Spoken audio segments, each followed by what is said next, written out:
their bowling attack, Desert Vipers have flexed their muscles in Season 4 of the DP World ILT20.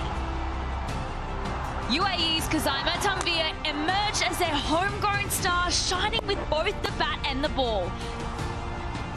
Batting heroics from Andres House and Shimron Hetmeyer have helped their side maintain a perfect record. Their rivals tonight, the Gulf Giants, have also walked tall. With two spectacular knocks laced with some jaw-dropping shots, Pathum Nissanka has taken the tournament by storm. Azmatullah Omarzai has lived up to his billing as one of the top all-rounders in this format. After some riveting cricket over the weekend, the action continues as we find out who will have bragging rights in this heavyweight clash of the table toppers. We had a week of exciting cricket action and we're all set to go again on this Monday top of the table clash. Two teams that have been undefeated this tournament so far. Tonight, this will change. Let's take a look at the points table. Yesterday was Super Sunday. Match 1 saw MI get their first points on the table and the Warriors have a second loss. DC also posted their first points of the season against the now 2 losses on the trot Knight Riders. This leaves our table toppers to fight it out tonight.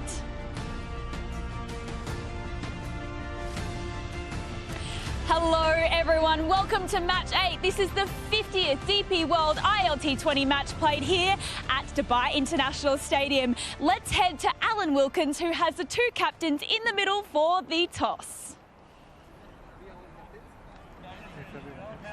Well, something's got to give tonight, because here at the Dubai International Cricket Stadium we have the two unbeaten teams in DP World ILT20 Season 4, the Gulf Giants and the Desert Vipers. We've got Simon Taufel, our match referee, alongside Zohair Hermani, who is our toss representative. It's Moeen Ali, who's the skipper of the Giants, and the Vipers skipper is Sam Curran, and the coin is with you, Sam. Tails. Giants have called a tail, and it is a head. Vipers won the toss. Right, the Vipers have won a toss. A little nod to Moeen, your former teammate with England. What have you told him? I think we're probably going to do the same thing. We're going to have a bowl. So it's what we've done well the first couple of games, and obviously 2 wins. So hopefully we can do it again. Yeah, you know, the side's 8 out of the last 10 matches here, the side batting second has won. But last night, we saw the side pile up at 186 and win it. Yeah, I guess if you've got to play well, the toss doesn't really matter. So I think just do our best as we can, hopefully put them under pressure with the ball and then knock them off later this evening. Yeah, the last match you played in Sharjah, that was a little bit of a pressure situation. You came through it with a couple of fine knocks towards the end there, Sam?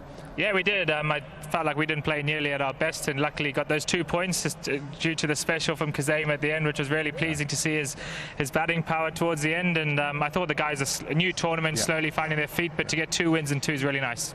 Are you settled for tonight's match, or have you made a change or two? I think tonight we've got 1 change. Payne comes in for Case Ahmed. Left arm pace? Yeah. All right, lovely. Thanks, Sam. Thanks very much indeed.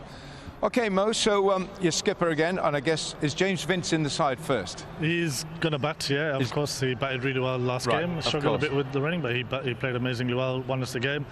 So, yeah, he's back. Right, so you're going to bat first. Last night, the way that match went, played out, will surely give you some confidence? Definitely, and I think if you play well, you do get a good score. I thought last night Delhi played really, really well and had a good partnership, and I think that's crucial in the first innings. Just building a partnership might not be as easy, but getting a score here, runs on the board always helps. Knowing that you're playing in Dubai, have you selected certain players for this contest tonight, made changes? Yeah, I mean, it's Dubai and the opposition, they have a lot of left-handers, so Ayan goes out, and so Heb comes in, leg spinner from UAE, who's a fantastic talent.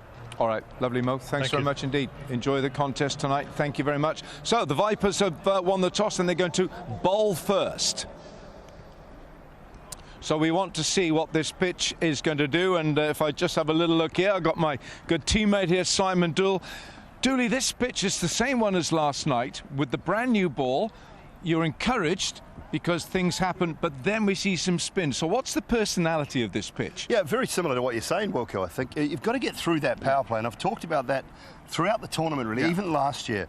You've got to get through that first 6 overs. If you're 1 or none down, only going at 7, maybe even 8 and over, 40, 45 after the power play for none or 1, I think then you can start to cash in a bit more. What we do see is the new ball nip around a little bit, and through the middle, just some cutters. Got a little package here from Hawkeye, just to show you of just Jason Holder getting one to hold in the surface a little bit. And even when you go pace on, as David Willey did, it still moves a little bit off the seam. And then the fizz with a pace on delivery and then a slower one to finish off. So as long as you're going across the seam a little bit through the middle, there's still enough encouragement for you there. Then the spinners take over. Salam Kheel last night. We've seen some turn on these other surfaces as well. So spin will certainly have a part to play through the night. And geez, we're close to the west, aren't we? Yeah, I mean, pretty 60 close metres. there. 60 metres over there and about 70. I couldn't, well, you and I couldn't be running that far, Wilco. It's a long way out that side. So expect the bowlers to go wide of the crease from that end, make the batters hit into the big side and maybe into the pads at this end. So overall, the skipper, with the bowling permutations, he's got a lot of permutations with pace and spin on this pitch. Yeah, there's all sorts of options for him to use as long as they bowl their line right. I think if you get your line right, you can restrict the scoring into the big areas and maybe restrict that score. But I also think batting first, 175, you can win. Ah, good. And of course, last night we had 186, and that was a win as well. So you never quite know in this game. Well, there you have it. The Vipers have won the toss and they're deciding to have a bowl first. Who would have thought? But to preview the game before all the action starts, I've got 2 legends beside me, Darren Ganga and Waqar Younis. Boys, we've seen that both of these teams have won chasing. They've not lost a game yet. And we also know that this ground does favour the chasers. I mean, last night, that doesn't help us out. But it does usually like to have a chase on it. So what do you think? Will the Vipers be really stoked that they've won the toss? I think that's the norm nowadays. Win the toss, bowl first, have a target in front of you, and I think and that's what they did. They're good to see that the runs were chased last night, so that will encourage Moeen and Party. They have got a very, very good side. The both winners at this stage, they would like to sort of continue their form. So it's a used pitch, so I feel that there'll be still plenty for the bowlers. I'm really closely watching Naseem Shah and the two rest winners, Noor Ahmed and Cas Ahmed. I think they'll make a big difference. It was a really close game for the Vipers last match that they faced up, but Tanveer, he has been a key in their side. Yeah, he's been good with the ball. It's very important to have that balance with bat and ball, because in T20 cricket, you're not quite sure if you're batting first or you're chasing. So the Vipers will be happy that they started well, just as what we saw with the Gulf Giants.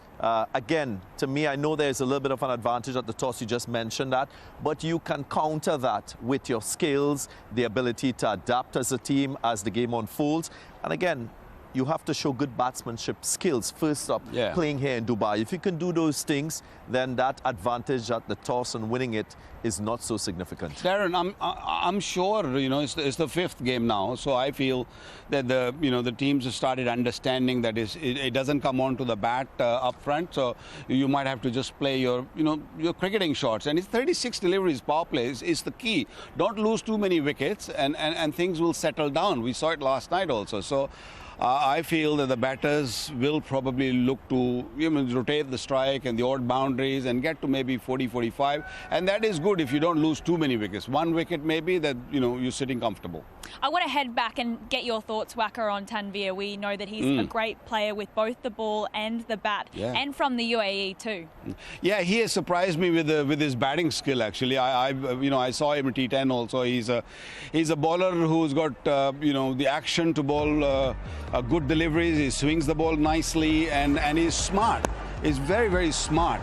He understands the game really, really nicely. He bowls wicket to wicket, and I think that is the key on this surface. Stay short of a length. I mean, this pitch will offer you this, will give you that seam movement which the bowlers always look for. And icing on the cake, his batting has just been outstanding. I mean, someone who can come down number 8, number 9 and bat like this. you're very happy as a captain, as a dugout. I think you're comfortable that still Hosama is still going to come, and he can really win you the game. Another star for the Vipers is Hetmeyer. He just absolutely teed off. He's the chasing king for a reason. Yeah, he didn't score a half century. He scored 48 in his very first game. But if you look at what he's done for 2025, his record chasing is far more superior than his record batting first in T20s. So that makes him a very dangerous player, because it tells you that he reads the situation. He strikes at near 180. He averages 35 when he's chasing total. So he likes to see a target.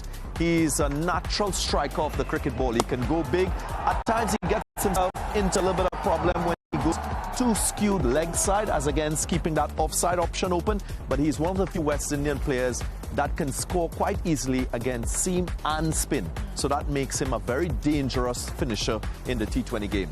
Waka, why do you think he's so key for this Vipers unit?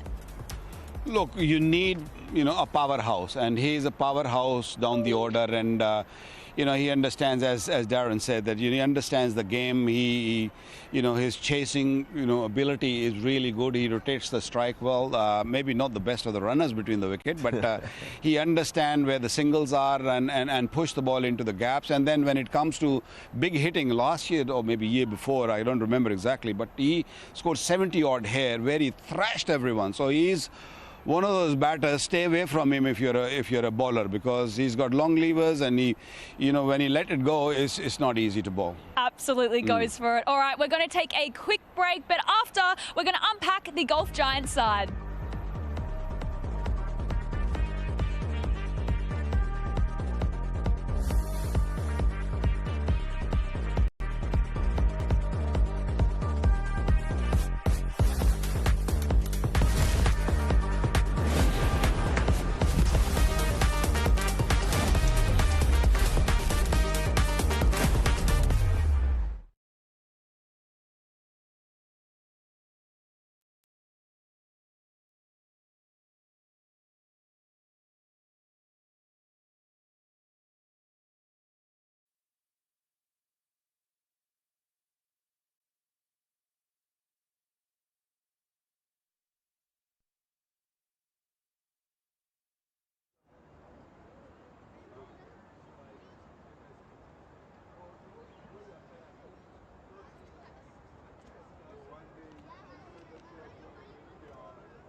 welcome back, everyone. Just a little reminder, the Vipers have won the toss and decided to have a bowl first. Now, we want to talk about Golf Giants.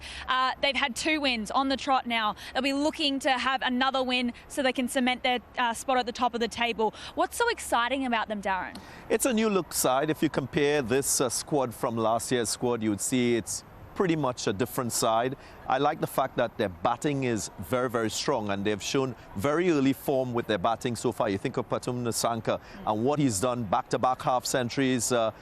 Moeen Ali spoke about James Vince coming in the last game and getting a half century too. So when you have a power-packed batting side, you think that if you have the chance of batting first like they will tonight, you can put an unassailable score on the board. And you look at those batters too, they're just not sluggers. They're batters who can show batsmanship skills. They can score all around the ground, as we saw with Patum Nasanka. He has had a transformation in his T20 game because before 2023, he was averaging just about mid-20s, striking at 118.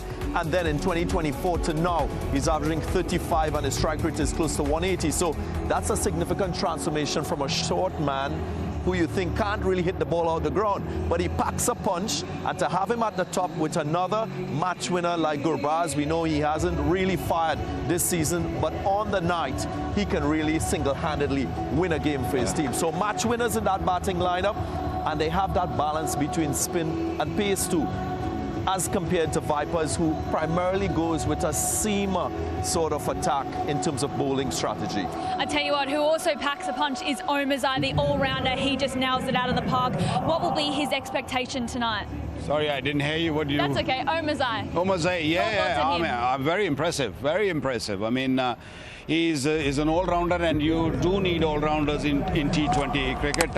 A very cunning bowler, knows what exactly he's doing. He's got good slower ones, and is a wicket taker also, don't forget. And he picks up big wickets, big names, he gets rid of them. And we haven't really seen best of his batting yet in this tournament. I tell you, he's one of those batters who you can bat him at any number because he can bat well against the spin, which you probably be requiring in this game, seeing the ball spinning quite a bit in this stadium, especially at Dubai. So I feel that he'll be very, very handy in the middle or maybe low middle order because he's a match winner. Alrighty, well, let's hear from him now, the man that's been in red hot form. वो मैंने आपको बोला कि मैंने पंजाबी नहीं आंदी ओए ओए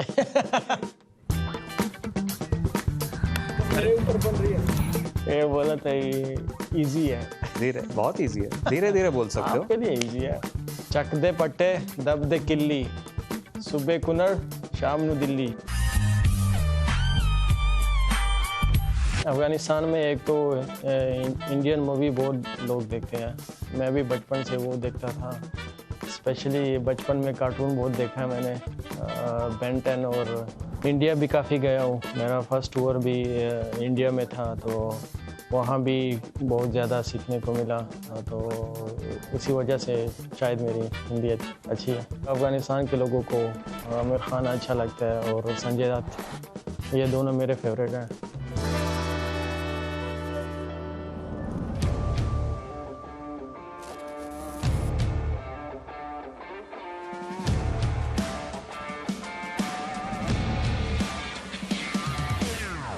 Sounded good with good power for 6 runs.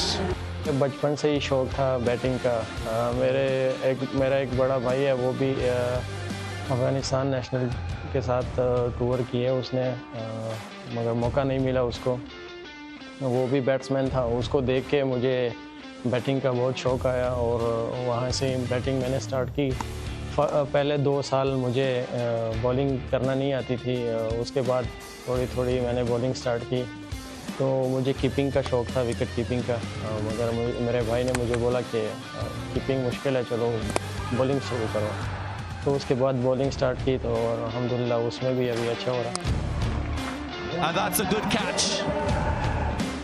वो हर इंसान के दिमाग में होता है कि मैं अच्छा करूँगा मगर वो कभी होता है कभी नहीं होता क्योंकि क्रिकेट का पार्ट है ये ज़्यादा नहीं सोचूंगा क्योंकि ज़्यादा जब सोचोगे तो आपके जो स्किल्स जो होता है वो थोड़े नीचे चले जाते हैं अपने स्किल्स पे फोकस करना है अपने टैलेंट पे और जो मैं अच्छा कर सकता हूँ वही करूँगा बाकी अल्लाह के हाथ में है।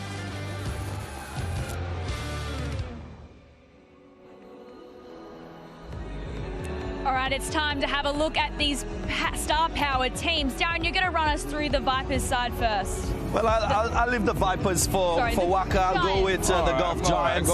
For the first time this season, it will be a team that will have the opportunity to bat first because they chased in their previous 2 wins. So this batting 11 doesn't have Ian Khan. So one significant change because Subir comes into the 11 as his replacement. But I did mention that strong batting lineup. Nisanka, Gurbaz, Vince, Moin, Omar Zai, all top quality batters who can put sufficient runs on the board. And then there's that balance with seam and with spin. Adair and Tushara will bring that seam option with Omar Zai, and then the spin of Dawson, Zubair and Erasmus with Moin Ali will be a handful as well. Yeah, I think Vipers got a really good balance also. They got 6 batters, and then of course Khuzaima comes in at number 7, which can be very, very heady.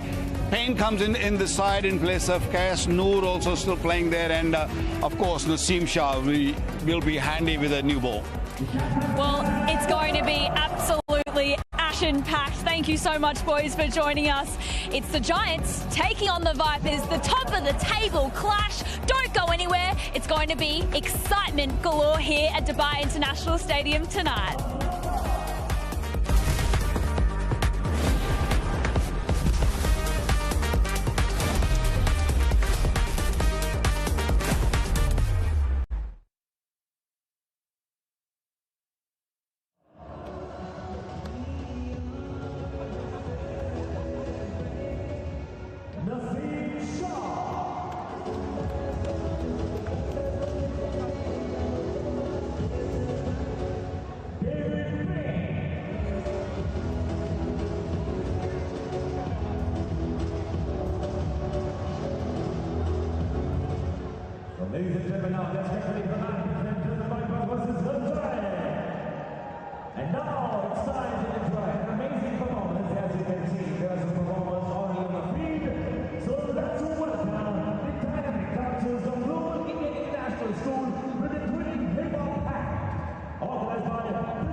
Something's got to give tonight, because these are the two unbeaten teams in Season 4. The Desert Vipers, the Gulf Giants. It's match 8 coming to you live from the Dubai International Cricket Stadium.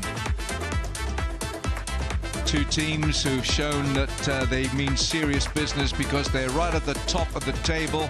Play 2-1-2 for the Vipers and the Giants. And down the bottom of the table, it's the Sharjah Warriors. Play 2, lost 2, still looking for their first win. A win apiece for the Dubai Capitals, Abu Dhabi Knight Riders and the My Emirates. A bit at the toss, it was Sam Curran who tossed the coin, and it came down in his favour. And he said, we'll have a bowl tonight against his great former teammate at England, Moeen Ali.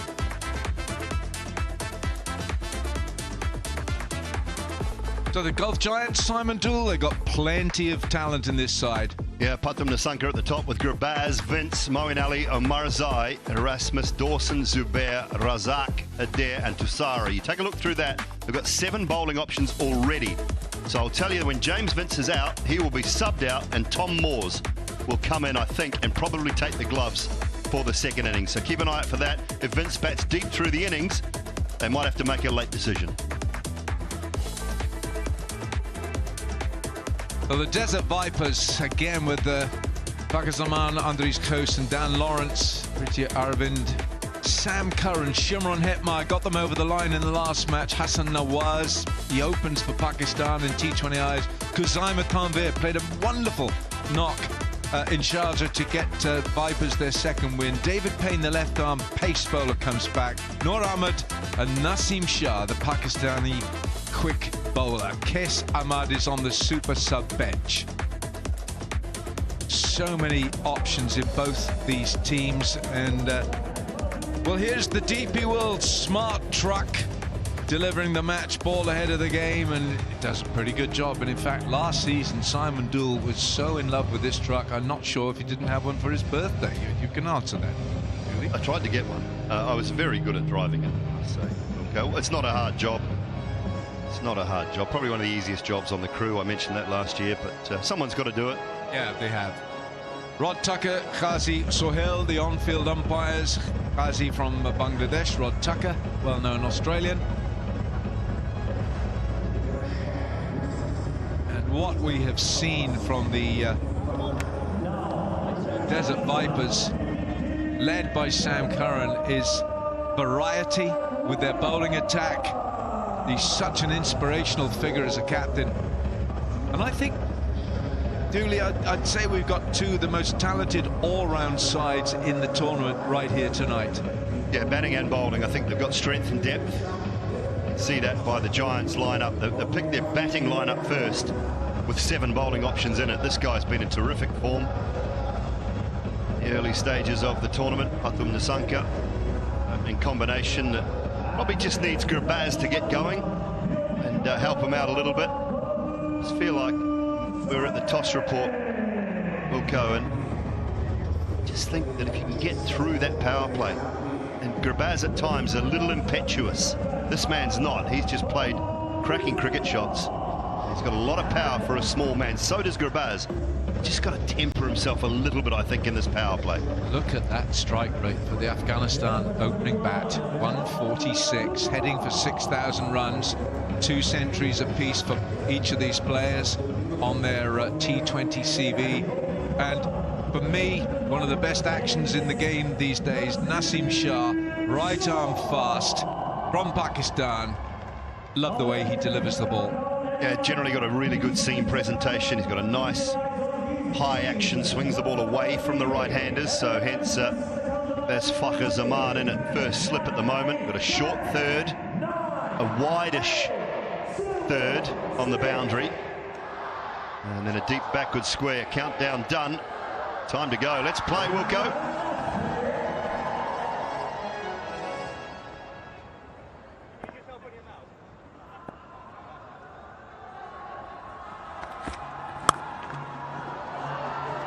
Oh my goodness, he's hit it so hard. Aravind has dived and saved the boundary. Pritya Aravind. So he's already in the plus territory. Great save. He had to save a little embarrassment as well, Wilco. I'm not sure whether you noticed. Just watch this. Just as he gets up, he has to pull the pants up. So he gets up, pulls his pants up. Keep rolling through, please. Oh no, we're going to see it again there. Okay. Anyway, I talked about it. We can't see it. Sam Curran appreciating the fielding effort. Oh, well bowled. Magnificent delivery. Andries Goos, the South African-born, now United States player, gives chase. What a great delivery. It snaked back in late. And you can see Nissanka just saying, look what that ball did. I wasn't expecting that. Seam is tilted to shape away, but it's just a little scrambled. Hits the seam and decks back in just a touch.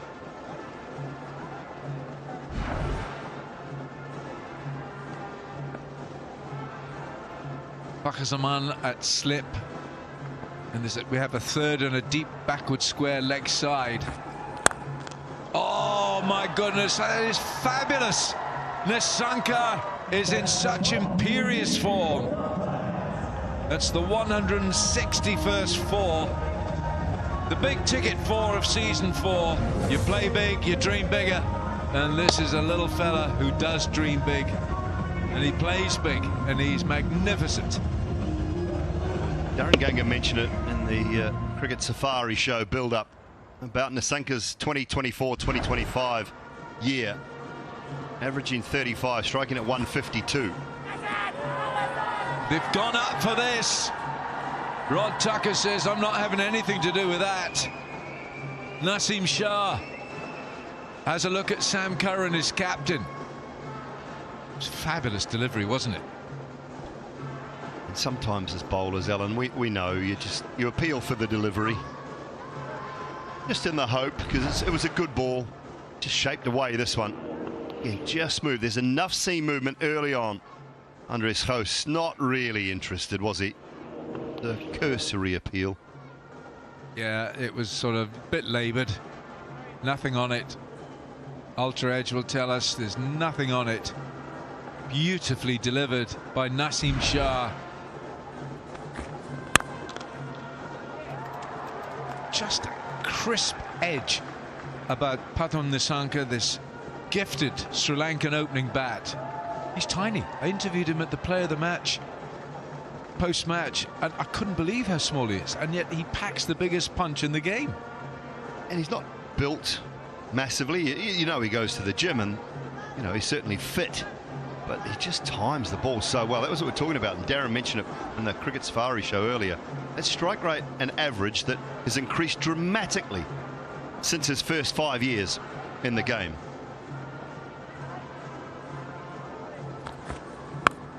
Oh, picked up with such disdain. It's gone 6 rows back.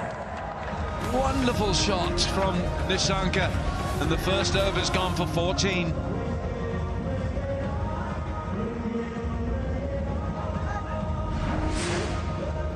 It's just ease. He drifted in on the leg stump, Naseem. It's the short side, so he's erred on his line there, Naseem Shah, but it's just a little flick of those Sri Lankan wrists.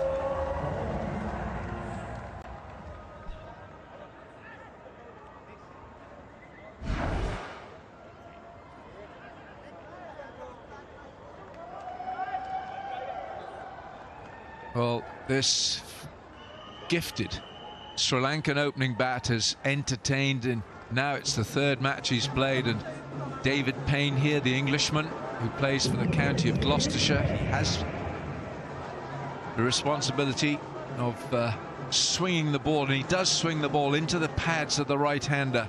5 for 24 is best. Saw a little semblance of swing there, but his line was just a little bit too wide outside that leg stump.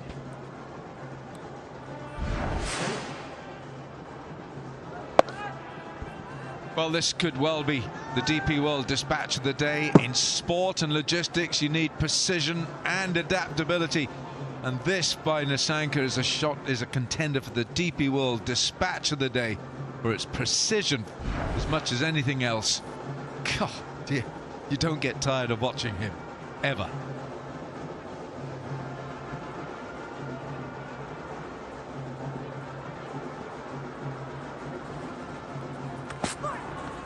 Oh, it's gone right through him. David Payne on another day is taking a wicket with that ball. Yeah, lovely shape, good line and length as well from Payne. Something he's done for so many years in and around the county scene. Beautiful presentation. It's just nipped back in through the gate.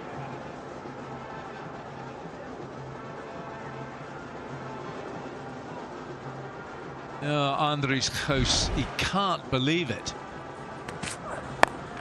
This time Nissanka doesn't quite connect, but he anticipated the in-swing.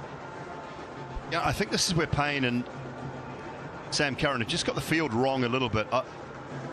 Short side, yes, he's got a man out at deep backward point. I'd rather see a deep square and a mid-wicket. You can be 10 yards, 15 yards off and target, starting it at the off stump and bringing it back in. Get that man on the left of your screen now, flashing. Get him up. Oh, here we go. Look at this, Wilco. Well, look what's happening out there. Dooley, have you got the lottery numbers for next week? Well done. That's exactly what's going on there, what Simon Dool is saying. Deep mid-wicket out there now. That in-swing is wonderful. And where is Gurbaz going? Well, this is outstanding bowling by David Payne. Yeah, it's high quality, that's what I say. Target that off stump, bringing it back in, cramp him up for room, and say to Nissanka, if you want to go to that big side, 70 odd metres, you don't quite get it. Not sure who that has gone out to deep mid wicket. Is that Erasmus or well, he's on the other side?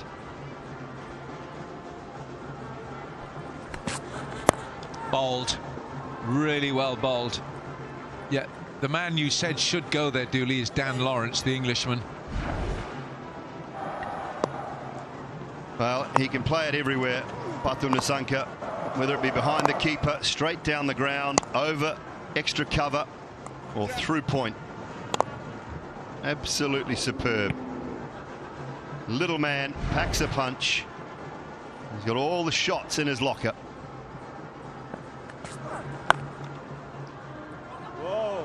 Hello, it hit, and I'm sure he would have been gone. He was scurrying through.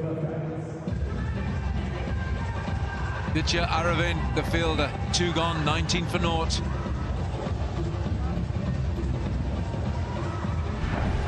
He sold him down the river here, Gurbaz. There was no one in this. Come down the pitch a long way. It was pace off. He's just gone because he's come down.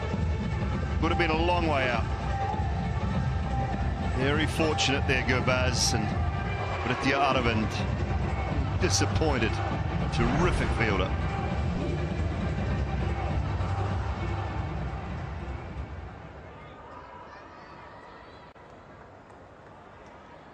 Last over, just 5 runs conceded by David Payne, but it was a superb over from him. And the captain now, Sam Curran, with his left arm mixed bag of tricks. He's got this slow ball, which is so slow. He does throw it in now and again. 292 wickets, averaging 8.8.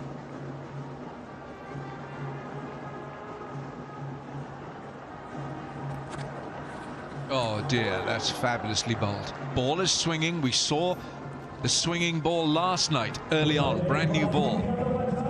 Once again, though, Gurbaz, he hasn't seen a lot of strike, but it's just a wild hoy.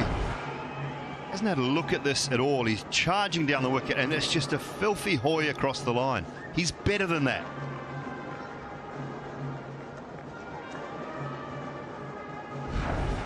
If he does decide to bowl that moon ball, and I'd be surprised if we see too much of it in this over because of the swing and shape. He's got to get his line right because that short side is leg side. Superb. There's a calm head on those shoulders for Sam Curran, but Gurbaz at the moment is swinging away at everything. He's absolutely throwing his bat at everything. Yeah, and this man's thrown himself around early. Ditya Aravind. This was the first ball of the match. The local UAE cricketer. See, there's the, get to pull those up and then get back in and field, and then the run-out opportunity as well. This one here, he's such a electric fielder. Would have loved that, and he was well gone, Nissanka, if that had hit.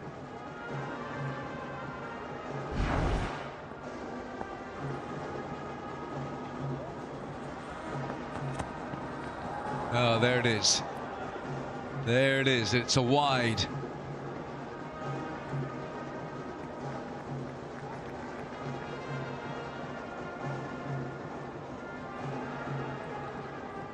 Right, Jalwa Dekhal Inam Power contest. Which team won the inaugural season of DP World ILT20? Was it the Giants, the Vipers, My Emirates, or was it the Capitals? Which of those teams won the inaugural season of DP World ILT20? Well, it seems to be in one mode, one thought mode, Gurbaz. And why is he not just looking for ones? He could have taken a single, just dinked a single. A huge gap at mid-wicket. Every ball that's been straight at him this over just could have dinked one into mid-wicket and got off strike. Ones and twos are still a good option. First two games, not good. His whole year in T20s hasn't been great. 26 innings, 155 runs, averages 17, strike rate of 118. Old. And that's just an example of what you're saying there, Simon Doull, is that the other guy's in rich form. If you're struggling, get a single and get Nissanka on strike. It's a partnership. They call it a partnership for a reason. You've got a man who's in fine form at the moment, and you're not. You're struggling a bit. Get through 3, 4, 5 overs, just running well between the wickets. A good runner between the wickets, Gurbaz. Bat on ball, find the gaps, pick up ones, twos. All of a sudden, you put a little bit of pressure on the field, you might get a loose ball.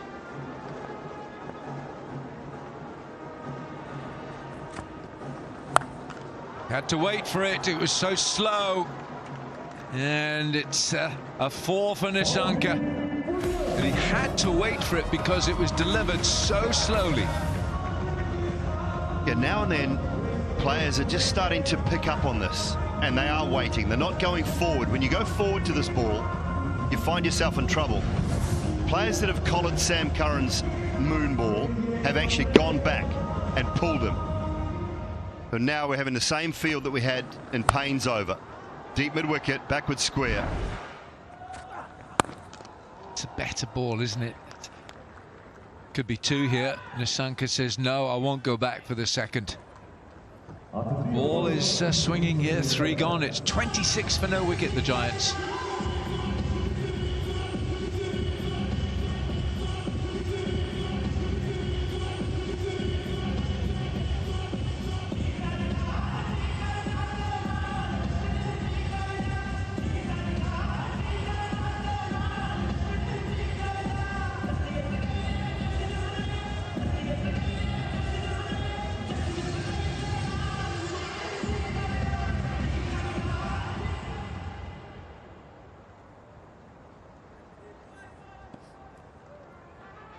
Well, those roads are never quiet.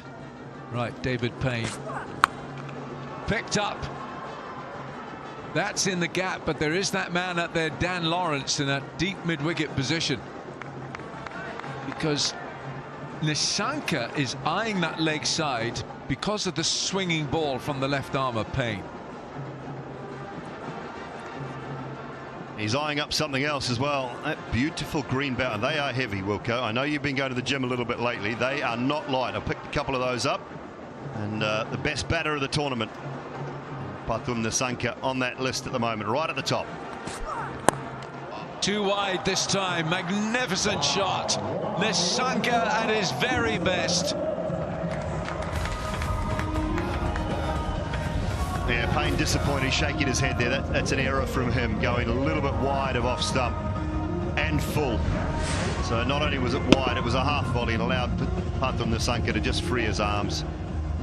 That is the 11th 6 in this tournament this year by Nissanka, the most number of 6s by anyone in the tournament.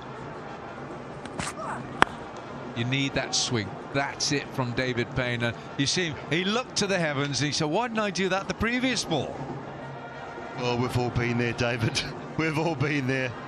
Couple ahead of Liam Livingstone, Tim David with 7, and Hales and Powell with a half a dozen apiece.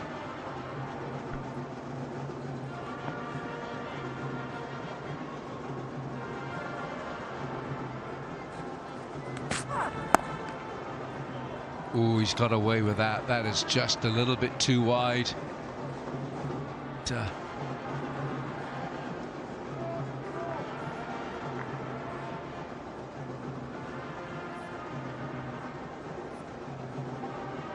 Greenbelt points table, Nissanka 224. He's miles out ahead. Rodman Powell, Liam Livingstone, Alex Hales and Jordan Cox. Gone after this one as well. It's just a fraction too wide from David Payne, and there's no swing. Keeps piling up the points. Boundaries, 6s and 4s get you points. Obviously runs get you points. 50s get you an extra 15. 10 hundreds get you 15. So that's what's up for grabs from a points point of view for that green belt. Making a great start to it. Payne with off pace gets punished this time.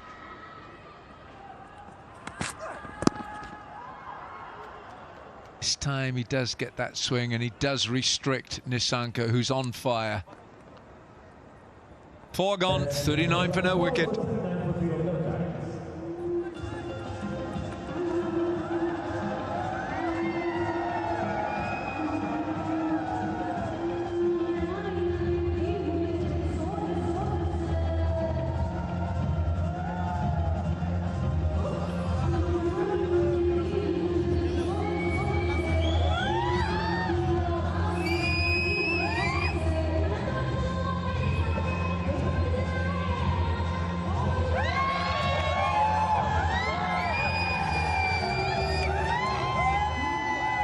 For no loss, the Gulf Giants.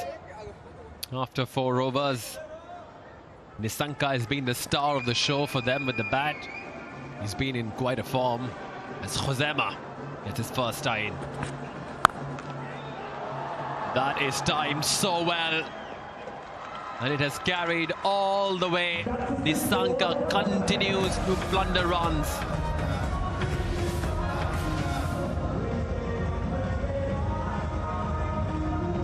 Timing immaculate on that occasion. That has been the hallmark of his batting.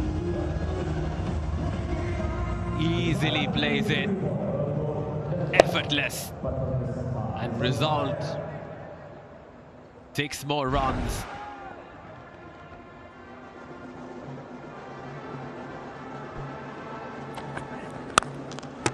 Wow, 2 straight, 2 perfect.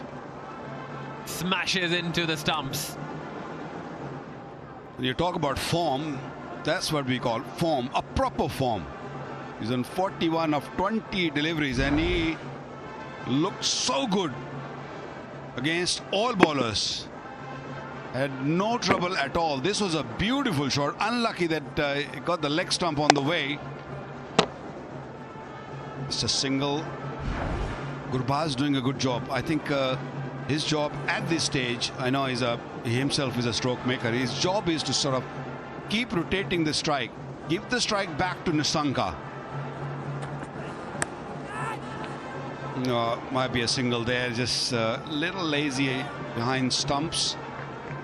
Maybe a little leg by. Yep. Pathum Nissanka has been the star for Gulf Giants, and that's why 1x bat power play advantage is with Gulf Giants. 47 for no loss.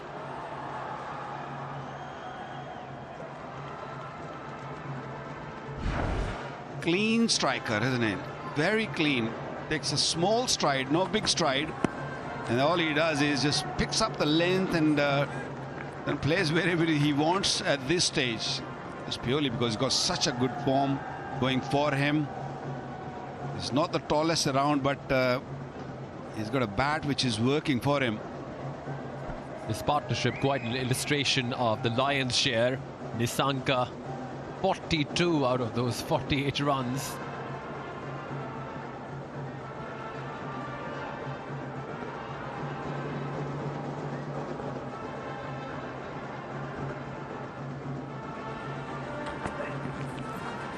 Gurbaz, an agonizing voice that you could hear is of frustration, because in contrast to what Nissanka is getting, timing the ball well, getting into the gaps, Gurbaz on the other hand is really struggling. He's feeling a little isolated, I feel, because Nissanka on the other hand is middling everything, and Gurbaz struggling to put bat on ball.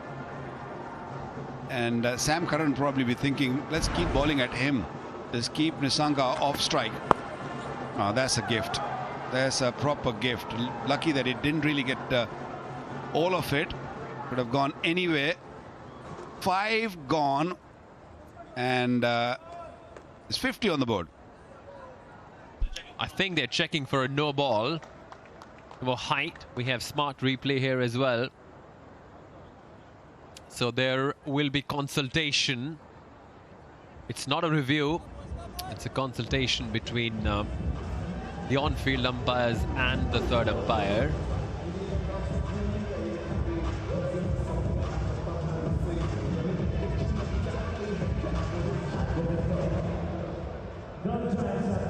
When third umpire takes his time, that means the bowler's in trouble. Still waiting, still waiting.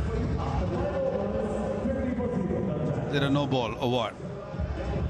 Well, the field is all gone for the other end to be starting the over, but umpire on field is just waiting for... Okay, we just got ball tracking coming up for the waist high full toss. Waist height full toss. Gurbaz is the batter. We'll play the ball tracking now. Roll this through.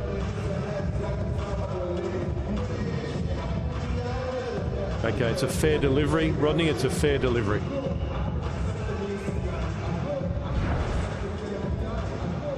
So, well, Josema gets away with that, as that is the end of the 5th 50 up as well. So, the first time that this season in Dubai, the wicket hasn't fallen in the first 5 overs. The last over of the power play now.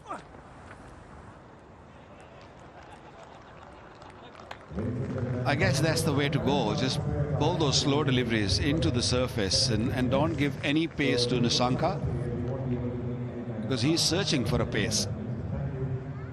This is a very crucial over. Even if you don't pick up a wicket, make sure that you don't give away too many runs.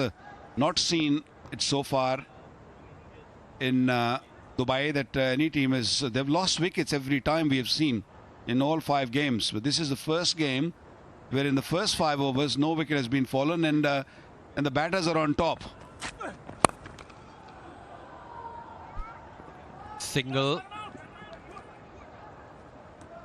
We have Paul Wilson as the third umpire. So, hi Paul, hopefully all's well. This is... we were using the smart replay from Hawkeye this season, and this was right in play for the height no ball. How did you come to that decision for our viewers? Well, it's quite easy for us as TV umpires. We rely on the ball tracking technology from Hawkeye. So every player's been measured up to their navel. So when they come on the screen, we need to make sure we get the right batter. They'll obviously get the ball on screen, and then they work out the ball tracking from there. So we bring in the replay of that just for the information of our viewers as well. So this waist measurement has been taken before the start of the tournament or before the player is featuring in a match. So this measurement is still the navel. Paul, do you want to add to it? Yes, that's correct.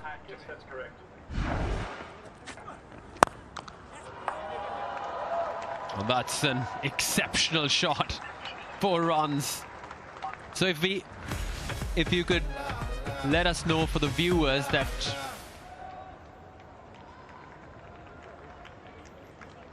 if you could explain it further. Yeah. Yes. So we've got ball tracking technology, which is tracking the ball, obviously for ball tracking for LBWs, etc. We've actually just hang on 1 second if I can. I've got a fielding timeout. Just one sec.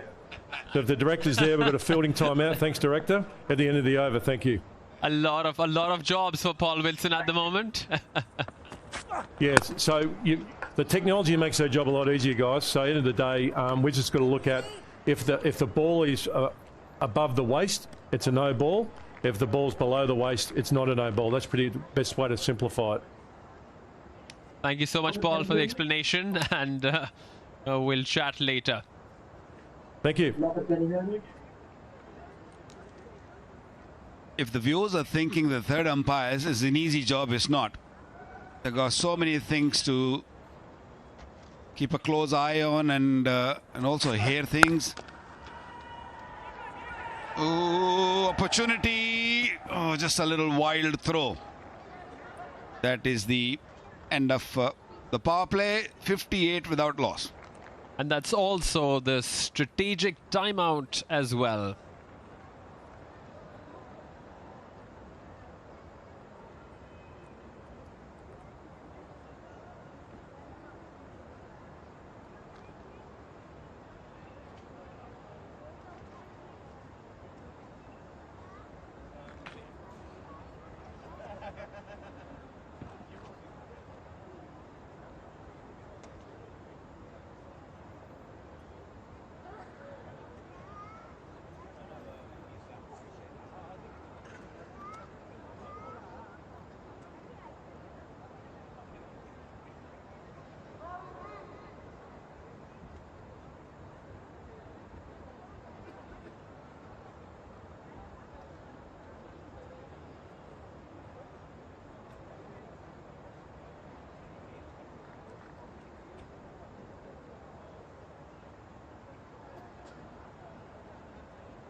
.58 for no loss. A wonderful start for Gulf Giants.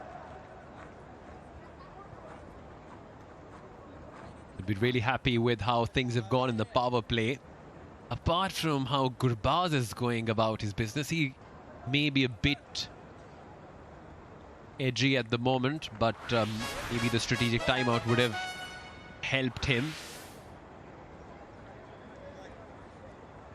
Noor Ahmed, a left arm wrist spinner into the attack, and this might be make it a little easy for Gurbaz. They're both same country, knows exactly what they do, and straight away dealing it with 6.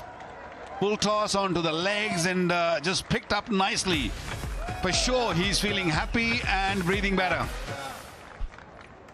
You're really happy to see Noor Ahmed in the attack. Welcomed him with a 6. Not the best of deliveries too. A loosener to start off, and had to be put away, and Gurbaz did the rest.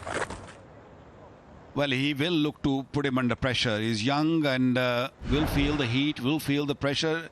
There's no wicket down, and that is not a very good look as a spinner. When you come on, you want to sort of have 1 or 2 wickets down and a new batters at the crease. But these two are putting up a show now. Try. Run rate 10.38 in first 6.1. That is some going. Struggling to find the ball. Yeah, we got it. Why can't they find it? It's just there. Come on, guys. Move on.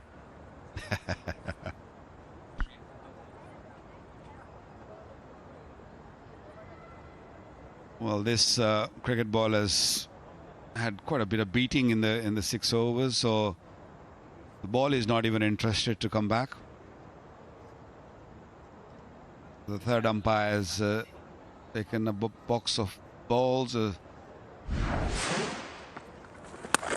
Yeah, just an easy pickings, especially with the fine leg inside. It just went right up in the top tier and is stopped by that green mat.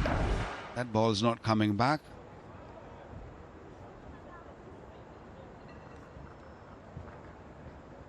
Nissanka getting a bit of a stretch too. Hopefully he's fine for Gulf Giants' cause. Yeah, they don't want Nissanka to be not feeling good because he's their man. He's playing really well. He's on 49 of 26.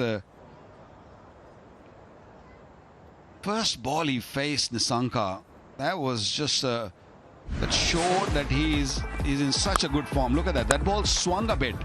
And then those pickup shots and dealt the slower ones really, really well. How good is he? Very clean striker.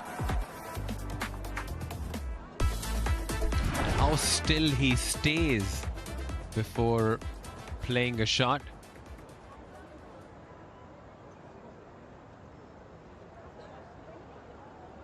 Still waiting for that treatment to be over. To Nissanka I think he's got some issues with his hamstring. That's why he was getting a little stretched. James Vince have some issues with his hamstring. He was hobbling in the previous match, but played really well. Played a match-winning knock.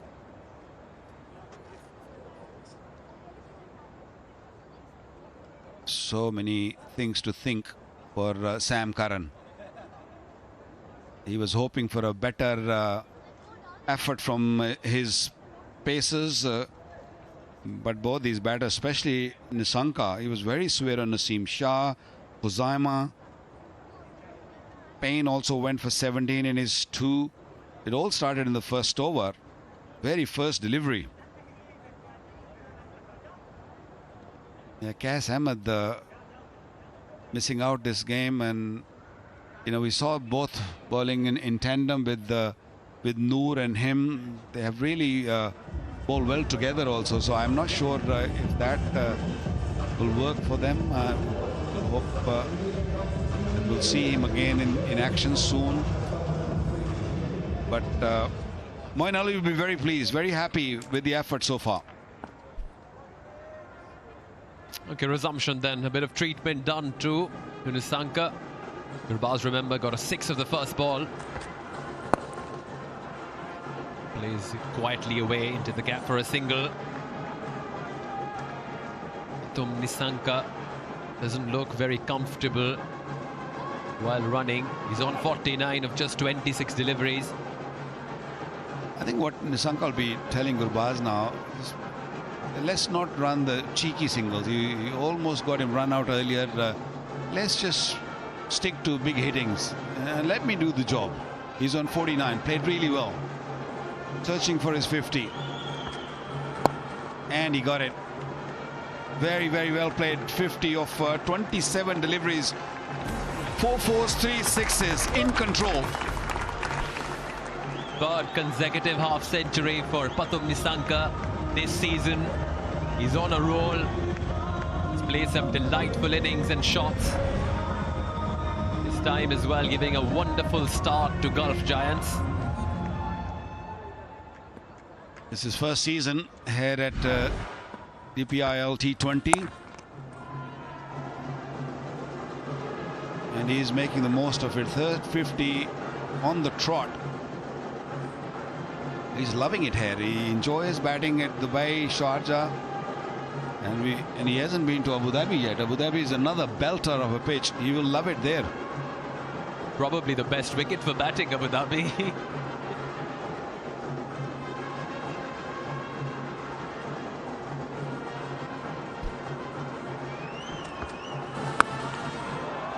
Goes for it.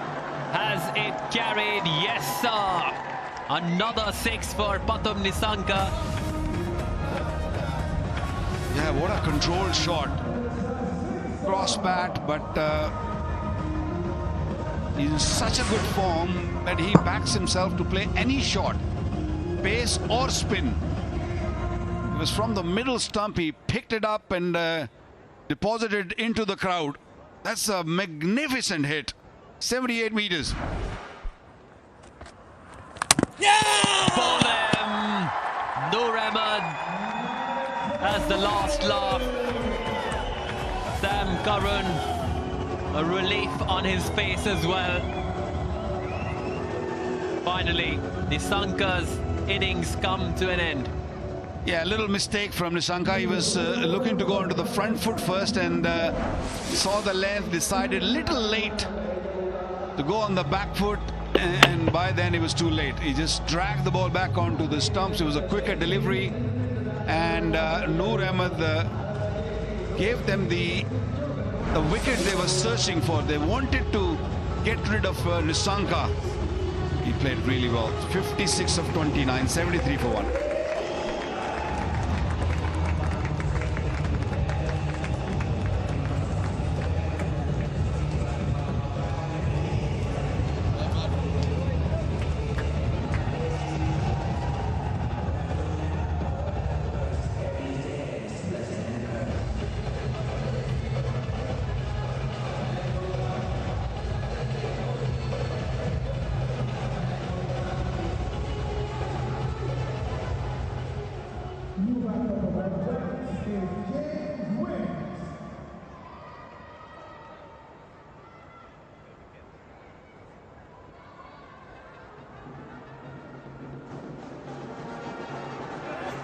James Wins comes into the middle, plenty of experience.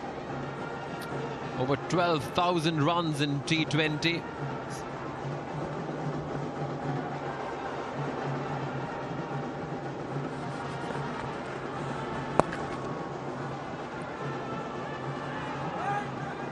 Just a single.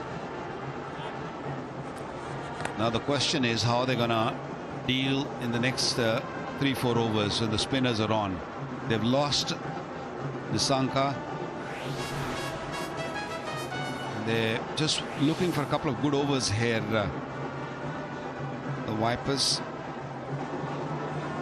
58 wickets, mainly a batter who can bowl and a decent bowler. Spins the ball high arm, and he's got 5 men outside the circle, square, mid wicket, mid on, mid off, and that cover point.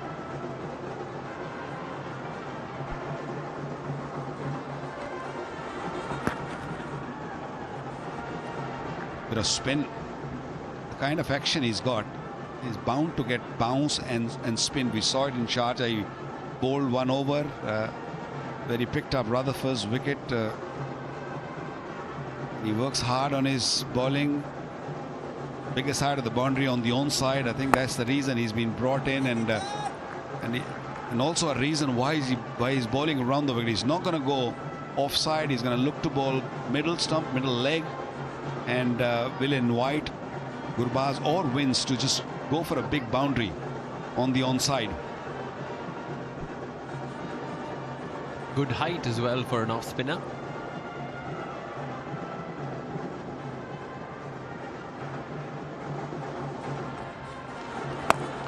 Down the track and into the gap as well, as James Wins gets off the mark. Not many players we have seen using their feet and getting to the pitch of the ball. James Wins, such a complete player, plays really well against the pace and deals the spinners really well. Came down and he knew exactly where he was hitting. He picked up the gap very nicely.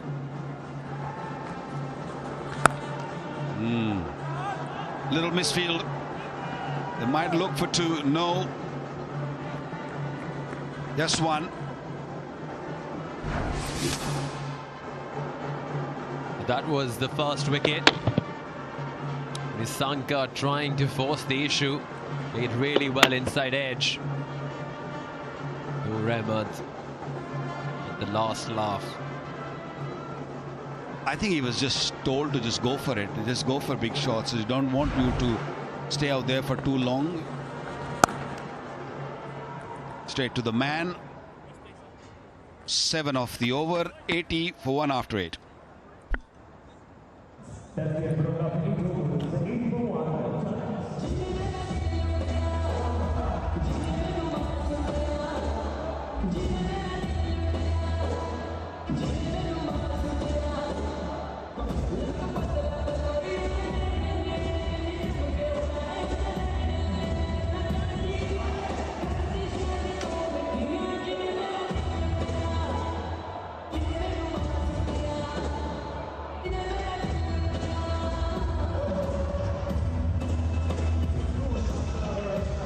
Start for the Gulf Giants, courtesy of Pathum Nissanka again.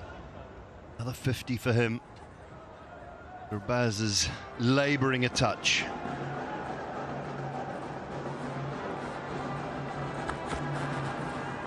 It's okay, just inside the guideline. No, it's... Oh, Rod. You just got off the plane, Rod? Half asleep? What's going on? Come on, blocker, tell him what I just said, please. Evening, Darren. Thoughts? Greetings, Simon and viewers.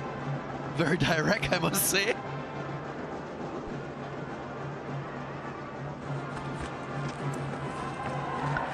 Pace off again.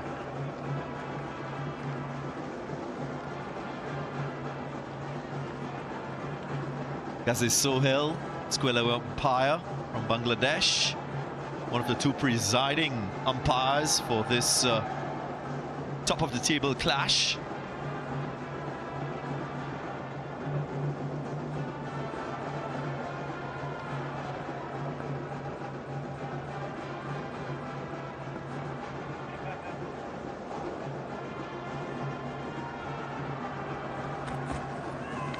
This is good from Naseem. Should have been 3 dots. One for the over signalled. Well, smart truck, DP World smart truck buggy cam. Latest cutting edge camera work, giving you a great vantage point on today's action. Just like in the game we love of cricket, DP World using their technology to keep trade flowing around the world.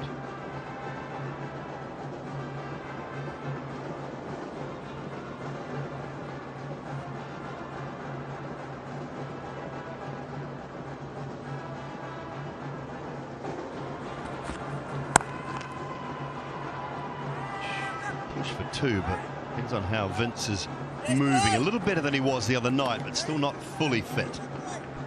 Yeah, and we're happy with that half century he got in that very first game this season, so we'll want to back it up with another fine innings.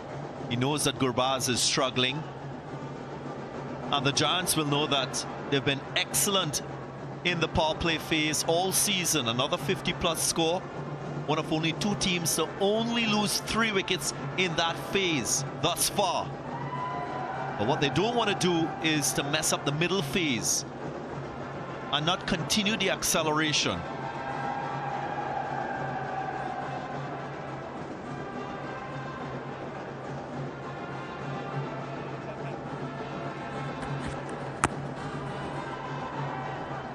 Go 2 this time, they might. It's good. He's feeling a little better than he was the other night, James Vince. You know, I always say, Darren, T20 cricket, any short form cricket, I don't worry about strike rates in the second innings of a match if you win. You're chasing and you get the job done. Doesn't really bother me too much, and that's what James Vince did the other day. All about staying there, winning the game, batting through the innings. In the first innings of a game, you've got to look to be a little more proactive.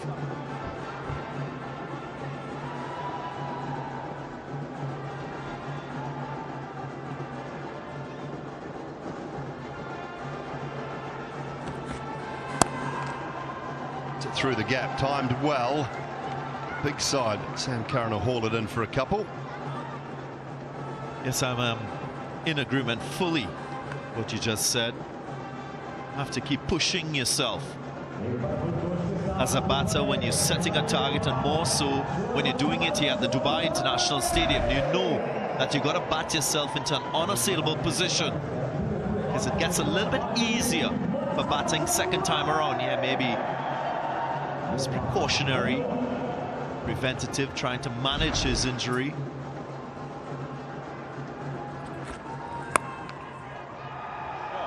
That one out towards the leg side, just unbalanced into the hands of Fakhar Zaman. 7 from the over, 87 for 1.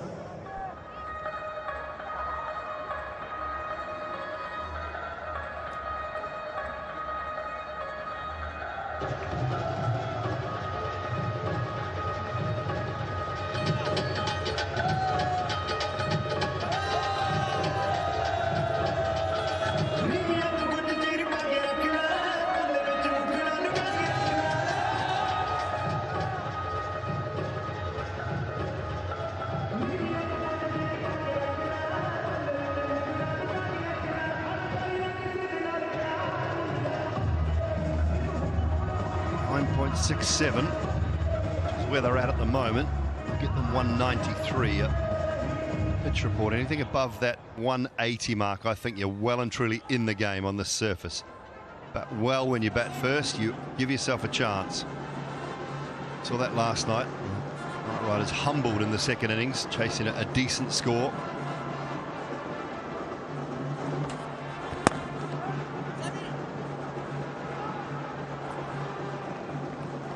Another thing they'll be mindful of is what they achieved in that chase when they did play against the Capitals during that middle phase. Only 68 runs after they went for 10s with the bat in the power play phase. So you don't want to have that slowing down.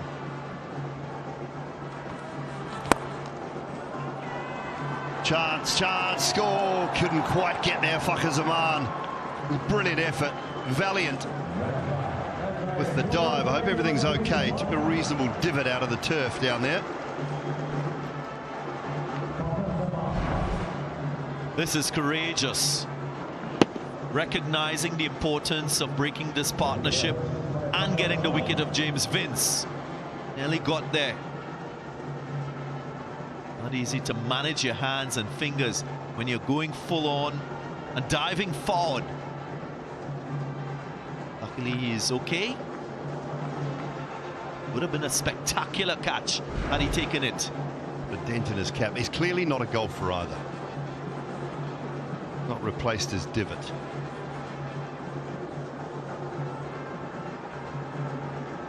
Another warning here for Noor Ahmed. He's run up and down that surface twice now, or down the middle of that surface twice. Ghazi Sohail has had enough. You must get wider. Swept hard in the gap. Big chase for the man at backward square. It's Vidya Aravind. Once again, shows off that fantastic fielding ability. Great energy from him. Just bringing the vibe to the out cricket for the Vipers. Snaking around the ground. Getting the slide in. So great to see that competitive spirit. This is how you slide. See how he's got down low enough to get his thigh, not just his knee, into the surface. He's got down low enough so that the knee and the thigh are sliding. If you go knee first only at a little bit of a 45-degree angle, all sorts of trouble.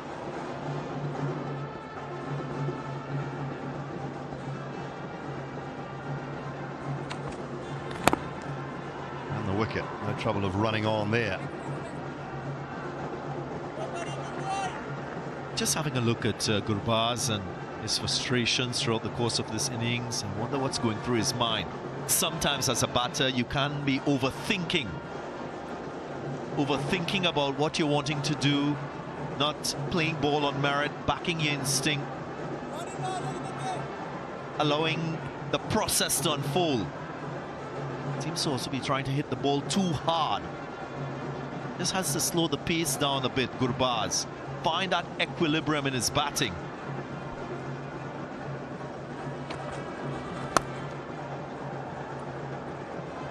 I'm having a conversation with a great player in, well, recent times actually. Been through a little lean run and then just snapped out of it. I said to him at the time, I said, what was going through your mind? What was the problem? He said, I'd just forgotten to watch the ball.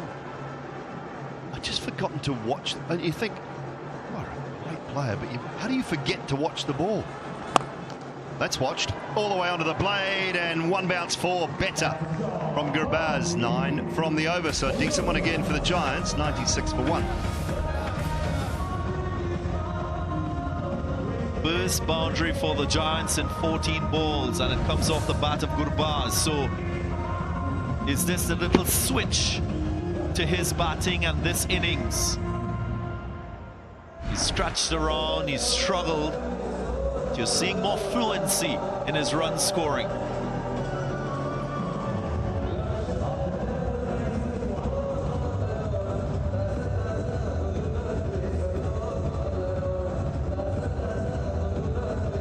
Relative consistency to it, which I like. That power play, not losing a wicket, which is something I've been banging on about the last couple of seasons at this particular venue. When it's moving around a little bit, you're going to beat the bat. You're going to have some issues now and then. Payne's back.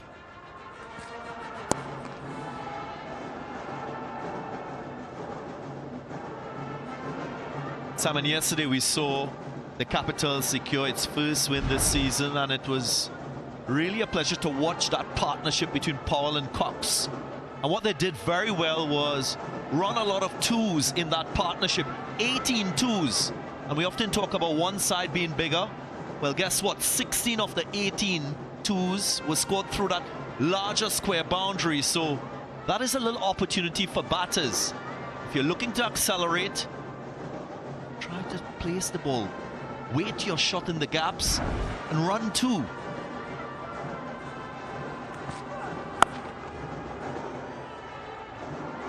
Might have been an opportunity for Hetmeyer, but he decided against throwing it. Yeah, you got two pretty good athletes there as well, haven't you? I'm not sure I've ever seen a slow Jamaican. So Powell's got that covered. He's no slouch between the wickets. And then Jordan Cox, he's a real whippet in the field and between the wickets. But you're right, and I sometimes think, Darren, it's forgotten a little bit in the short formats of the game is how important those ones and twos are. It's the lack of dots. Well, the numbers all tell you that if you can be 30 or below, you are in the top 10% in T20 cricket. 30 dots or below out of your 120 balls, you'll be in the top 10% of teams playing the game. You get 40 and above, you're in the bottom 20%, 30%. Now, surfaces do play a role, I get that, but the ideal range is in around that 35, 36 and below, and if you can be there most of the time, you'll be okay. Yeah, bang on. I also feel sometimes when we see a bias to the square boundaries, we often think as batters to focus more on the shorter side. And we tend to forget there is that opportunity of placing the ball in the larger square boundary, just scoring twos to achieve the same outcome in terms of run rate in that middle phase, so to speak.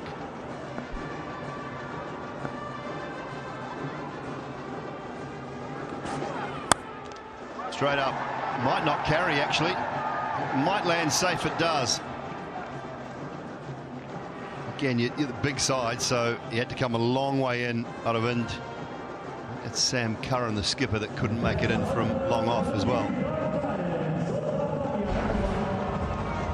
Once more, just trying to force the issue too much. Gurbaz advancing, not timing the ball, maybe not watching the ball, Simon, as you mentioned.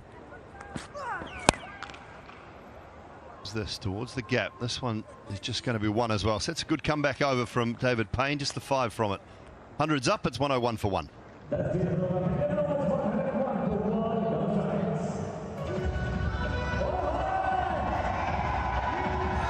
Gulf Giants, they were 58 without loss after 6.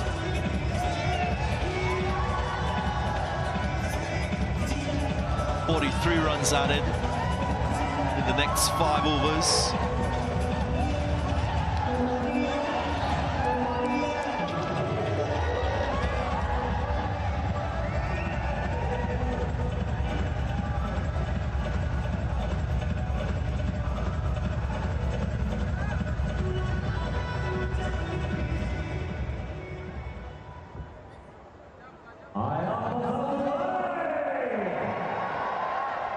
Done. 101 for 1, so 9 and change the run rate.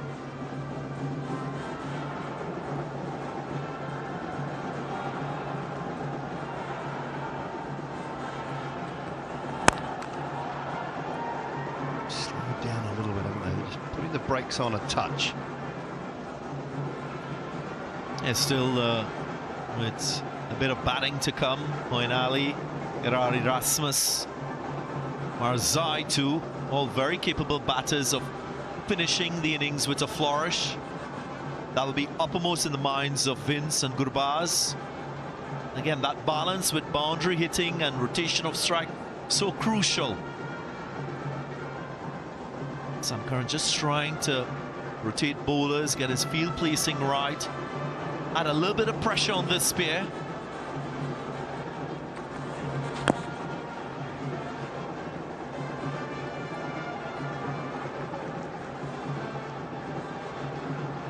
The other thing, Simon and viewers, is my assessment before the start of this game. I was thinking about the pitch, of course, being used once more consecutive nights, so there's a fair bit of wear and tear, so bowling first wouldn't give you that sort of response from a fresh pitch as compared to this one. So that's why I feel batting first was a better option for this match as against chasing. You can see the pace slowing down a bit, so things might just get more difficult to bat with the slowing down of the surface. Little pace off delivery there, and it caught the inside edge, and one of those areas where you'd rather not have cold spray.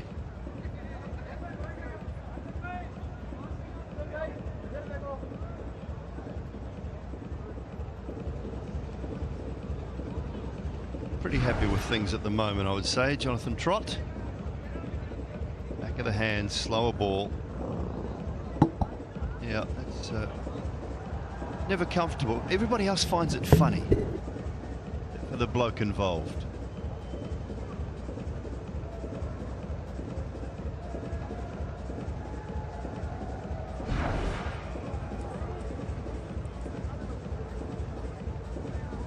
Moeen ready to go. It might be time. 26 off 24. A good opportunity to bring Gurbaz in. See what happens. 2 from 2, both these sides. So one will suffer their first loss, the other will jump 2 points clear at the top of the table.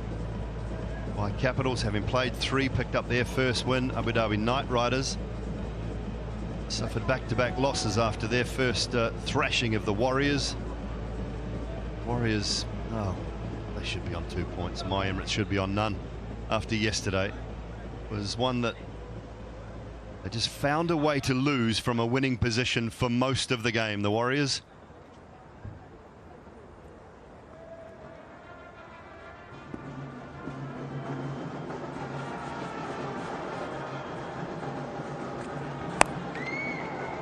Pulls out towards the big side again. Should be one on the throw.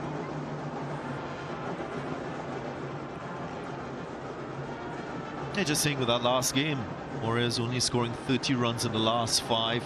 Couldn't score 11 off the last over. So again, a little meltdown after doing so well with the bat in the middle phase in that chase. 103 runs they scored and then failed to use that energy to finish the game off.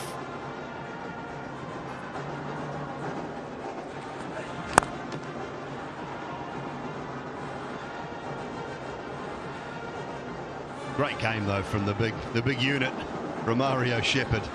31 off 10 with the bat, and then charged with bowling that last over. Great to talk to him afterwards. He said, no, Kyron didn't say anything. He said, this is your over, it's up to you, do what you do well. And I thought that was brilliant from Romario Shepherd. He nailed those Yorkers. He bowled a couple of wides, yes, but he just nailed those Yorkers.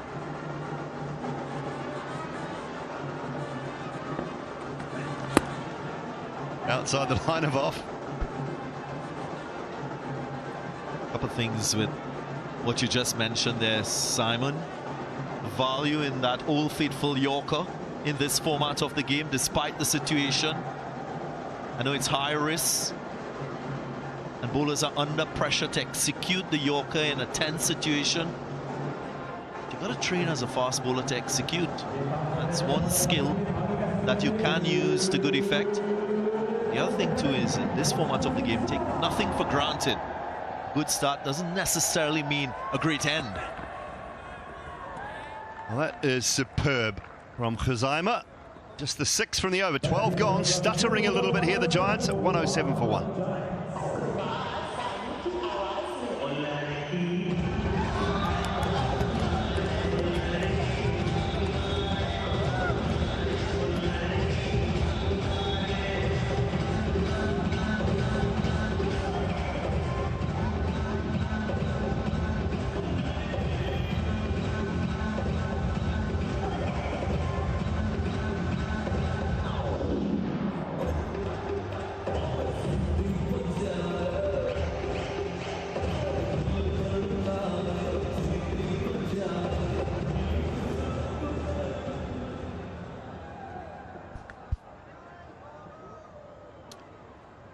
2 overs from Sam Curran, just 15 runs. He bowled so well. He swung the ball. The new ball, the new white ball swings early, but later in the piece. And we're now just starting in the 13th over, and it swung for David Payne. It doesn't swing as much. So you've really got to use that brand new ball when you can. Yes, Ahmad.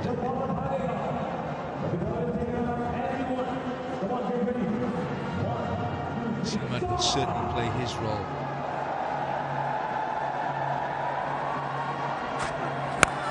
Oh, that sounds pretty good.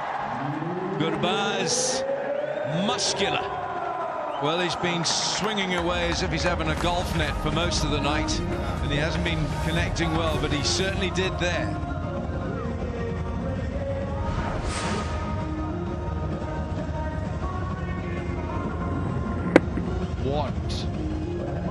What a shot there. Absolutely got hold of that. In his arc. That's what Gurbaz likes. Oh, hello. Moonball. Moonball, it's in orbit. That's how to deal with the moonball. Send it back into orbit. That 6 has landed right into the Sixers lounge too. Launched into it. Once he'd read that this was a slower delivery and pretty much overpitched, he just leant into it. Wow. Memo to self, don't bowl it again. Short, it's a miscue. And it lands safely.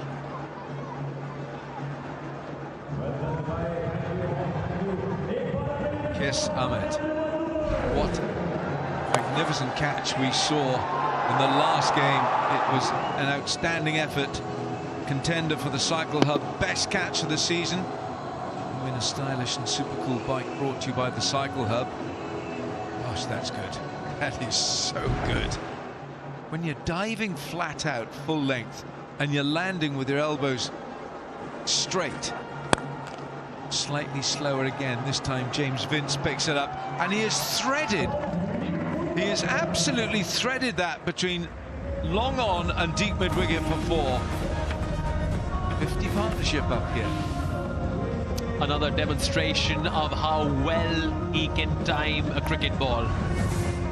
Good point as well, Zohaib, because what he does, he's a probably falls into that category of classical players. A classical bat. You know, he's not thrashing like Gurbaz. Again, it's in that sort of wide arc in front of him.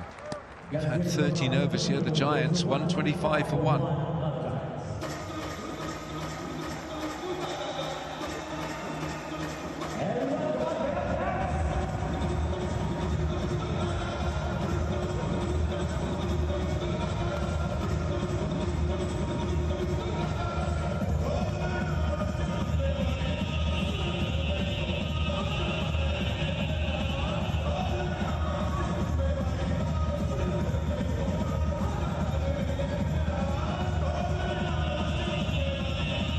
Off the last over, bowled by Sam Curran, who's now gone for 33 and 3.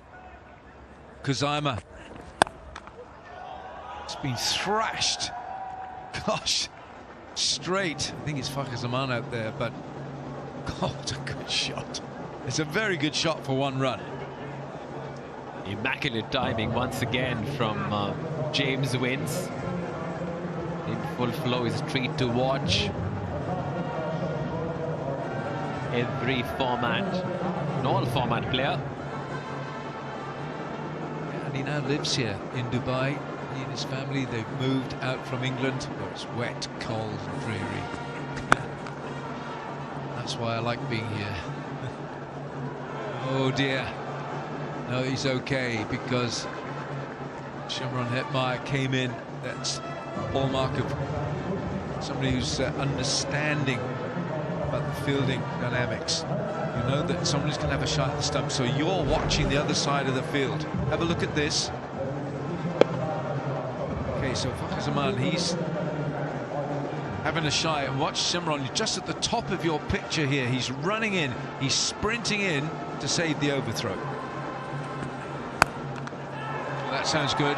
That sounds very good from James Vince, but not good enough. He has found the fielder out of deep mid-wicket. Shimron Hetmeyer didn't have to move too far. Well, he couldn't time the way he's been timing so far. Maybe a higher slice off the bat too. Yeah.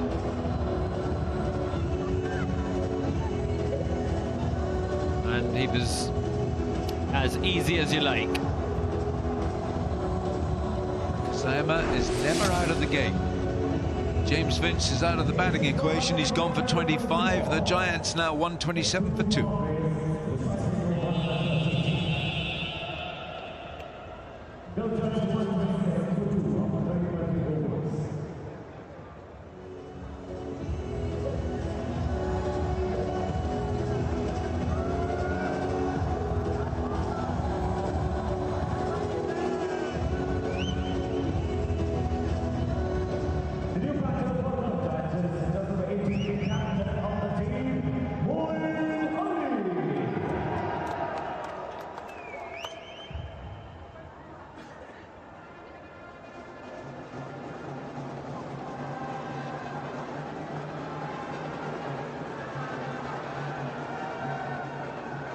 Moeen Ali, strike rate 137, 7,500 runs.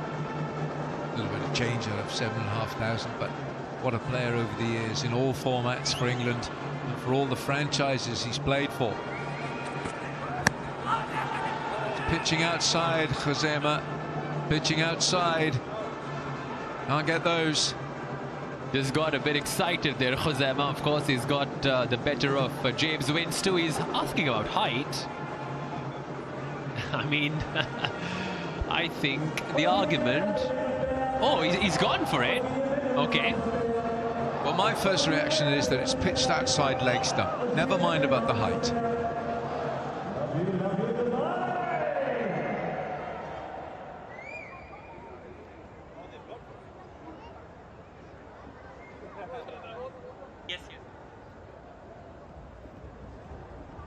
We have an LBW review given not out on field. It's a fair delivery. Just looking at split screen now. Roll this through.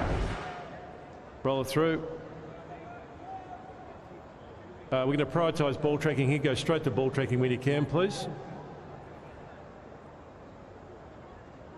coming up now. Pitched outside leg, so the review is lost. You can stay with the original decision, goals you've not out. I'll let you know when you're on screen. Signal now. Doesn't matter what it's doing, where it hits the pads. If it's pitched outside the line of leg stump, you cannot be LBW. Kazema, full of enthusiasm. He saw the ball hitting the stumps through the pads. That's why he thought the LBW was good. Picked up. Is there someone underneath it? Yes, there is. It is Shimron Hetmeyer. That is a great catch. What an over from Josema so far.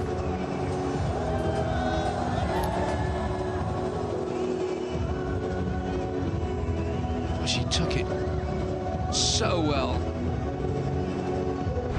Tumble. Just having a look at that front foot, nothing wrong with that. Not sure what they were looking at here, but watch the way he takes it and absorbs the momentum by rolling. That's superb technique by Shimron Hetmeyer. Great hands. Hands underneath the ball. It didn't touch the surface. That is as good as it gets. Again, another contender for the Cycle Hub best catch of the season.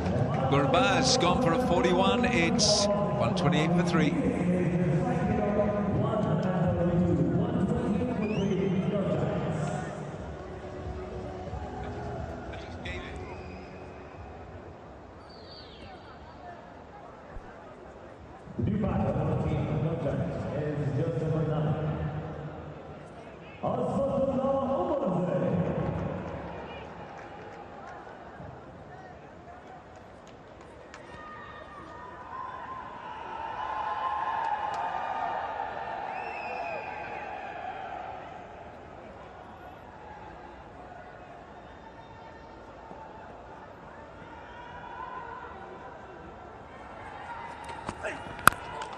Oh, that's a good shot to start. You've just come in. End of the over, 129 for 3.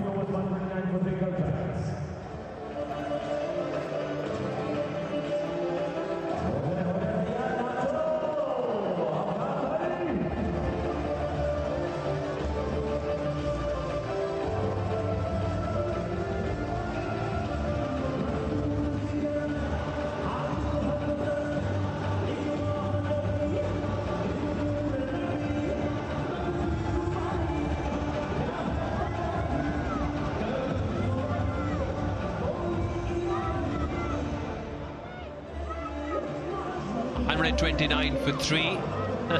That's Khalid Al-Zaruni and Pranav Adani. Ownership of Gulf Giants, and of course Khalid Al-Zaruni, the chairman of DP World ILT20. Oh, misfield. That will go through, and 4 runs.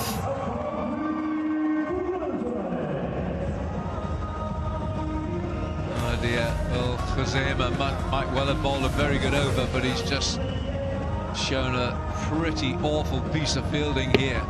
That's elementary. You've got to stop these. Oh my goodness me. He's gone down as if he had a sack of potatoes on his back.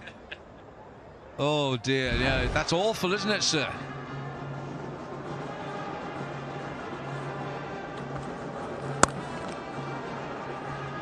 Good shot. Gained for us just a single.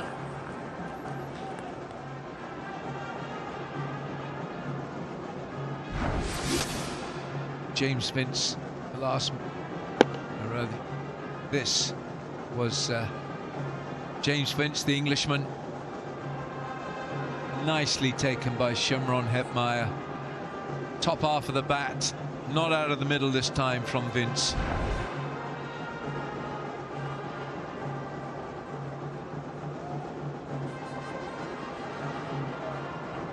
Over the wicket now, Nur Ahmad to Moeen Ali. Ooh, not sure he intentionally played it there. Given the benefit of the doubt, it'll trickle away for 4. Outside edge. Let's see if that was intentional at all. But 4 runs nonetheless. Well bowled from Noor. He's got the length right. Moeen Ali like to go at in absolutely opposite direction. Well, it was Zohaib. He was actually playing it through the mid-wicket area, and it went the outside edge. Well, Moeen Ali, with his own brand of batting over the years, has been a terrific performer. An England player, an England international with so many great deeds for his country. I think they're going to look for two, and Moeen says no. I don't fancy running back for the second. So, now this was the second wicket, which is really a contender for the Cycle Hub catch of the season. Shimron Hetmyer, superb. Absolutely great technique. That's out. Well, you can win a stylish and super cool bike brought to you by the Cycle Hub. Oh, he's in trouble. Gone. I think it's a direct hit. But the bails had come off. This is going to be very interesting to see the replay, Wilco. What exactly happened there?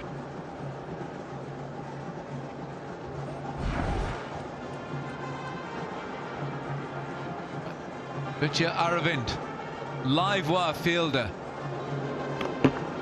Oh, he's missed it. He missed it. I thought it was a direct hit. Should have gone to the opticians. What was that? That was a glaring opportunity missed.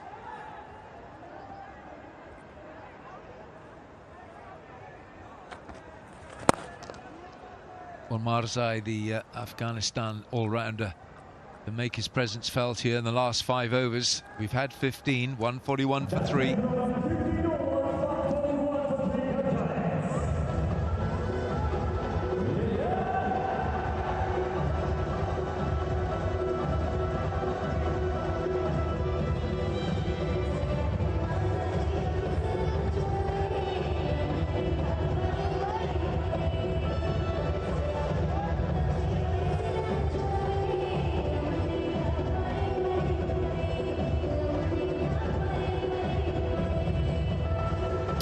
141 for 3, Gulf Giants, good platform, and Pranav Adani, owner of Gulf Giants, would be really happy with him. Khalid Al-Zaruri, the chairman of DP World ILT20, and on the right it's Mubashir Usmani, who is the ICC chair of associates and also the director of DP World ILT20. Naseem Shah back into the bowling attack. 2 overs have cost him 21. Well, a very strange piece of cricket, the end of that over. Noor Ahmad. The ball has actually hit the stumps, but the bails have stayed in the grooves. Watch this. They haven't moved. Yeah. Vritti Arvind frustrated at him. Look at the contrasting expression from Noor Ahmad. Find the funny side of it. See it.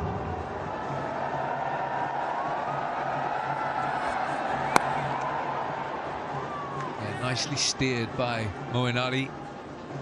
It's just one though.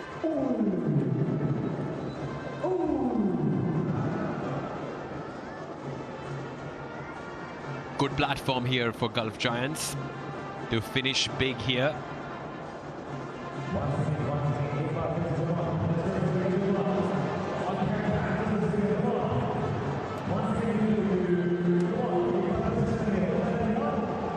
It's part of the Sixes Lounge, where a lot of families come in and enjoy cricket.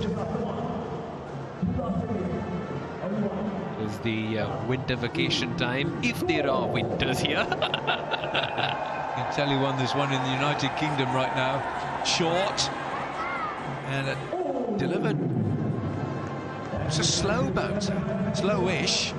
122. That's not his quickest by any means. Naseem Shah can crank it up to the 140s, 145.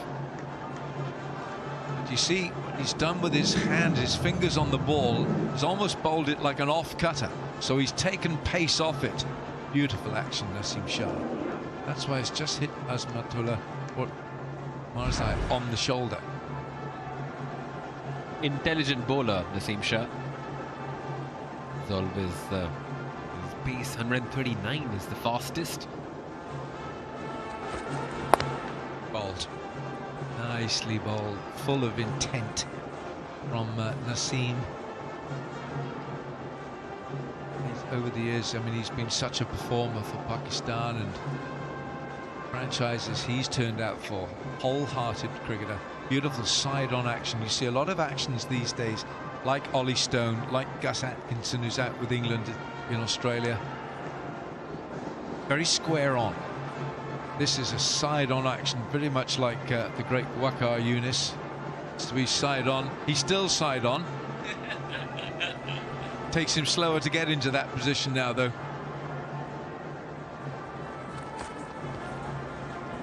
Well bowled again. And he bowled that wonderful last over to... Oh, that's harsh. Really? Okay.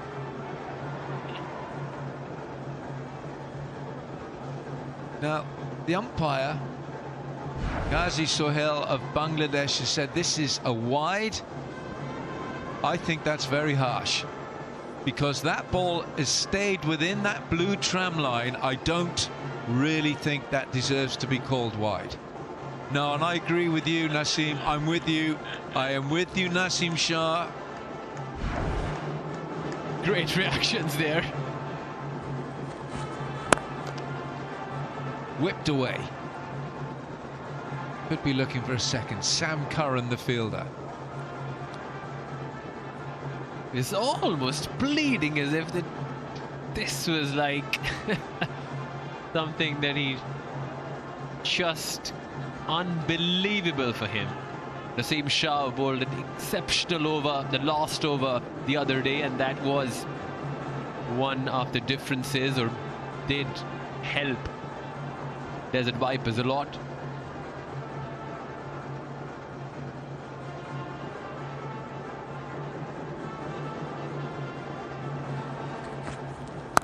Short and pinged away. Ormazai. Shimron Hetmyer.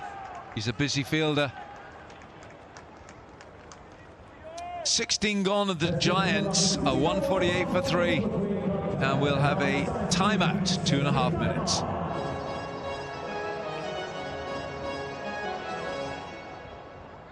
We have the young gymnaster for TV World ILT20 ability and ability on stage. चलिए काम करेंगे सुध भाई number 1 2 और आप करेंगे clap clap clap 3 बार ताली बजाएंगे और 1 2 clap clap clap 1 2 1 2 1 2 1 2 1 2 1 2 1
The sun fast asleep here in Dubai as we wind down another strategic timeout.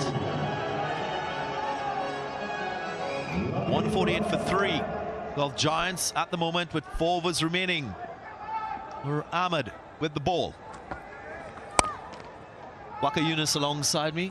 You're a little bit surprised that they've gone with this option, considering they have quite a few seam options to close the innings off.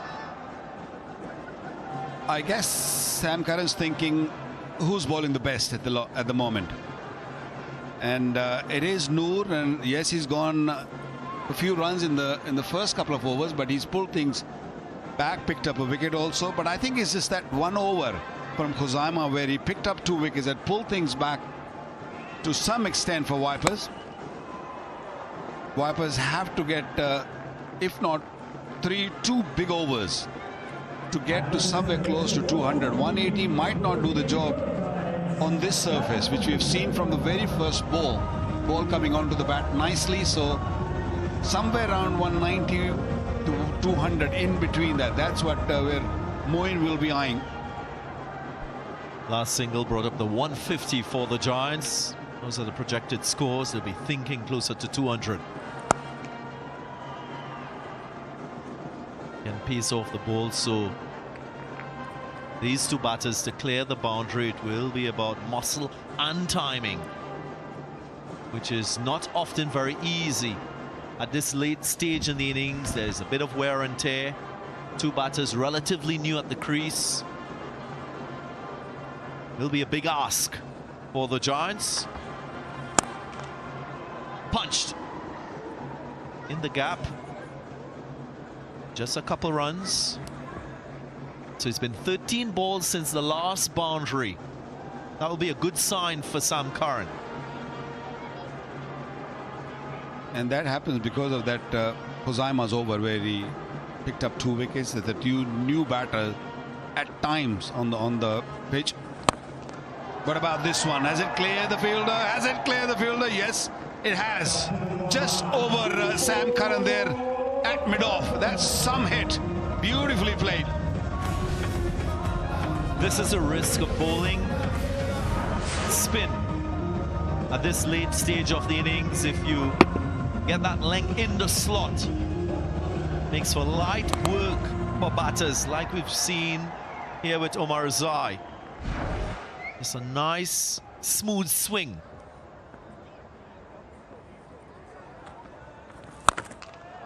Overcompensating. Doesn't have enough. Fielder settles and catch taken. So a short delivery just resulting in another wicket. And that's a good result for the Vipers. Yeah, he was looking for distance, not the height. It was a little short. Ball came a little quicker than Umar Zai's expectation. And that's the reason he went high in the air for a long period. Hassan Nawaz was the fielder, a very steady hands, very comfortable under the ball, pouching it nicely after hitting a beautiful shot for a 6, disappearing now for 20. 159 for 4.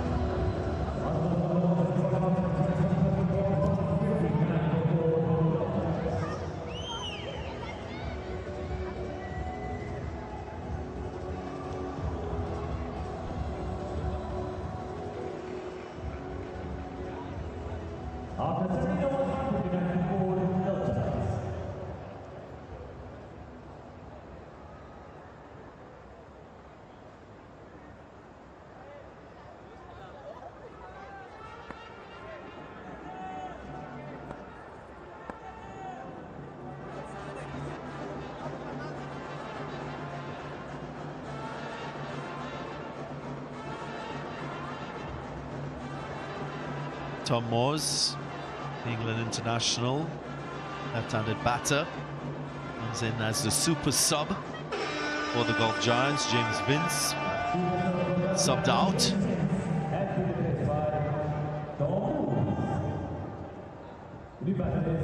came in a tough situation. It's not easy when you asked to do the job, but you have to really take on the bowlers straight away. Oh, timing was good, great fielding. They need to block every run. Every run is going to be crucial.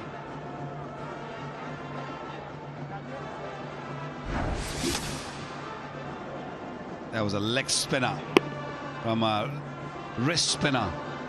Came in quickly, and Hassan Nawaz, a very safe pair of hands. Very nicely taken. A little bit disappointed, but he's done the job. He's got 20 of 13 balls.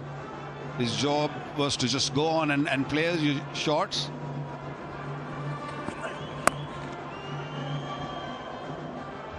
It's a single. Two left-handers out in the middle. Make life a little bit easier for the bowler because he'll not have to shift his lines for a right-handed batter. Look at this field. You're seeing three deep fielders offside, and that's a larger square boundary. So using that bias to good effect, the Vipers, that's intelligent. Maybe a little change now. So deep backward square comes into that circle.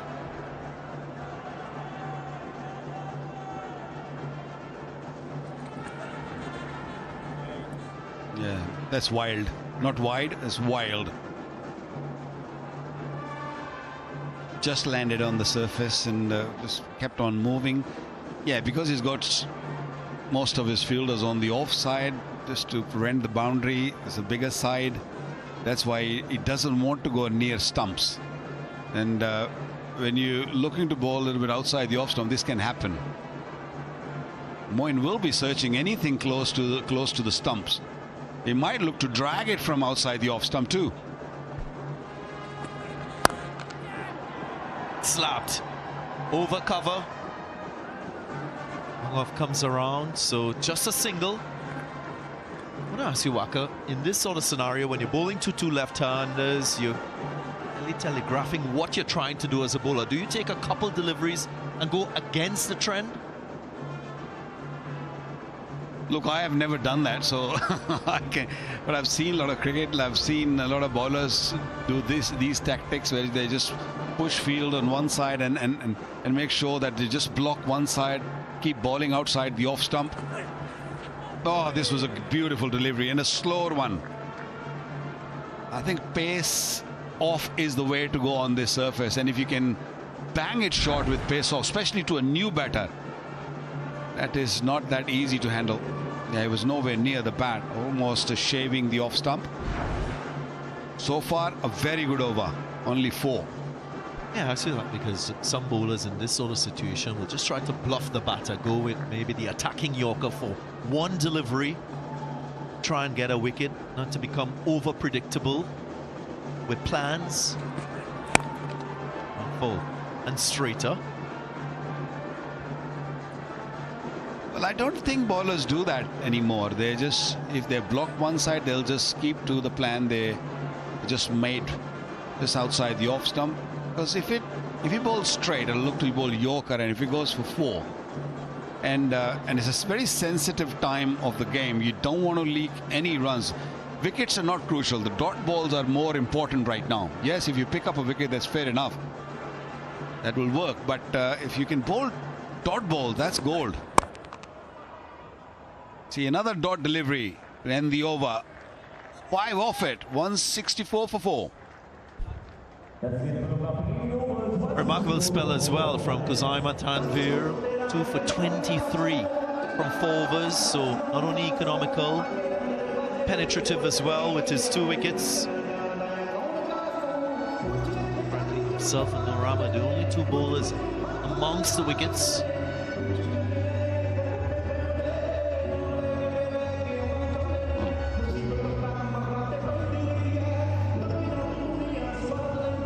Last 30 deliveries, very good for the Vipers. Only 39 runs, and they picked up 3 wickets. They have put the shutters down. They don't want to chase too many. This is a sensitive time where make or break comes into play. Moeen Ali at the crease, Moores at the crease. They would love to have a big over of maybe 18 or 20. 4 deep fielders leg side. So again, the line has to be straight. Just a single. There's a hint of 2 in that stroke. Good work again from the Vipers. I don't think they have run enough tools, which we saw previous match, where Raman Powell and Cox, they were just running hard. You know, 21 or 22 tools they took in that innings. That partnership of 119, that was really something very amazing to see. You don't see that in T20 cricket, especially going into the last 5-6 overs.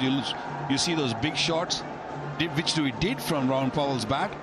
But in between, those was the big shot. This is big, but not big enough. This is in the air. Another one bites the dust. The skipper, not comfortable, not happy. And that is a good pullback by Vipers. Sensational stuff. Did say a good start with the bat doesn't guarantee a brilliant ending. And the Vipers, they've kept their composure. They've picked up wickets in the back end of this innings. Here is another one. You can sense that Moeen Ali was under pressure to get the boundary. Just couldn't get it off the sweet spot.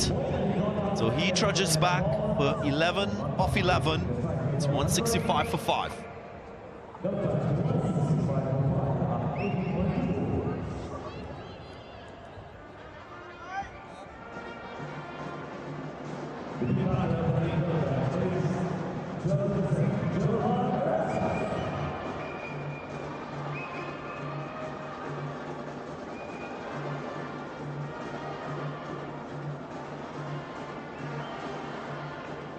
Christmas in the air.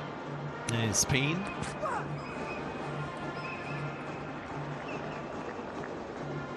Ferrari Rasmus, the new batter. Difficult task to get going straight away, especially when your team is well set and now a little bit behind the 8 ball in terms of projected score and where they ideally want to end this innings.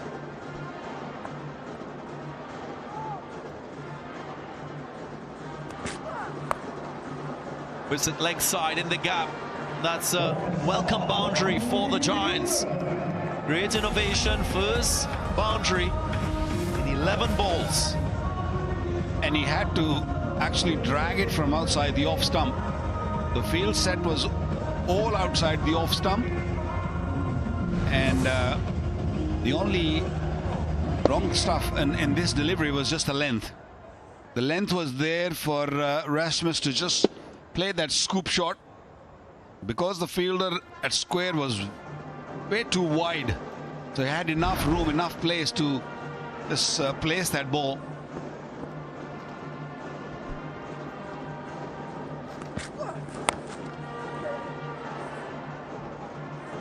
Single. And Rasmus more for balance field. 3 deep fielders leg side. 2 offside. This was a wicket of Moeen Ali, looking to go big and clear the fence. So good work. Yeah, fielding and catching's been good.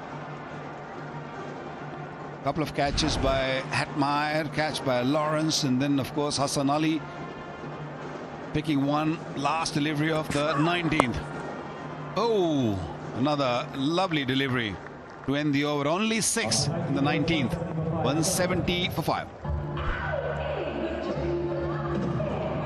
Another bowler in this complement doing the business. 1 for 28. Not that wicket of Moeen Ali, but the Vipers will be pleased with the economy given the rollicking start from the Giants. Really clawed their way back into this game by virtue of their disciplined bowling and reading of the conditions too. Seen lots of slow balls being bowled into the pitch. 70 for 5. The Giants will be thinking about a massive end, big over in this last one. 21 over will give them the icing on the cake, so to speak, as they finish off this innings.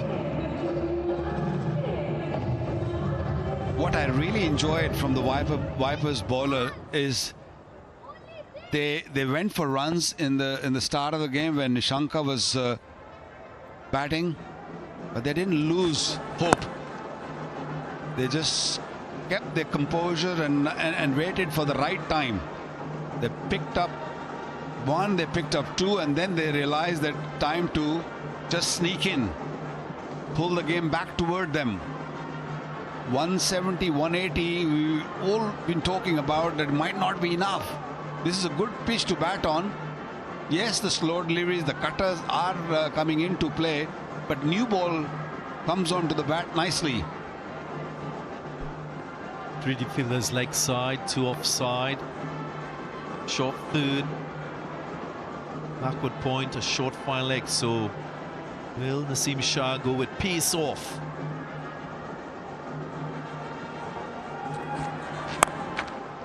Pace on, walloped over the head of that long off fielder. So a maximum in the second ball of the over. Pressure on Naseem Shah. Yeah, it was wide, but Moors have got such a fast hand that watch those hands. Boom, right from the middle of the bat. He had all the intentions of going big, and he got it right. Lovely hit. Very positive. Make it big this over. Maybe take pace off the ball as well.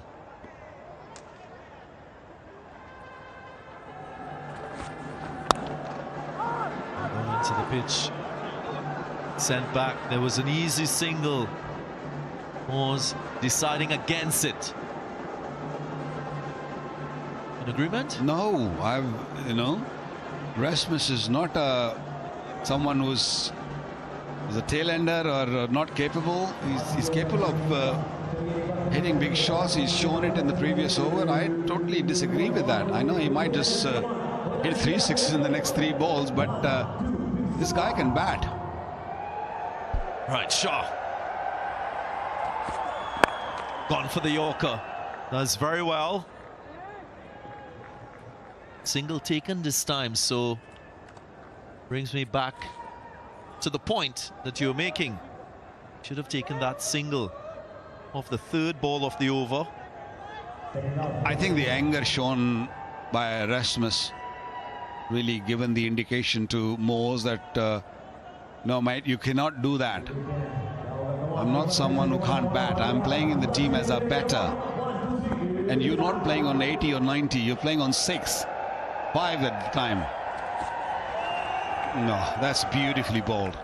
That's very smartly bowled.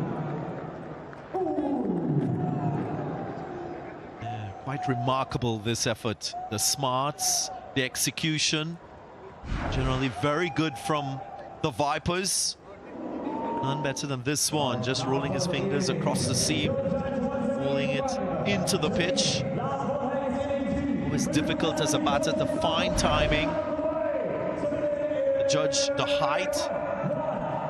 Well, when you come in, you rather have pace on ball than those cutters, the slower ones, because the timing, to get timing right is not that easy. Last ball.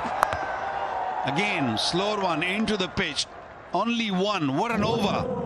Especially after getting hit with 6. Only 9 off the over. This might be a game changer, this over. He's not happy, Naseem Shah, but I feel that's a brilliant over. 179 for 5. Giants will be very disappointed with the performance, because at one stage it seemed that they might run away with it. They might get 200 or more. But picking up regular wickets, I think, pull things back toward the Vipers. You just 38 of the last 5. The Giants, they end on 179 for 5. And the short.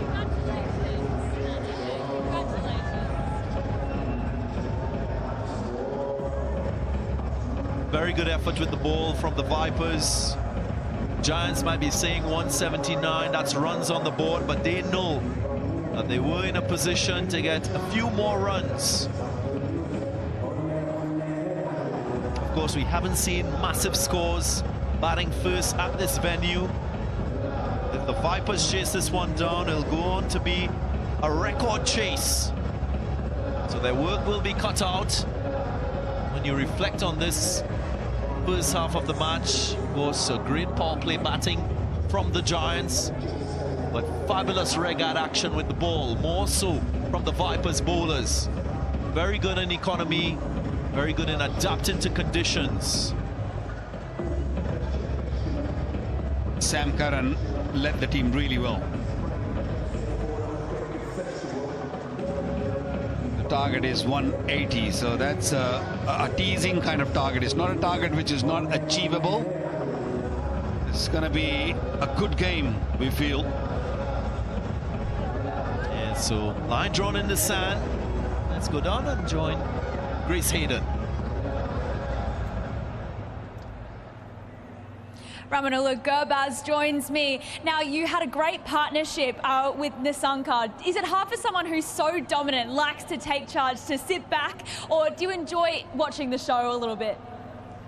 Bismillah Rahman Rahim. I think, yeah, the way Nishanka is batting, I think is just unbelievable. He makes it too easy for us, and I think it's always a pleasure to bat with him alongside. I think, yeah, he's just unbelievable, and I think that was a good partnership.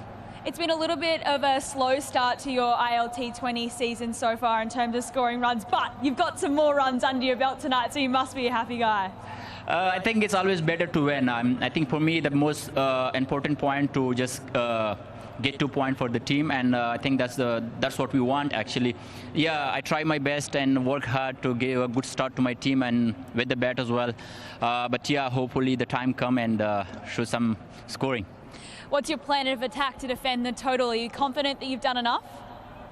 I think we just need to focus on one game at the time. I think, yeah, whatever the result come in the end, that's not in our control. But yeah, we try to focus on one game. Championship or defending ship, that will take care of itself. All right, well, thank you so much. Good luck with the second innings. Thank you.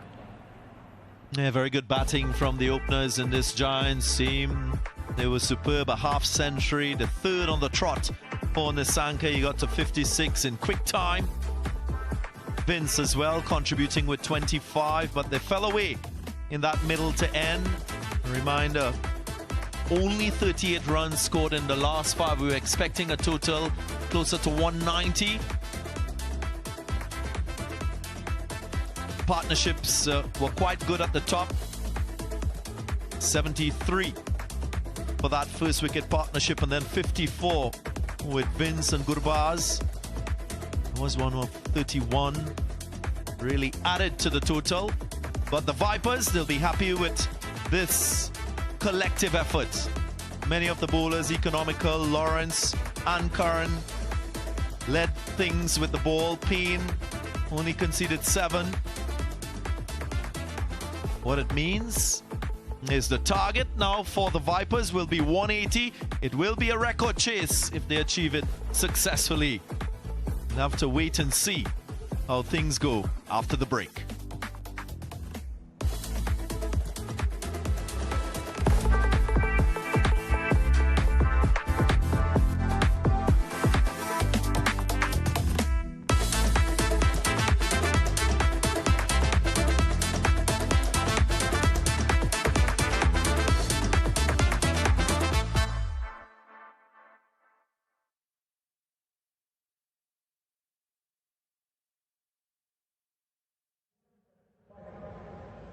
For 180 runs.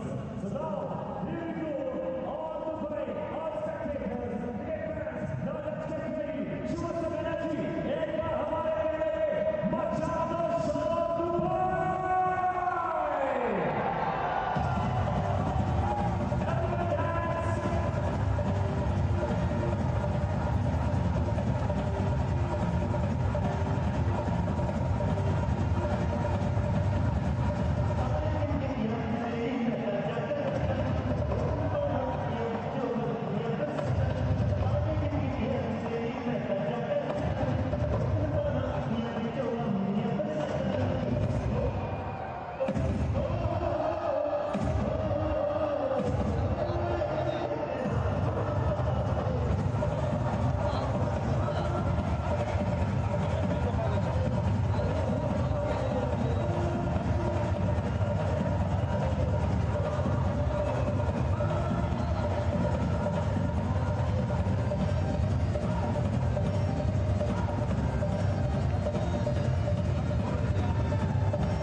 International Stadium hosting the 8th match of the DP World ILT20 for Season 4. The Gulf Giants, having been sent into bat, have posted 179 for 5 on the back of Pathum Nissanka at the top with another brilliant 56. Gurbaz got going late in the piece with 41. Vince 25.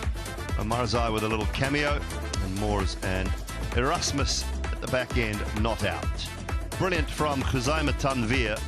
Local man has been putting on a show in the tournament so far with bat and with ball, 2 for 23. David Payne also outstanding, 1 for 28 off his 4. Opening partnership of 73, and a bulk of the work was done by the man who was first onto the field, Pathum Nissanka. 4 4s and 4 6s in his 56. Amanullah Gurbaz was a bit of a bystander for quite some time in this partnership, as Nissanka just took the Vipers' attack to all parts with another half century for him. He was undone eventually by Noor Ahmed. Slightly quicker, just going through, picking up an inside edge. James Vince came to the crease, and he and Gurbaz put together a little partnership that took the score from 73 for 1 to 127 for 2 before James Vince was the second man out, put by Hetmeyer at deep mid-wicket. Moeen Ali then joined Gurbaz. So a little bits of misfielding, but the catching in general was very good from the Vipers camp. Omazai with a big one over long on, or long off. Picked up his one and only maximum of his innings before being dismissed, and Payne came back and bowled beautifully at the back end. A couple of overs in the power play, then a couple of overs to finish off. Picked up the wicket of Moeen Ali, Erasmus and Moores, with a little partnership at the back end, taking the score just 14 for them, from 165 through to 179, which is what the Gulf Giants amassed. So that's the target in front of the Vipers. 180 required to win. Earlier today, we had this wonderful partnership taking shape, Emirates Cricket Board and Bisleri Hydration Partnership for 3 years, in the presence of Khalid Al-Zaruni, the chairman of DP World ILT20, the vice chairman of the Emirates Cricket Board, and also we had the chief executive officer of Bisleri, Angelo George, and a wonderful new jersey was also unveiled in the presence of the who is who of the Emirates Cricket Board as well as Bisleri.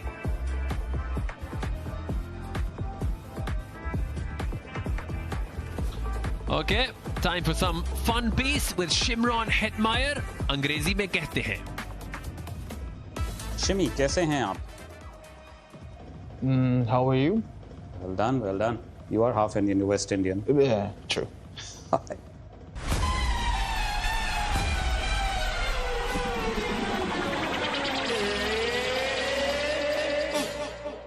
What do you think the term Harfan Mola means?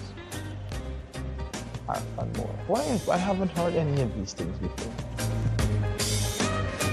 A good shot. He's a great player. It's an all-rounder. It's an all-rounder. Okay. I'll remember that next time I get to it, yeah. What is Kshetra Rakshan? Okay, I've never heard of any of these things before. It's something that happens on the cricket field. Like just bowling or fielding or something. We'll give you half a point, it's fielding. Yeah. What is Pag Badha Karar? I think you have to give me hints of everything. So the hint is, it's a kind of dismissal. Bored or caught behind or something? It's LBW. Jesus, I was going to guess that first. And our last question is, are you a ballebaz or a gaindbaz? I think the first one. You got it right. Ballebaz is a batter, so. Yes! I got one. Thank God. Dhanyavad.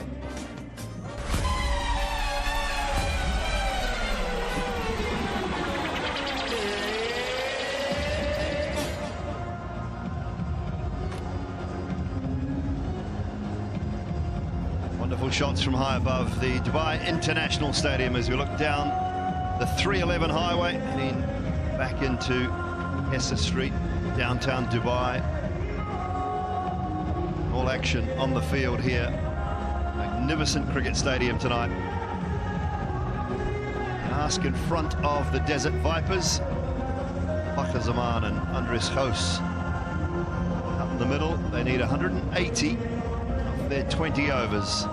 Giants feel should have got more to the start they were off to, but I think their bowlers will take heart in the fact that they were held back through the middle. Couldn't quite find the boundaries they were looking for. Pace off the ball, spin came into play. Found their way to 179, which the Vipers have never chased in the history of the DP World ILT20. So this would be a record chase for them. 72, their previous highest. Alan Wilkins in alongside, and a couple of exciting, explosive men at the top, like us. Yeah, and there's one of them. I think he's absolutely key. Fakhar Zaman, 3 centuries, 55 50s, strike rate of 135. He's got over 8,200 T20 runs. Andries Gous, man from the Free State in South Africa, but now very much United States international cricketer with a century. But I think it really needs, and I know we say this often, they need a good start. Of course they do. But you don't want, they were 3 down in the power play in their last match in Sharjah, and they came back and somehow they got over the line through Khuzema. But tonight I feel that Fakhar Zaman has got to make his presence felt. I don't think they can scramble back into the equation. You're quite right, Dooley. They've never scored 180 to win a match. So I think tonight Fakhar Zaman's got to make a big contribution to this cause. Someone needs an Asanka-like innings, don't they, to get things underway. Get too far behind the 8 ball early on, it makes it very difficult, but I still think they'll be a little bit circumspect through the power play. Going to 8s is okay. Full toss to start. A little bit of shape. Juan Thassara. Yeah, Fakhar Zaman, Ramarzai, the big Afghanistan all-rounder, he can bowl with some pace as well. Fakhar Zaman, he's one of those extraordinary cricketers. Exasperating is the word I think I'm looking for, because he looks $1 million 1 minute and the next he can chip it straight up in the air, but when he gets going he's got an incredible hand-eye coordination which gets him over the line and hits big sixes.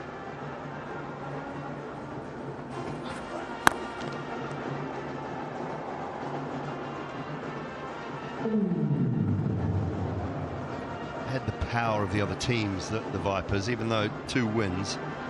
Hit 11 sixes in total. Now the Giants hit 9 in their innings. Vipers have hit 11 in 2 games, only lowest by any team in the comp. The only half century has come from Andries Gous. Tournament so far. They haven't been at their best, but they've still won. Yeah, maybe that's a good sign of a team that can scramble and, you know, put things together, patch things up.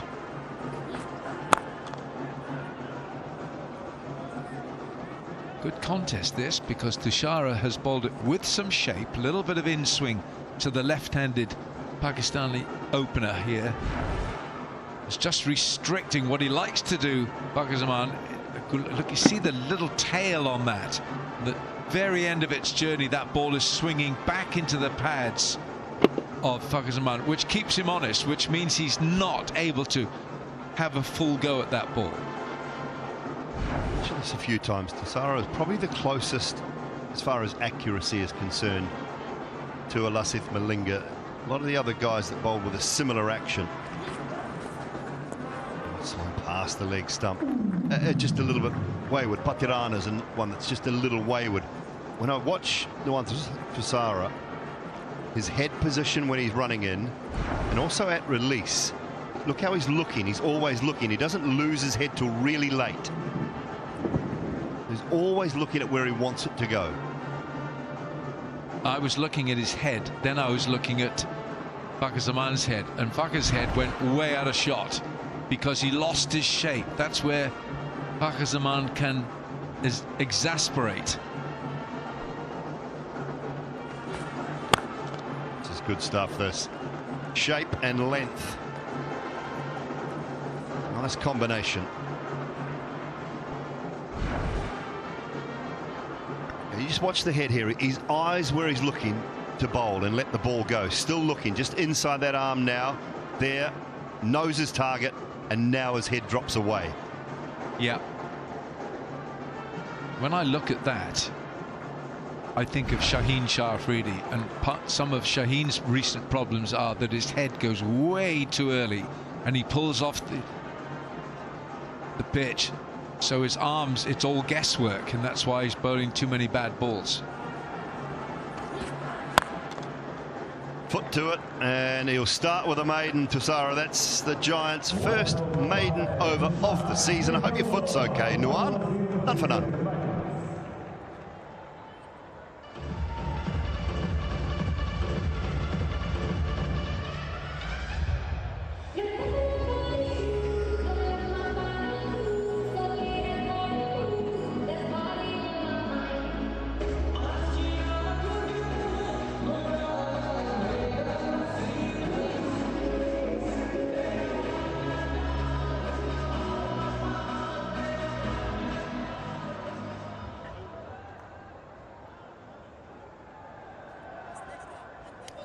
So Andries Gous, who had a good look from the non-striker's end there, because 6 dot balls from Tushara. Wonderful opener of an opener from Nuwan Tushara. Now Andries Gous, that puts a little bit of pressure on the United States international, but he can get on with it. He's the only one with a half century this season for the Vipers. Markader from Ireland shapes the ball. Starts with a good short ball. Yeah, that 58 from Andries Gous off 36 balls against the Dubai Capitals in game number 1. Zaman with 26 in that game.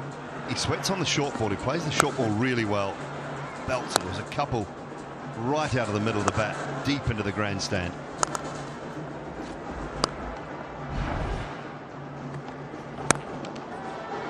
Timing.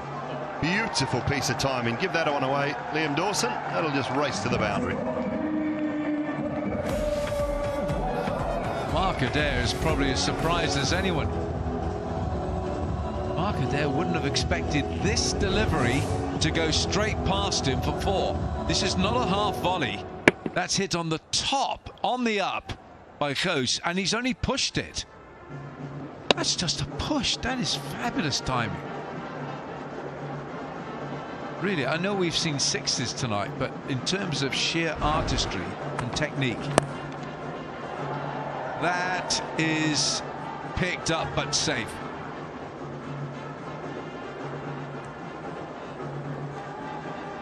One bounce out to Karad Erasmus. Fortunate Alan, and bloke you knew very, very well, and my early captains in New Zealand. A bloke who played the on drive as well as most in the world, I think, Martin Crowe, the late great Martin Crowe. Always said the on drive was the most aesthetically pleasing shot in cricket. That was wonderful from Gous. Pace off. Zaman's underway.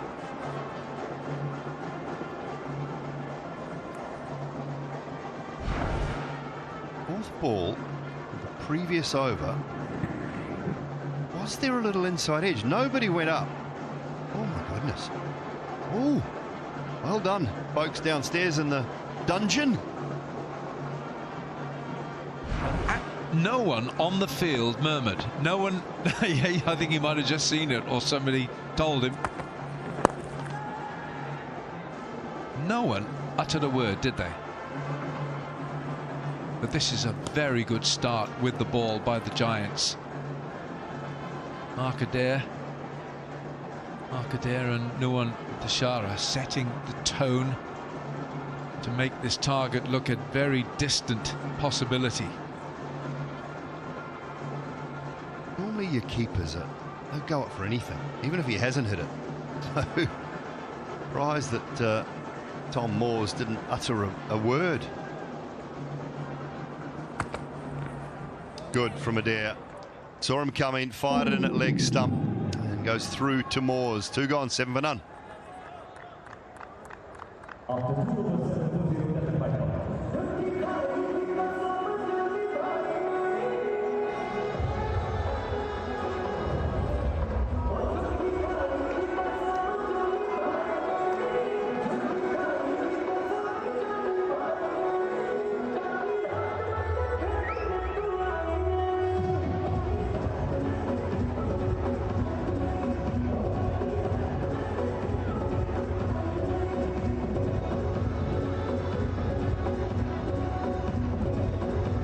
So just the one maiden for Nuwan Tashara, and they're changing it up already. Azmatullah Omarzai also swings the ball a little bit both ways. Decent record. 2 matches. He's got a 2 for and a 3 for. Omarzai, 3 in the previous game. 2 in match number 1. There's that shape back into the right-handed host. And that shape that Simon Dool is talking about here, we're talking about late movement. And he does deliver with a very good seam, upright seam, and that ball is jagged back very late. Well, our Jalwa Dikau Imam Power contest, who were the finalists of the DP World ILT20 Season 1. Is it the Giants, the Vipers, Emirates, or AD Kiar? Who was it?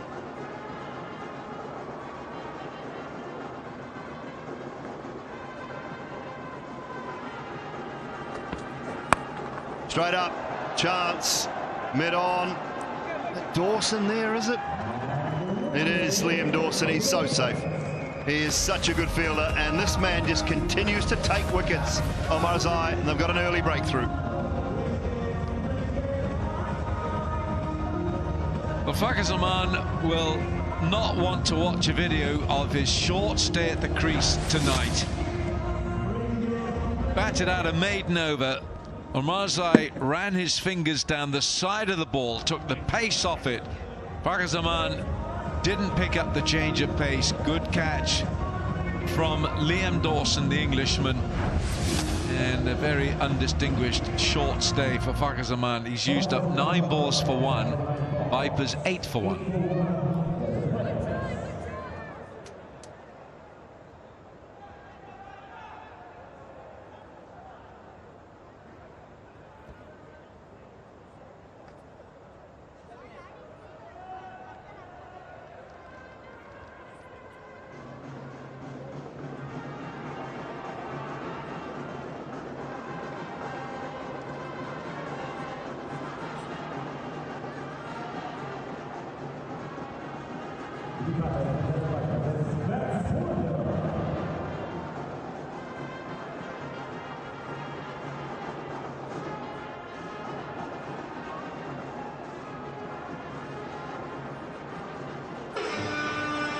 Tucker with the signal, or the substitute. Max Holden is in for Noor Ahmed.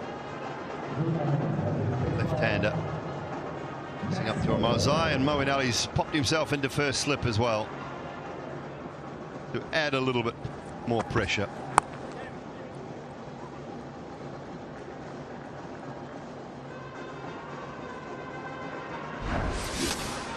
Just watch how Fakhar Zaman has had to stretch at this, and his feet are almost off the ground. His back foot is gone.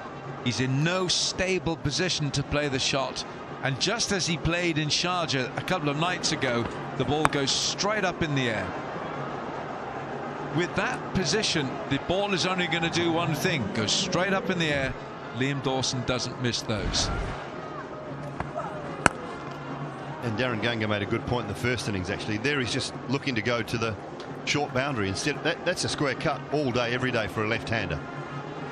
Bread and butter.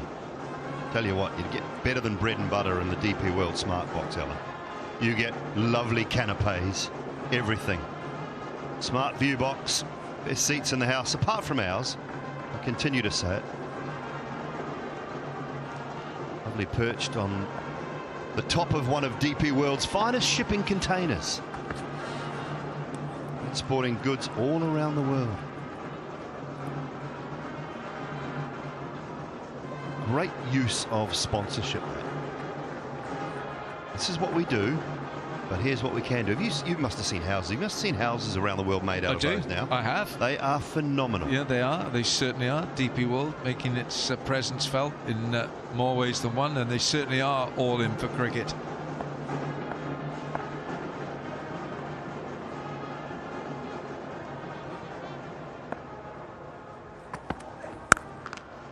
Hit hard this time, driven beautifully through the covers for 4. Finish to the over. 6 coming from it, 13 for 1.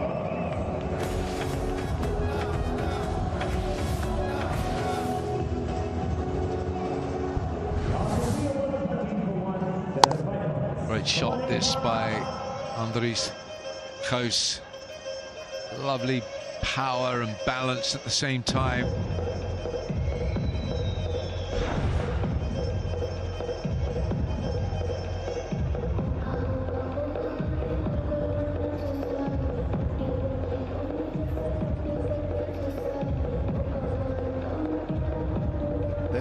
After 3. Slow start. Max Holden, super sub. That's the area. There is protection out there. Form of Erasmus. Bring off the last ball. The previous over. 172. That's number 172. Big ticket for season 4. Play big, dream bigger. Marazai has taken a wicket in his first over of every game. He's bowled the 3rd over every game. He's me. And he's taken a wicket in his first over. Pulls, sweats on the short one, but it's straight to the man. Big side, comfortable for Erasmus. And Gous gone now. It's a great feeling for the bowling side when it all goes according to plan. Mark Adair with the set field, bowls the short ball. The plan is set. Gous went for it. His feet haven't moved much, but he swivels round and he hasn't got enough on that. And Gerard Erasmus has got a very safe pair of hands. The Namibia captain makes safe with that. Now the Vipers have lost 2 within the first 4 overs. Gous gone for 11. It's 14 for 2.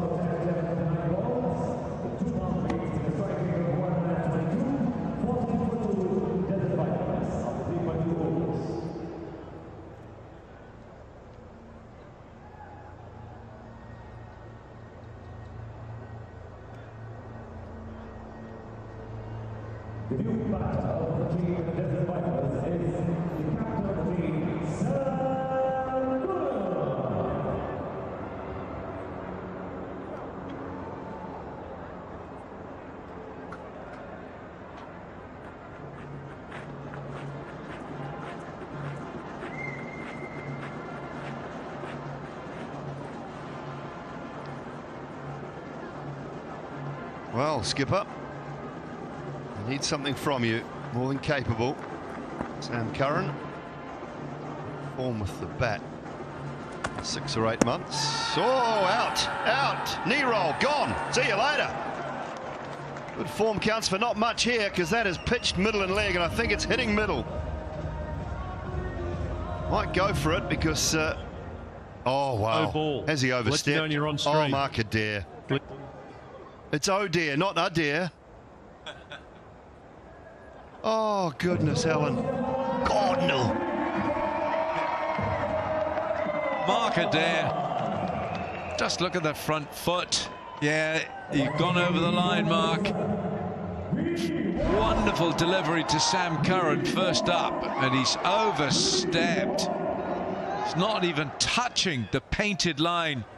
It's pitched middle, and it's crashing into middle and leg. That's done.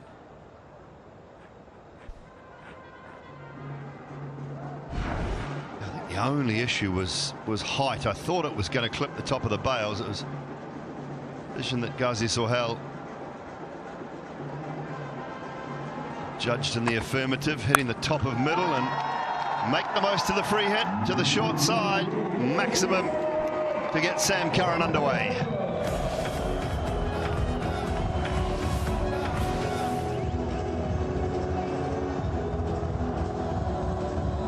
It's a horrible feeling when you're a bowler and you know you've produced something of your best. This could be the DP World dispatch of the day. In sport and logistics, you need that precision and the adaptability. And this shot from Sam Curran, certainly a contender for the DP World dispatch of the day.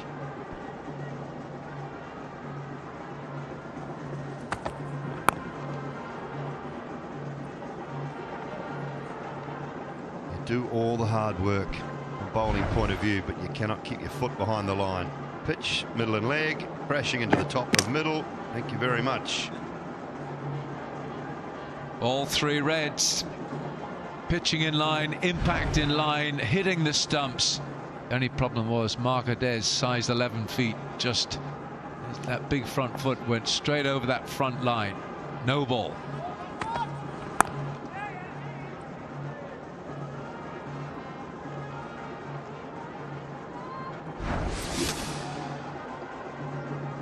He generally plays the short ball really well, Wilco. Big side though. Good idea from Adair. Good field placement as well. You have to get it absolutely spot on into that big side. Yeah, that's a long way, that Gerard Erasmus. Perfectly deployed. Andries Geuss falling into the trap. It's flicked leg side for one, and they'll go back for a second. So a mighty hill to climb for the Vipers. 4 gone, they're 24 for 2.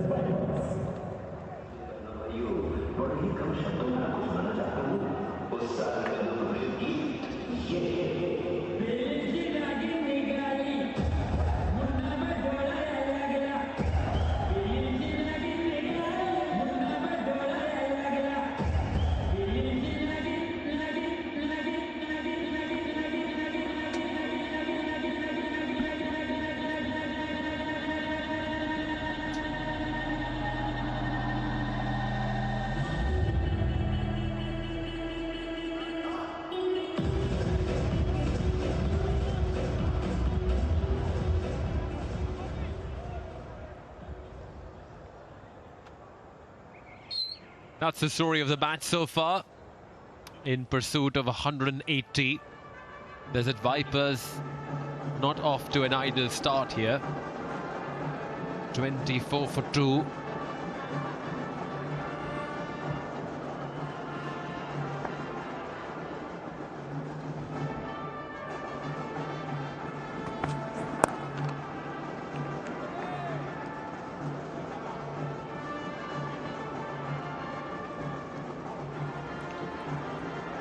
The one expat power play is on, and after a couple of wickets in ascendancy, Gulf Giants got the early breakthrough, and then this one straight into the hands.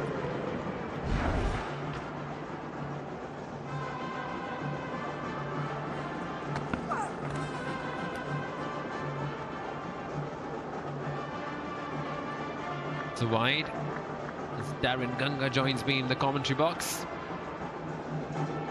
Good start, you can see, for the Gulf Giants, picking up the wickets of Fakhar Zaman, who is very dangerous at the top. If he gets off, he can make use of the power play phase. Andreas Haus also losing his wicket. He had a half century already this season. So an informed batter dismissed. Good fielding, good effort by Zohaib Zubair. The UAE players. And that's the belts. Rizai is also one of the contenders. Belts are really famous. The white belts, you see now it's points table, not just the wickets. So there are more factors to it too. 3-wicket hauls, 5-wicket hauls. No metrics to give an accurate measurement. A well bowled and awkward bounce too for the keeper. I'm keeping my eyes on this surface because back-to-back matches on this pitch number 7. I want to see how the ball reacts, whether there will be a lowering of bounce, whether the pace will be significantly slower in this second half of the match. The bounce was a little bit low with pace off. That's been the order of the day. When you looked at the Vipers and the way they clawed things back, they took pace off the ball, generally speaking. Oh, straight to the man. In Zohaib Zubair there. It was just about, I think, 6 inches either side. Could have been a boundary.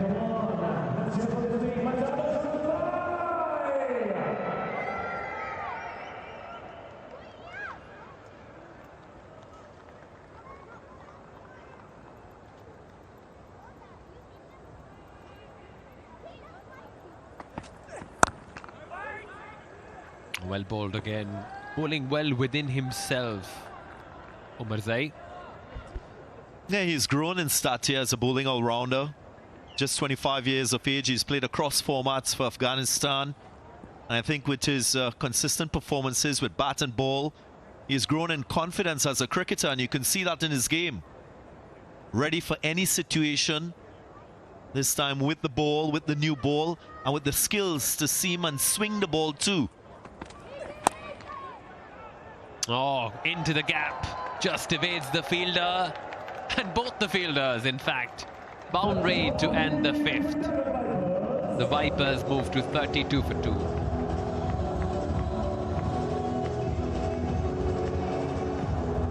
Yeah, 122 kilometers per hour, so there was a fair amount of pace on this delivery. So just using the pace, not trying to fight the pace. In the angle of the bat right to beat those two fielders behind point, offside. Precision, you can say.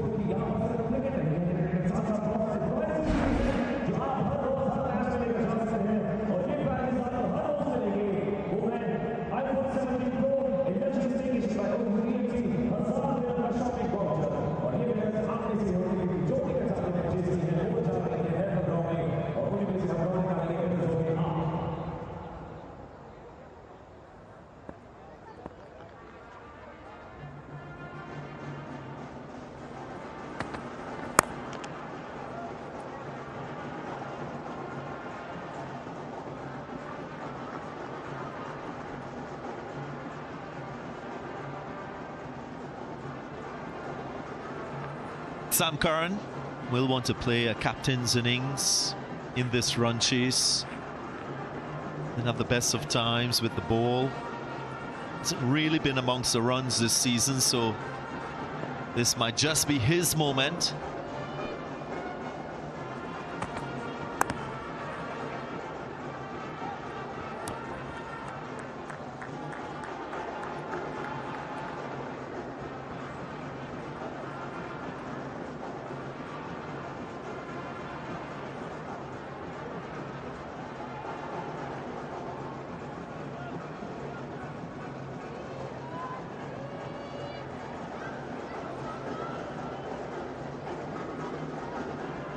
.33 for 2. There's at Vipers' long way to go. They started their campaign well this season. Of course, the finalist last season too.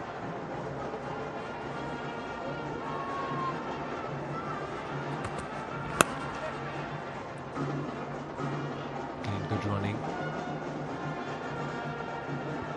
Same with Sam Curran, 7 and 19 in the previous 2 matches, so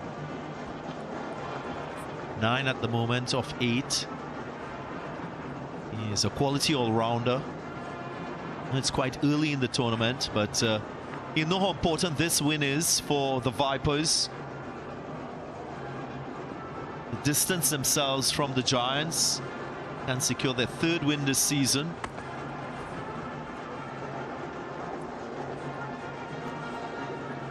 And sometimes as a captain, when you perform in your individual role or roles, just helps in the way your fellow players respect you as a leader, in your own form and drive to your team qualifying for the playoffs and going on to win the championship. That will be uppermost in his mind.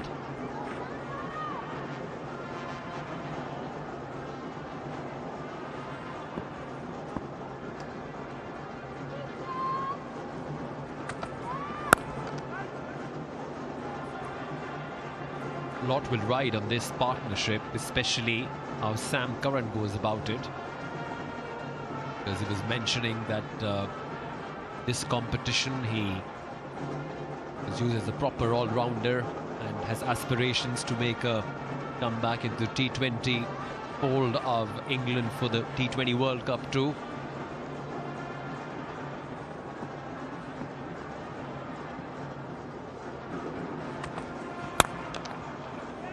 Oh, struck hard.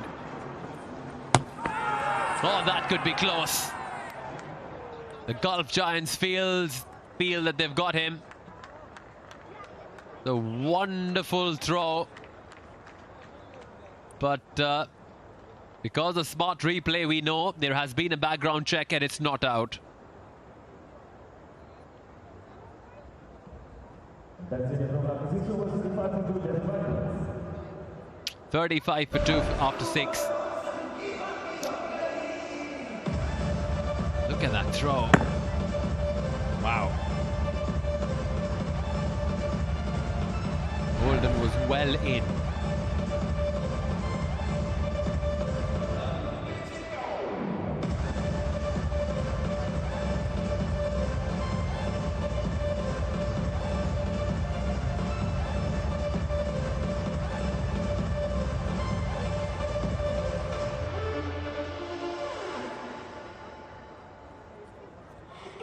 The date start by Desert Vipers in pursuit of 180. It's a tall ask.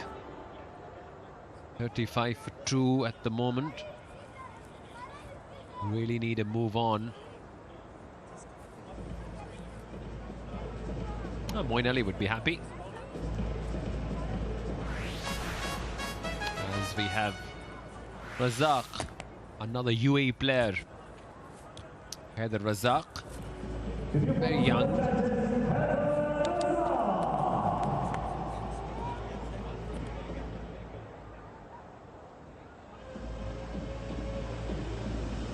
He had a good game in that match number 3 when they played my Emirates.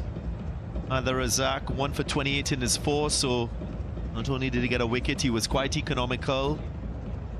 Moeen Ali will be expecting a similar outcome as he starts in this middle phase, so there will be more protection for him as a bowler.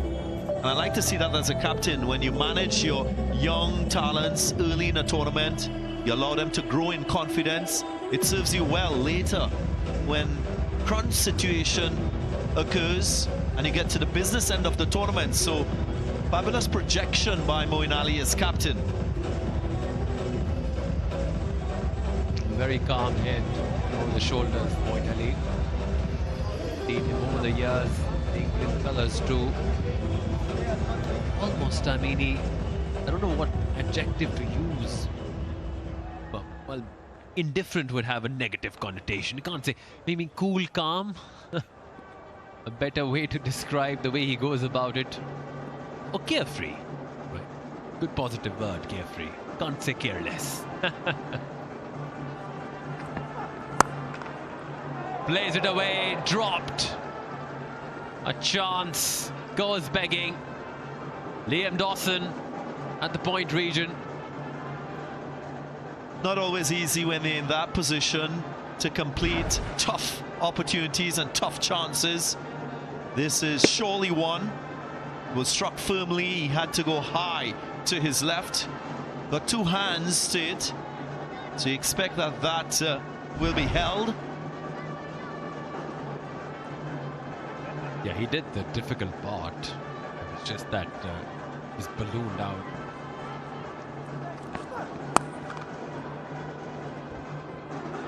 A shot of a length, but he balls that heavy ball at the Razak.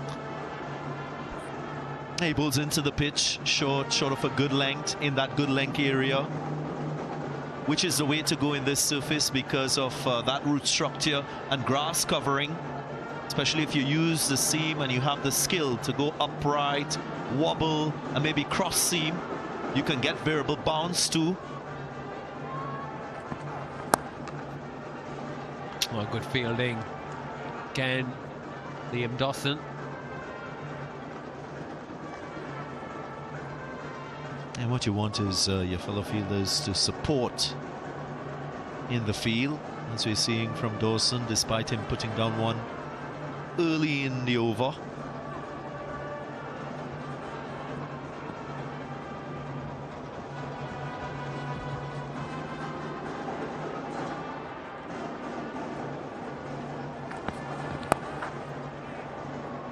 Oh, he tried to be cheeky there. The Gulf Giants could have really had the upper hand. A missed chance because they didn't go for the review. It would have been out. And this one was so close. An out given, but no ball. The final one, Liam Dawson. Dropping it. It could have been far worse for Desert Vipers.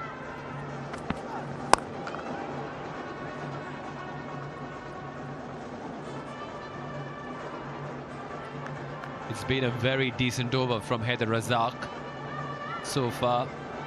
Just 4 of the over, and more than just being miserly, he's bowled that heavy ball.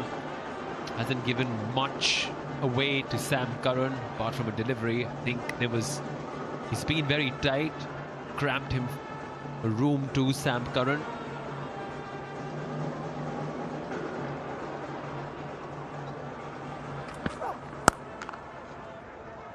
Oh, it's through, and 4 runs. What would have been was an otherwise very decent over. 43 for 2 after 7. He'll be so disappointed with this outcome.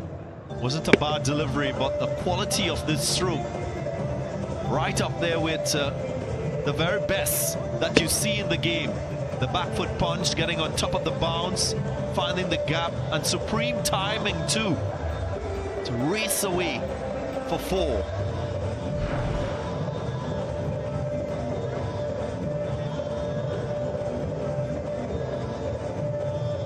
The wonderful sight of the Dubai International Stadium. It's match 8 of DP World ILT20 Season 4. Gulf Giants in pursuit of 100 and... Sorry, Desert Vipers in pursuit of 180.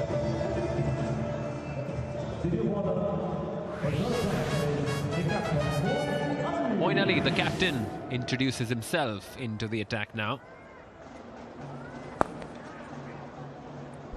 I was wondering when he will make his entry with the ball. Moin Ali, with 2 wickets previously, extracts a fair amount of turn.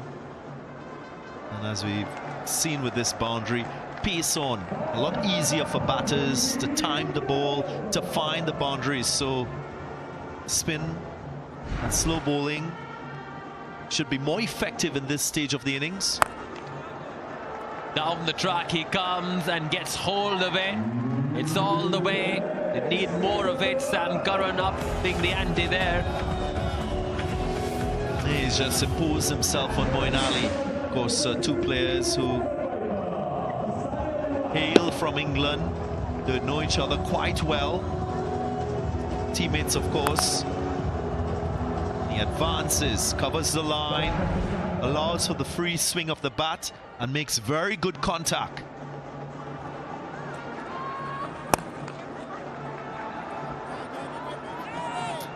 Oh, he called for two, but they got good bars. The outfield. This was that 6. The great Brian Lara used to say that.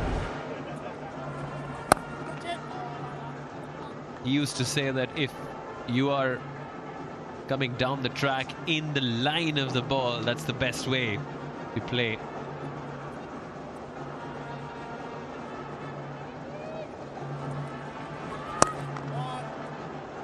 The other thing too is Moeen Ali has brought himself on to bowl to 2 left-handers, so his focus should be on keeping his eyes on the batter and that use of the field, because there's not a lot of turn on offer, and that's because of the dew factor, the ball just slicking off the surface. So maybe him just trying to show a little more guile with his lengths. Again, impart revs if he can on the ball to extract whatever turn is available.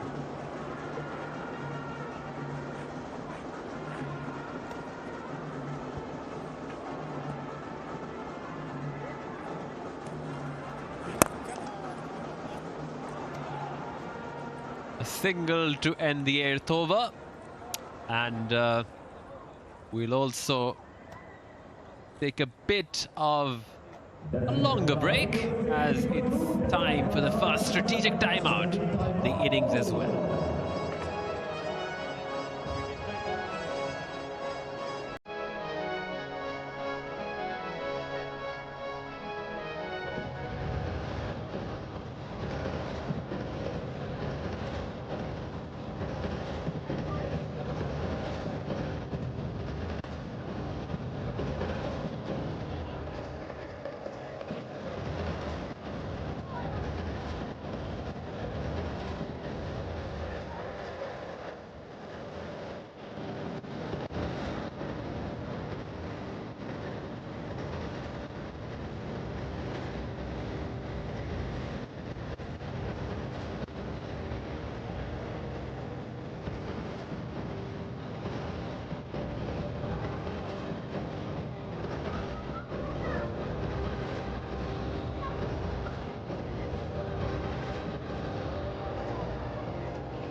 Counting down to the end of the strategic timeout.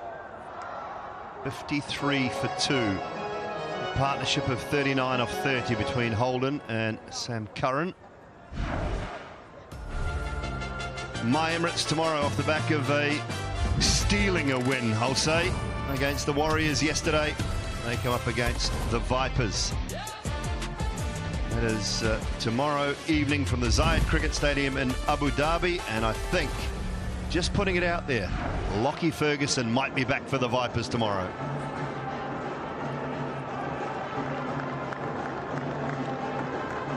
skipper might be back.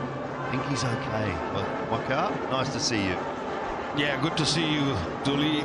Yeah, it'll be good to see Lockie Ferguson back in the mix here at the DPL ILT20 Season 4. Vipers are scraping through. They've lost 2 wickets. The run rate at the moment just around about 6.5. They need to be around that 10 runs figure per over.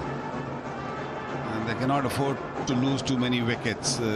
This partnership is going pretty good. 32 deliveries they both faced, 40 runs.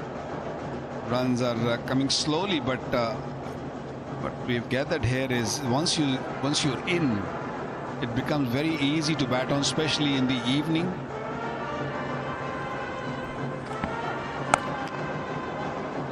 Dan Lawrence, Shimron Hetmeyer, Hassan Nawaz. Got out Khuzaima Tanveer after his little heroics in the previous encounter as well. They've got a bit of power. It's just a matter of not letting that required rate get out of control. And out of control with 10 overs to go, 9 overs to go is probably 14, 15. That'll fly away and fly all the way for 6. Very well timed over backward point. Yeah, used the pace very nicely. No third man there. And allowed the ball to just bounce, and that pace was up there. All he did is just placed it so good that it went all the way. Bowler under pressure, 8 off the over in 4 balls. Vipers need 119 of 68. So this time, in this situation, Waka, when boundaries are required and you're trying to close one side of the ground, and I'd rather see Haider Razak come around the wicket and bowl into that big leg side. Try and cramp him for room in at the hip. Yeah, you got to use that bigger side of the boundary. Not a bad idea, going around the wicket and just bringing the ball in, and the odd slow delivery in it.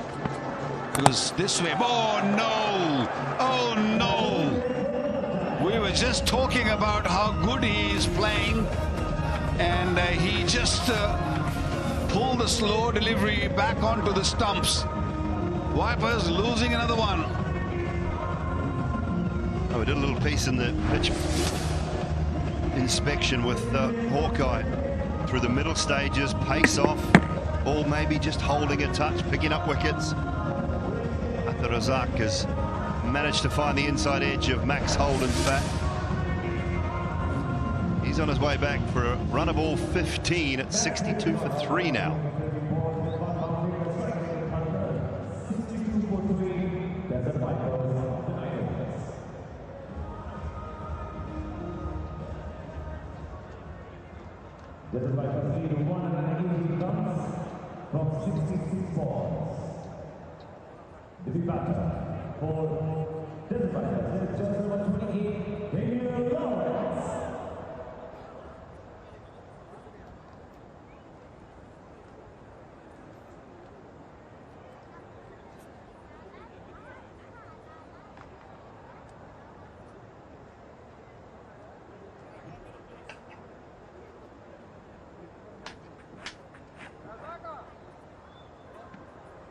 An 18 off 66, run rate required, just under 11. Moeen Ali. Expensive first over, but just finding a little bit of purchase. Yes, it is gripping a little bit. We saw that wicket taken by Razak. It was a slow delivery, also gripped a touch and came off the surface very slowly. And that actually creates a doubt in batter's mind. Should he leave the crease or play from the crease once the grips a touch? Lawrence is the new man, Dan Lawrence, very experienced, best of 120, big hitter. A don't think Vipers can afford to lose any more wicket for the next at least 3 to 4 overs.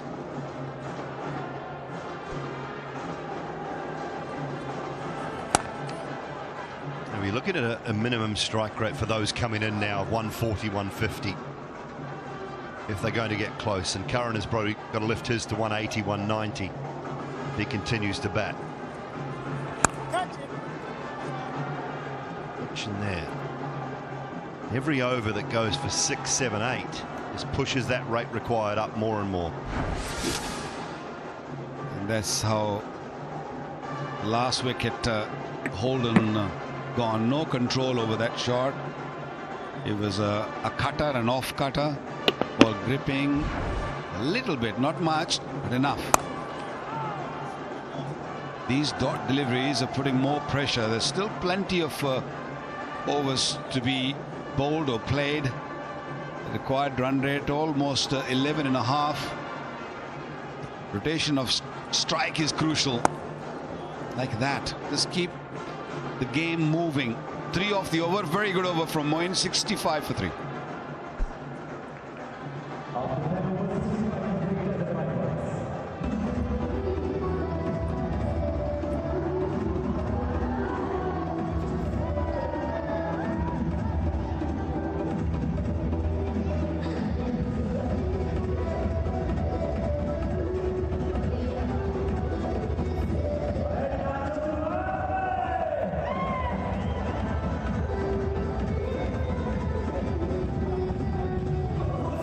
About as far apart as the 10-lane highway at the other end of the ground at the moment. 3-11. A long way to claw themselves back into this encounter, the Vipers. We'll continue now with some spin. The big side now for Sam Curran. Ball turning into him from Liam Dawson. He'll come around the wicket. He just fires the ball in at middle and leg. He bowls the odd one a little slower. Very clever campaigner. Deep long on, mid-wicket, and a backward square.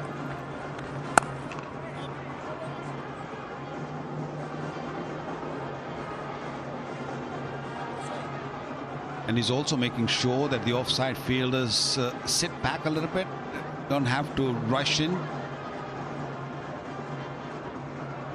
Left hand, right hand might trouble Liam Dawson, although he's got so much experience. He knows how to bowl both left and right. Offside of Dan Lawrence will be a little bit bigger, so he'll be eyeing on the onside. That's good delivery, very good delivery. They come really tight.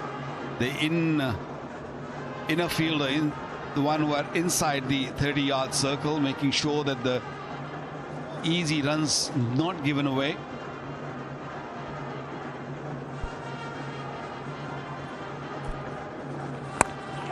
And then just goes slow and wide. He is a canny operator, Liam Dawson. Played so much white ball cricket. And especially to a new batter, he knows Lawrence is looking for a pace, and he'll just slow it down. It's so good. Yeah, this one more straight to Moin. Another dot. 21 T20 internationals for England. Economy rate of 7.86. Clever operator. Quicker in at that middle and leg stump. Now, how does he get out of the over? Last one went for 3. This one's gone for 2, and the rate now is 12.3.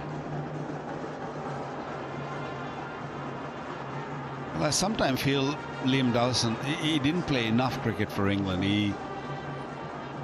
Maybe because Moin arrived and Rashid was there, the young blood was coming through, and they were Moin probably a better batter than him. Offers a little bit more with the bat. Another excellent over. 3 off it, 68 for 3.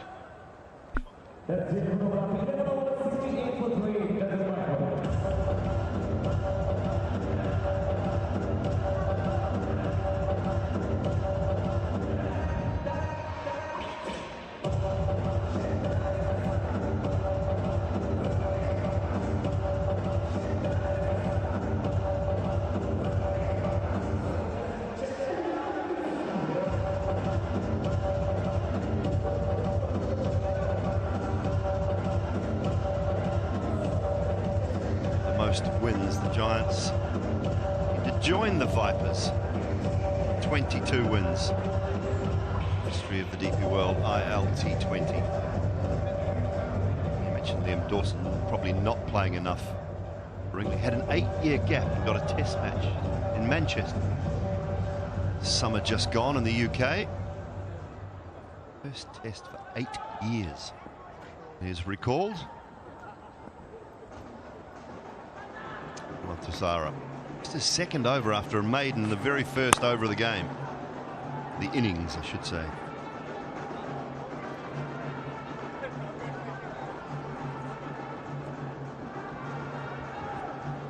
Tashara is a very fine bowler to have in your side because he brings so much to the table. He swings the ball up front with the new ball, and then when he comes back in the middle overs or even in the last overs, he's got different slow deliveries, and with that slingy action, he can be a wicket taker. Pace off into. I think we'll see that the whole over if he bowls to Dan Lawrence. Will just be pace off into the surface, and for Sam Curran, he'll look to bowl the Yorker maybe, or pace off wide of off stump. Yeah, I don't think he's going to give a length delivery, or he's not going to think of hitting the top of the off stump or a middle stump. With that action, he's so good with the Yorkers, and that slow delivery, because the arm speed doesn't change, can be very effective. Again, very slow outside the off stump, another dot delivery. Every dot delivery putting more pressure on the Vipers. And because of that slingy action, he's not very tall. The bounce doesn't come too much. He has to really fire it in to get bouncy. Look where this has hit Sam Curran's bat. Right at the toe end. He's expecting it to bounce a lot more. It just doesn't because of that low action. And the arm speed doesn't change. That's the thing. When your arm speed doesn't change and suddenly the ball comes out of your hand very slow into the surface, it's become more difficult. That's why Lasith Malinga was so great, because a very similar action, but he was probably a bit more side on, and when the hand used to come around or the arm used to come around, it used to disappear for a split second, where the batter is deciding which way I'm going to go. Am I going to go forward or back? Where the ball's going to be? So you lose that arm or you lose that hand, where when the batters are really focusing on the hand's not there. Whipped out towards long on, and oh dear, put down. Is that Marzai down here? It is. He got there. It is. He got there and couldn't hold on to it. Yeah, it was nothing short. It was a little chip. He didn't mean to go in the air. Another slower one, and just maybe wanted to go a little bit more finer, go more toward mid-wicket. He had control over it for a split second. Tried really hard on the second or the third attempt, but the ball just popped out. That's good try. Driven straight. Powerfully for 4. They finished the over with a boundary, and much needed as well. 77 for 3, 12 gone.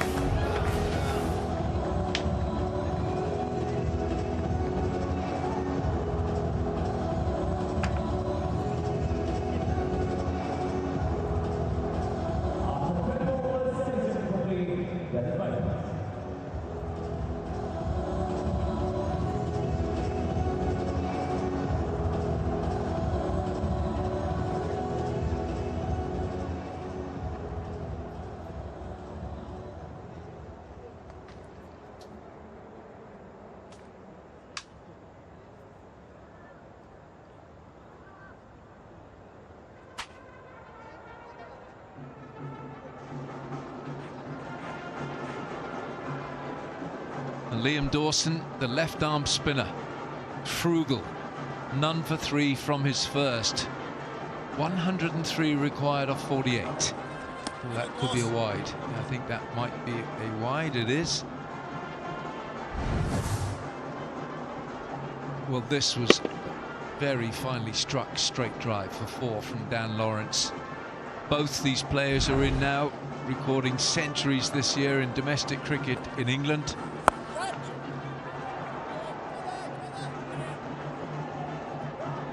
Oh, a little miscommunication. The idea was good.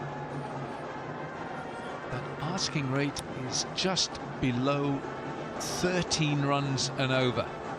Sean Dixon, he's the South African-born cricketer who's been playing with Somerset County in England. He's now signed for Welsh Fire. 100, and he tried to scoop it up to Gerard Erasmus, didn't quite work. Yeah, I'm just looking at these 46 runs scored beyond the power play. Just 6 overs so far. I just feel that they need to get a move on. They need to ensure that they get close to that required rate of nearly 13 per over.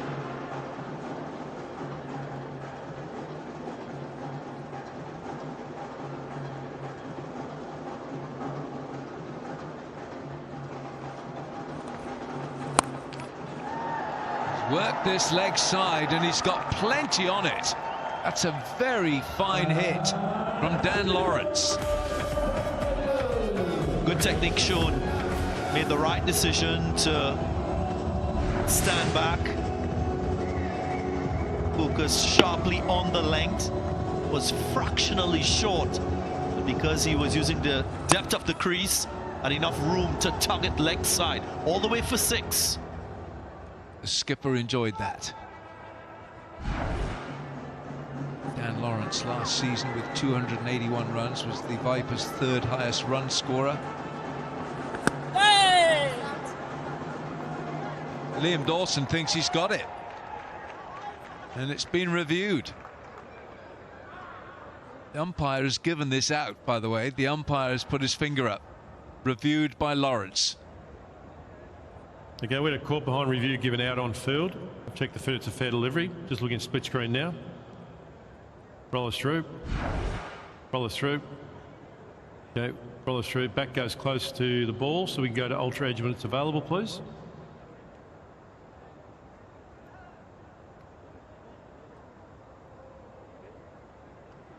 Ultra edge coming up now. Roll us through, roll us through. Okay, we've got a flat line as the ball goes past back. Keep rolling it through. Okay, we've got no bat involved. No bat involved. Gloves are behind the stumps. Roll off to get you change the decision to not out. I'll let you know you're on screen. Signal now. Pretty much an all-English affair that was. Liam Dawson bowling, Dan Lawrence batting, Tom Moore's keeping wicket. Dan Lawrence, Sam Curran the non-striker. So let's England, happy days.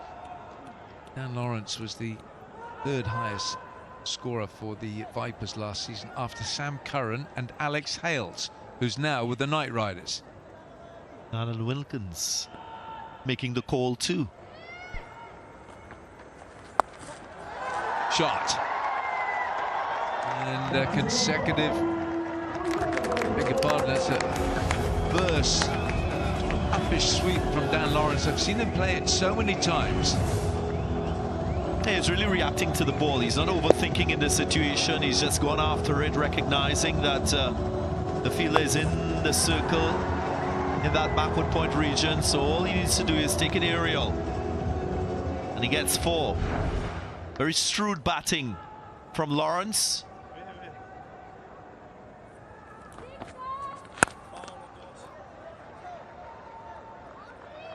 It's the end of the 13th over. The Vipers are 92 for 3.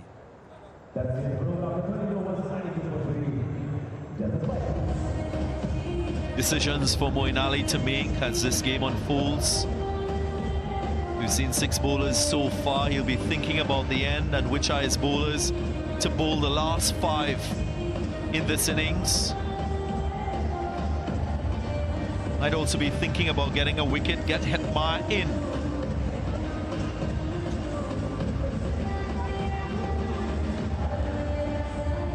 Tashara bowled beautifully. 2 overs, none for 9. Marzai, 2 overs, 1 for 13. Zak, 17. Moeen and Dawson, 2 spinners. Arcadair bowled well. This is looking as if it's tilting towards Moeen Ali and the Giants. Shimron Hetmyer, while he's in the equation, you can't rule out the Vipers. Yeah, and his form in the second innings of a T20 match way superior to his first inning form. Another forceful leg side shot from Dan Lawrence.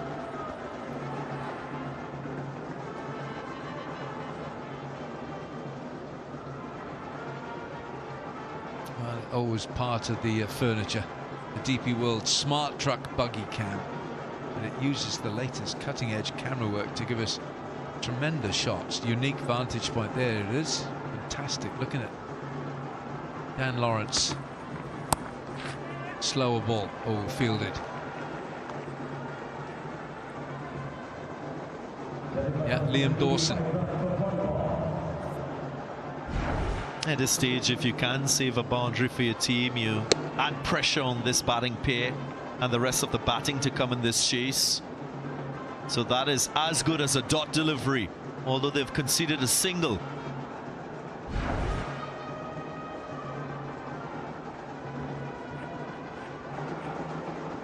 I'm sure Sam Curran will be eyeing up that leg side from where he's positioned, only 60 meters square, the shorter leg side boundary. So there might just want to go wide outside off. Looking to force it, Sam Curran. Shimron Hetmyer. Just wonder how, when you got a player like Shimron Hetmyer, Darren, he's there waiting to come in, how he's envisaging his job, his task. When he's chasing, the strike rate goes up to almost 180 when he's chasing. MLC this year, he won 3 last over thrillers in a row for the Seattle Hawkers. Hit Karen Pollard for a 6 off the last ball in one game. And Lawrence with the uppercut. Not sure it's got enough. Yes, it has. It brings up the 100 for the Vipers. Another impressive stroke. Had to react to pace off. He knew that he needed a sufficient amount of bat to just clear the wicketkeeper, and that he achieved. High skill stroke on display. Vipers doing a very good job with this partnership. 38 from 29 so far. Down the leg side, it's a wide. To reload. Well, they often say when you're catching well, you should be batting well. Hetmyer tonight with a couple of catches. This one was the better of the two. He had to dive forward and cushion the fall.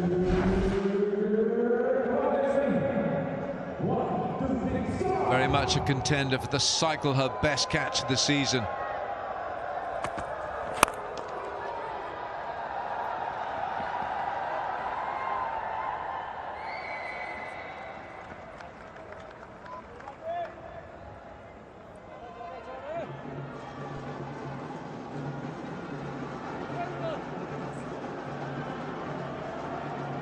Super fielder is Shimron Hetmyer, but right now he's contemplating how he's going to turn this around if he gets in. The asking rate 12.5 and over for the Vipers. Lawrence quickly onto it, picks it up, leg side, and will collect 4.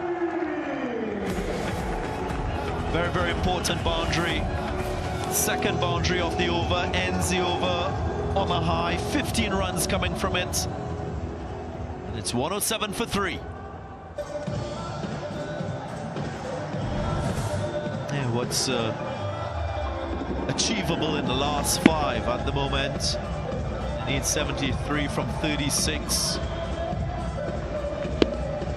They're close. Close to something that is achievable, you can say. This over will be very important too. They can make it 60 to get to the last 5. Game on. Vipers have always been under the asking rate compared to the Giants. It'll be the highest ever chase for the Vipers, but they have successfully chased down big targets. Never won this big. This will be a record chase for the Vipers if they can do this. And remember, both these sides have played 2 and 1-2 this season. Something's got to give tonight. One of them will remain unbeaten. Sam Curran, how's he visualizing the end here? 6 overs to go. Vipers need 73. Sam Curran is out there, possibly the best place for him to be. 42 from 33. Curran goes after him, looking for the gaps. It's not enough. It's straight to the fielder. I like the fact that Moeen Ali is standing there at mid-on, because what he will need to do is, of course, offer a word or two of advice to Haider Razak in this situation. Of course, still relatively new to the T20 game, Razak. And in this situation, you don't want to be bowling with a lot of pace-on deliveries. You want to take pace off, use that variation to good effect, because we saw that when the Vipers bowled. That was the effective option for the seamers to contain run scoring. Oh, it's very well worked out from Dan Lawrence. He's getting runs all around the dial. He's looking leg side, and then there's that innovation. Scoop over third. Looked a little ungainly, but it's effective. You can sense that the tide is turning a bit in this chase, because a little bit of frustration being shown by the Giants bowlers. Fielders' shoulders dropping a bit. They need a wicket desperately. That could just bring them in this game and with more confidence of winning it. Bowled. Superb. Haider Razak with the Yorker, and they still squeeze 2 out of it. But as a bowler, you're happy. Once you've delivered a Yorker at this stage with the side chasing like this, you give yourself a pat on the back. Watch where this pitch is. That's behind the front crease, the popping crease. That's a Yorker, and somehow Lawrence squeezes this for 2. Quite a unique field. There is a mid-off, there is a cover. Only 2 fielders offside the larger square boundary. The bowls in that region too, so that's smart. Although it's unorthodox as a field, here is a bowler bowling to the captain's plan, and there is alignment. There's a change now for Sam Curran. There is a deep point. There is a deep cover as well. Deep fine comes into the circle, so 3 deep fielders leg side. See the little shadow shot that he played there. Just a little flick leg side.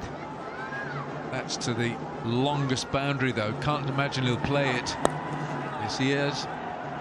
2 is the call. He's looking for 2. They won't get it.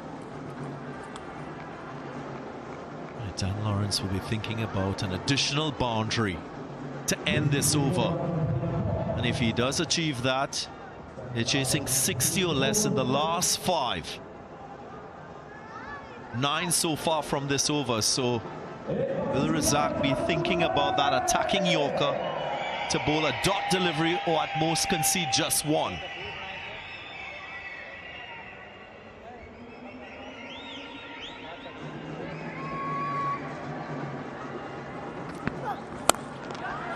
Up and over for a big 6. Dan Lawrence, he's got his foot down flat on the floor now. 122 for 3, the Vipers. 5 overs to go.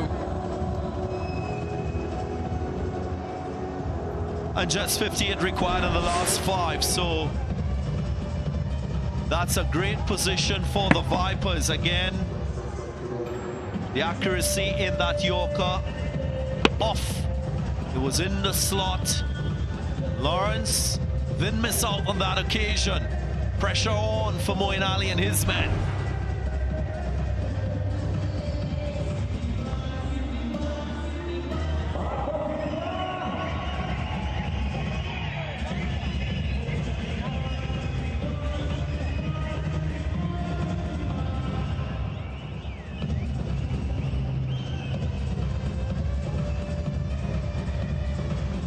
last 18 balls, we've had 45 runs, 4 fours, 2 sixes. Dan Lawrence has really stepped on the accelerator here. He's going at a rate of 200, a strike rate of 200. In the last 10 balls he's faced, he's hit 4 boundaries, 3 fours and a 6. The equation, Vipers need 58 in the last 5 overs, with Shimron Hetmyer padded up, waiting to come in. Curran, not enough. Brilliant catch. Omarzai, the fielder. Well, he did superb to hold on, Omarzai, because he found himself in an awkward position. They're now going to review this. Did he ground the ball? Was it flawed? We'll have to wait and see. We got an umpire review for a fair catch. It's a fair delivery, so we roll this forward, please. Just going to see where the ball gets the ground.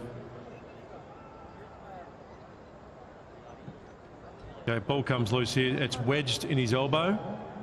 It's wedged in his elbow, hits the ground. Wedged here, the ball is still wedged in his elbow. Okay, and he's completed his catch. I'm satisfied with that. I've got my decision to the big screen.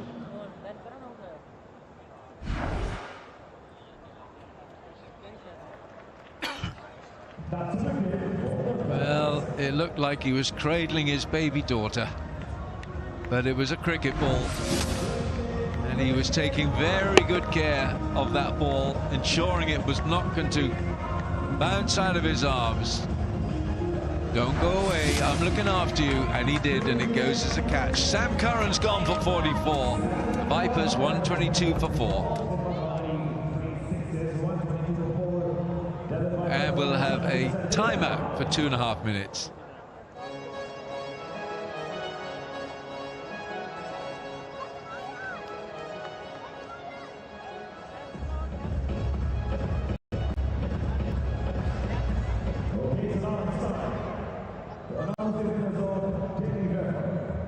So the winners will be on the big screen. Our host winners, Jody Kajari, Enterprises, iPhone 17 Pro, a luxury station on Hazard, shopping watch. Take the head on and winners, this video. Okay, so now, the first winner for iPhone 17 Pro is Nitin Narayanan. I repeat, Nitin Narayanan. Ticket number is 36540343. And repeat, ticket number 36540343, Nitin Narayanan. Congratulations.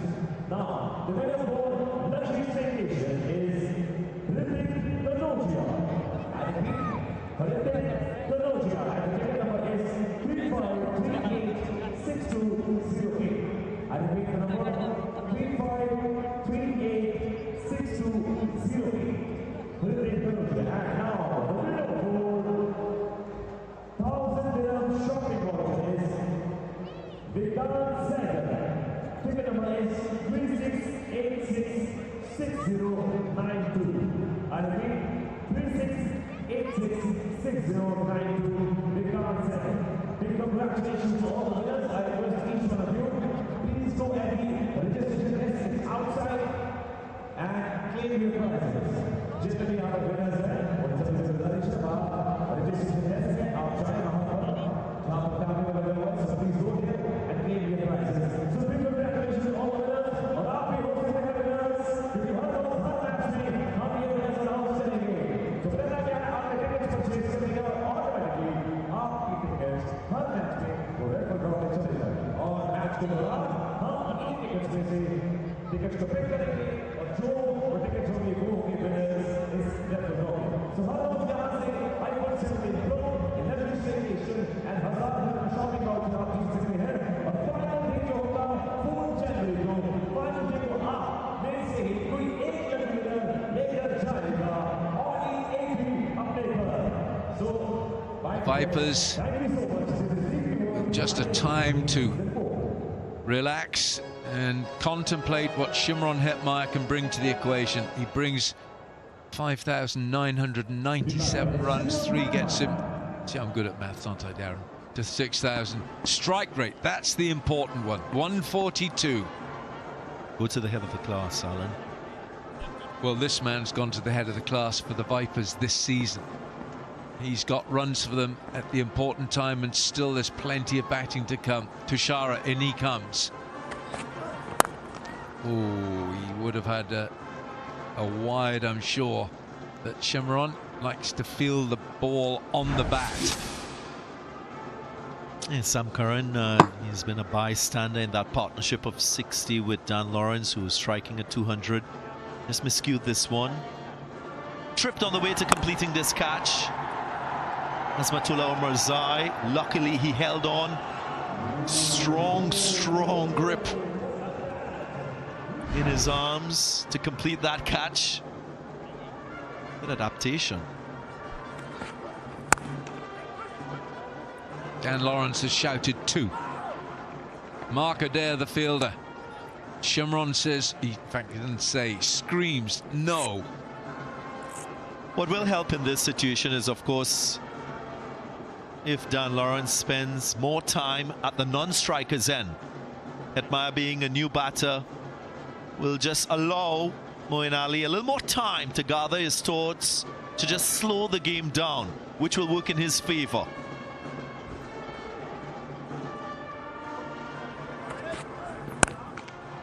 Oh, there's no timing at all. It was there to hit, and Shimron knows it. He's had 2 sighters. All he can do is clobber it, just cloth it to Moeen Ali.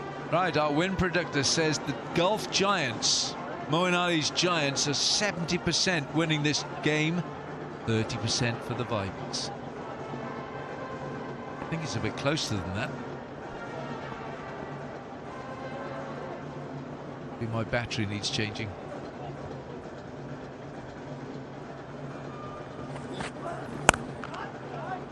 Can't get it away. He's got a piece of curtain in his hands, not a cricket bat.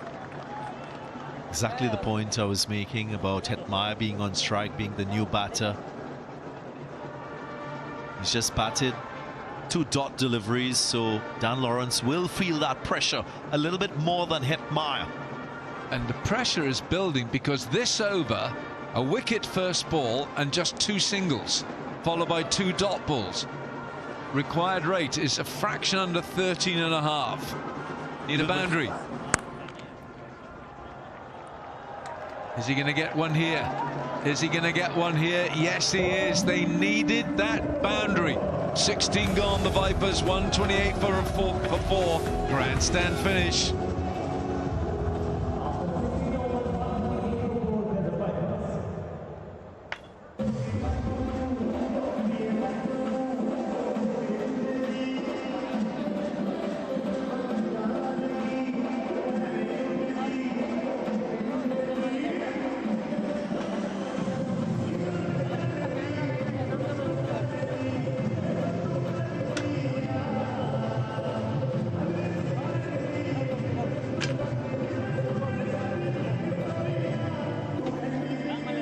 Getting tight. Back end of this contest. Sides looking to remain unbeaten after 3. Start the DP World ILT20 Season 4. 13 and over required. It's hovered around that 12s and 13s for the last 4 overs. Big moment in the game. Big over here. The Razak, and he goes past the bat of Dan Lawrence with a slow one first up. Yeah, that last delivery from Tushara was a little wide, and Hetmyer had the room to swing his arms, and the fielder at point was more toward cover. He had space to play that shot. This game is heading toward a real close finish. 52 of 23 required. 2 really quality batters up there. This one again straight to the fielder. They'll be happy with singles as a bowling unit. Yeah, I'm with you on that fielding point, Wakar, but it was a poor field set. Shimron Hetmeyer's major strength is straight and leg side. So the ball was exactly the right ball to bowl, but they only had 2 out on the offside. For the big side, you've got to have 3 out, backward point, extra cover and a long off, and bowl slower balls wide of off stump into the big side. But the field set was all wrong. Now Tussara's got 1 to go. Whether they use that up next and try and continue to push that run rate further up, or whether they bring Marzai back and then use Tussara from the other end. Yeah, Shane Bond's just telling him exactly that right now. Goes leg side and not big enough for Shimron Hetmeyer. That boundary, he has eclipsed it by about 5 or 6 yards. Well, that area for a bowler is prohibited, especially to Hetmeyer. Yeah, that's his zone. Don't go there. Never go there. Slow or fast. He likes it on the onside. And it wouldn't matter that if it's a small boundary or a big boundary, he'll take you on. And he took that last delivery nicely. Razak under serious pressure. He's gone for a few runs. 39. He's picked up wicket, but he's being expensive. Gotta go full. Pace on into the surface, so he's rushed him a little bit more. Don't mind that. Well, at this stage, I feel Dan Lawrence is more dangerous than Hetmeyer. He's on 48. He's hit 5 4 and 2 6s. And he feels that he can win this game. Hetmeyer just came in. And if you bowl smartly, sensibly, you can actually bowl a couple of dot deliveries, but not to this man. He's really playing well. Picked it up nicely. Only 1. This is a decent bowling. Shimron Hetmeyer's numbers 2025 in chases, quite exceptional. 172 runs. That average is right up there in the strike rate, just a tick under 180. Numbers are good. They need him here, but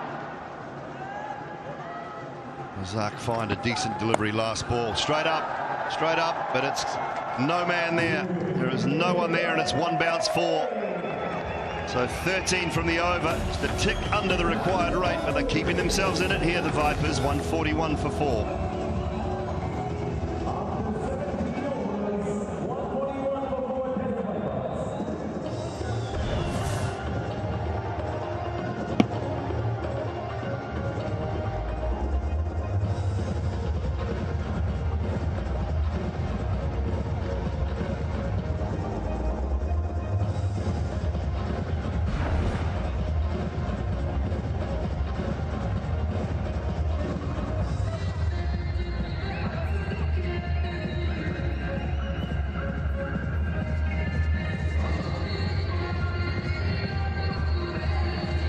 Thinking here, the Vipers camp.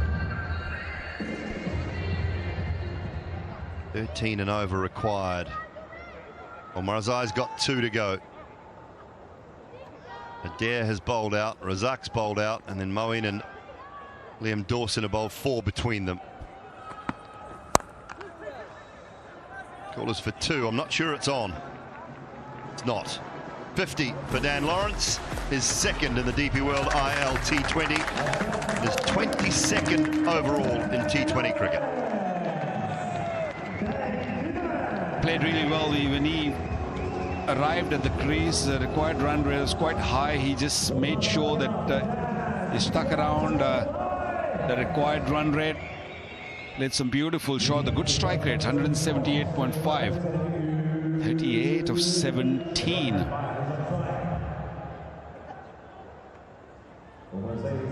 Giants got to pick up a wicket. I don't think they are safe unless they get these guys out. Swings that away high, deep mid-wicket. Is that Mark Adair? Got good pair of hands, he does. The John Cleese lookalike. Takes the catch. Head he goes. That's very smart bowling. He's getting better and better with the time. This Omazai, that's his second wicket. And he knew exactly where to bowl to Hetmeyer. Just bowled him wide outside the off stump. And he had to drag that. Didn't get in the middle of the bat. And straight away those eyes telling where the ball's gone and gone in those hands. Little fumble, but he wasn't dropping that. It was such an important catch to be taken. Hetmeyer gone for 16. It's 142 for 5.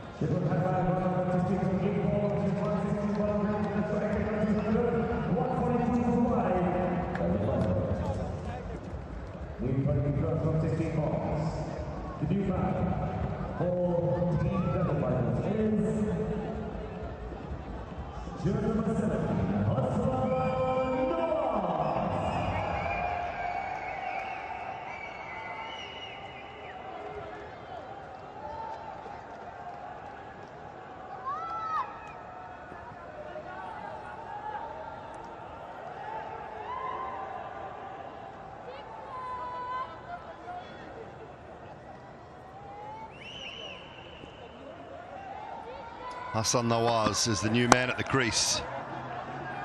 Get off the mark straight away with a single, but a great start to this over from Omar Zai. Leading wicket taker in the tournament, now equal with Waqar Salam Khil. That's what you were talking about, Dooley. Just bowl him outside the off stump. Don't go near his stumps. Don't try to get him out. He will help himself by playing those false shot, and that's what he did. Instead of playing straighter, he just dragged it on the onside.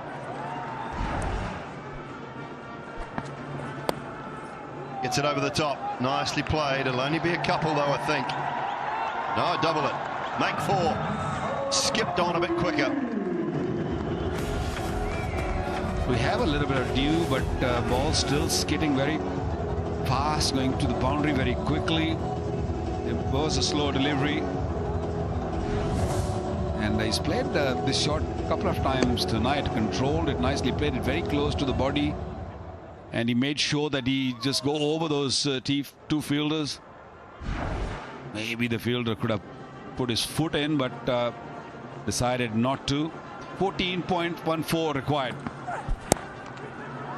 Callers for 2 again this time. Can Hassan Nawaz get back?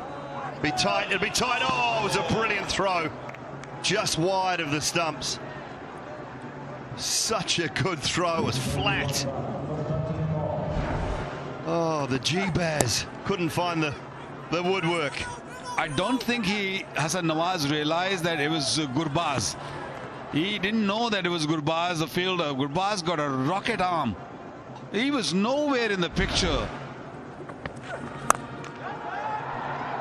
Could be, yes, that is a really good catch. Liam Dawson mentioned earlier how good a fielder he is. I know he put one down, but boy, that is a terrific catch. It was hit hard, Waqar. Yeah, I'm not sure if he was looking to hit mid-off. He was probably looking to go either cover or straighter. I think he saw the length and he thought, okay, I can go hard at it. And that's where he lost his shape. The ball was a little bit away from his body, and straight away the hands going on head. Knew is Liam Dawson. He's not dropping that. Comfortable. And picked up a wicket of Omar Zai, picked up this one, a huge wicket. Dan Lawrence scoring 56, but not finishing the job. 149 for 6.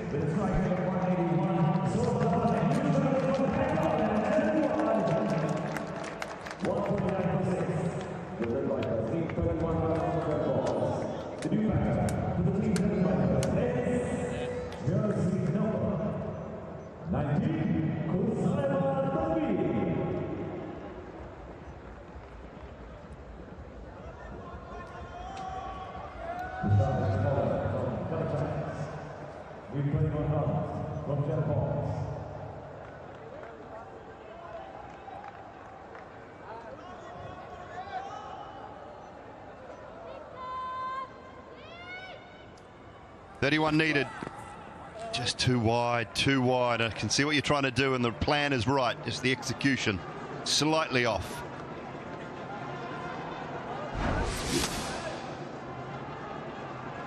Yeah, got too close to the ball. Just wanted a little bit more elevation on that. Went flat and straight to the man mid-off, Liam Dawson. Brilliantly taken. Now, two new batters at the crease. Gets it. Get plenty of it. Hassan Nawaz, he still believes. Don't worry about that. He is powerful. Very powerful. Got into the bowler's zone very early. And then no holding back. Slow delivery. There you go. He's standing maybe the 6th or the 7th stump outside the off stump. He knew where the ball was going to be bowled. And that is massive. These two can still do the job. 62 maximums for Hassan Nawaz. T20 cricket this year. 36 innings. Down to 24 off 11. Great start to the over. 7 off 1 with that wide. Bit of traffic control now for Moeen Ali, moving a few people around here and there.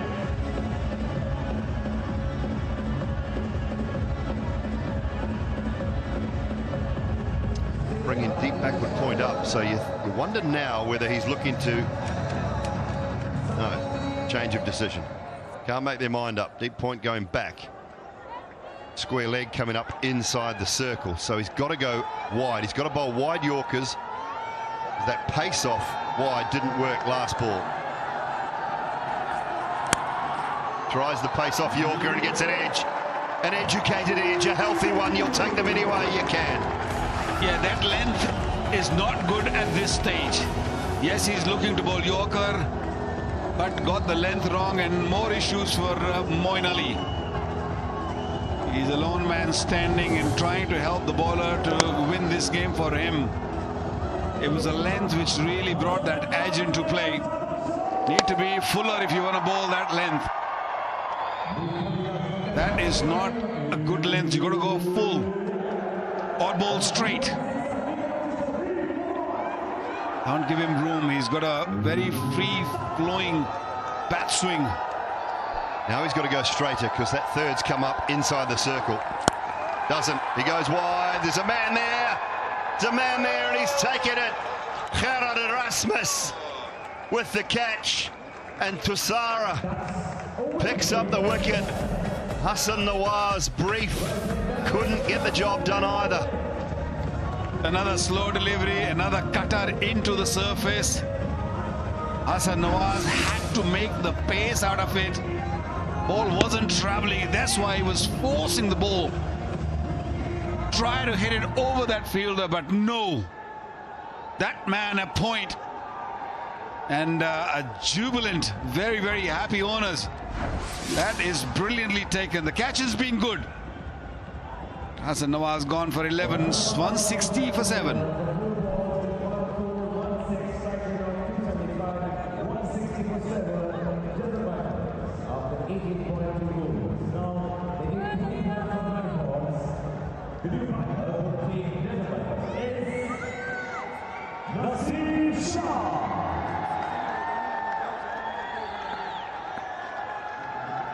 Naseem Shah. Oh yeah, taking all the air out of that one, Tussara. For a 6 and a 4, but he's come back well, courtesy of a good catch to Erasmus and then a dot ball. Fielding in general has been pretty good from the Giants. Yeah, one odd catch went down, but otherwise they've been very, very good in the field, catching and stopping those singles. Some really brilliant fieldings. They did stop maybe 8 to 10 runs, I feel.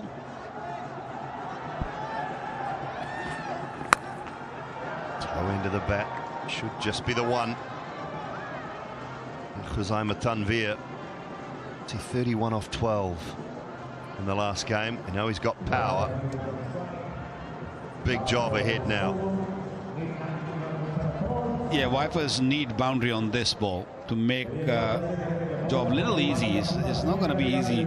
Still, 19 of the last over would be a little bit too much. much, but I feel if they can manage a boundary or a 6 here, 14, 15, you know, still gettable. But don't lose hope. Don't go anywhere.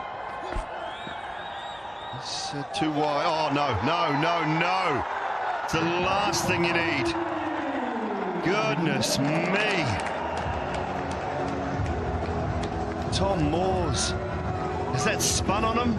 You've got to get something behind that. What a massive delivery that is. Now, maybe you're looking at Kuzama Tanvir taking strike for the last over. That was wide for sure. That's why he pulled back. And the ball didn't do much. It's just that he just got up at the wrong time and allowed the ball to go through the legs. Gloves were not in the line. That's poor wicket keeping. You have to do better than that. You've just got to get something behind it. That could be the moment. I think he can take one here and keep strike now, Kuzama. He's such a powerful hitter. Nice finish. Just take the one. Take the one. You can knock a couple out of the park here. Oh, last over thriller in the making. 167 for 7.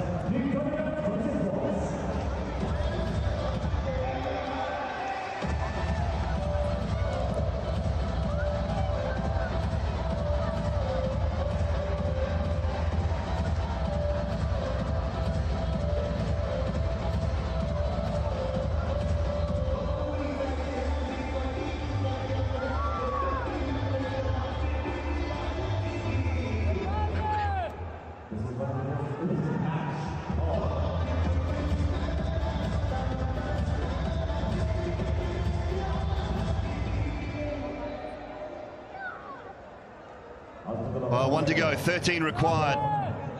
Smatullah Omrazai. Pace off into the surface and leg stump Yorkers if he's got those two options.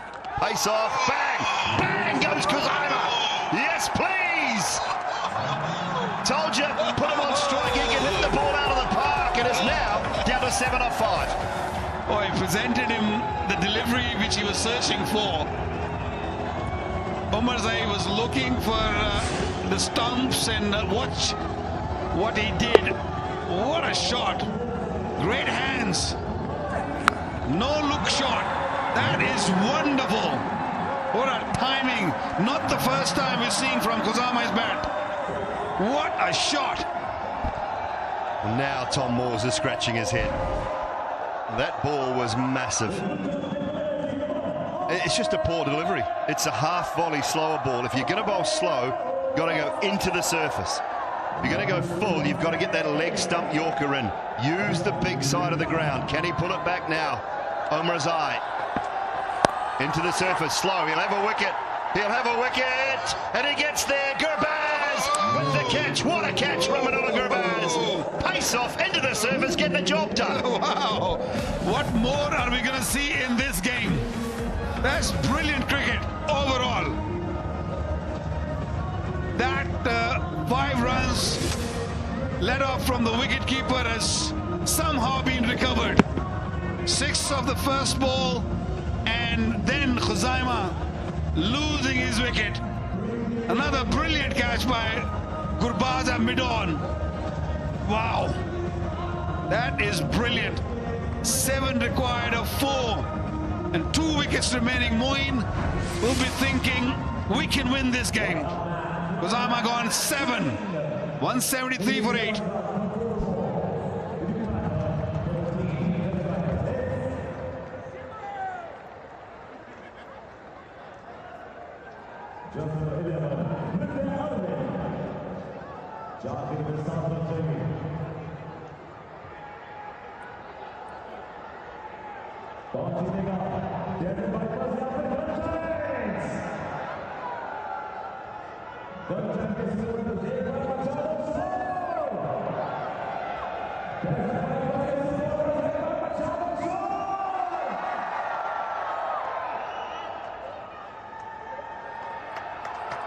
Aravind is the new man, just chips it over the head of cover. They should only get 1. They'll come back for 2, and they'll get it.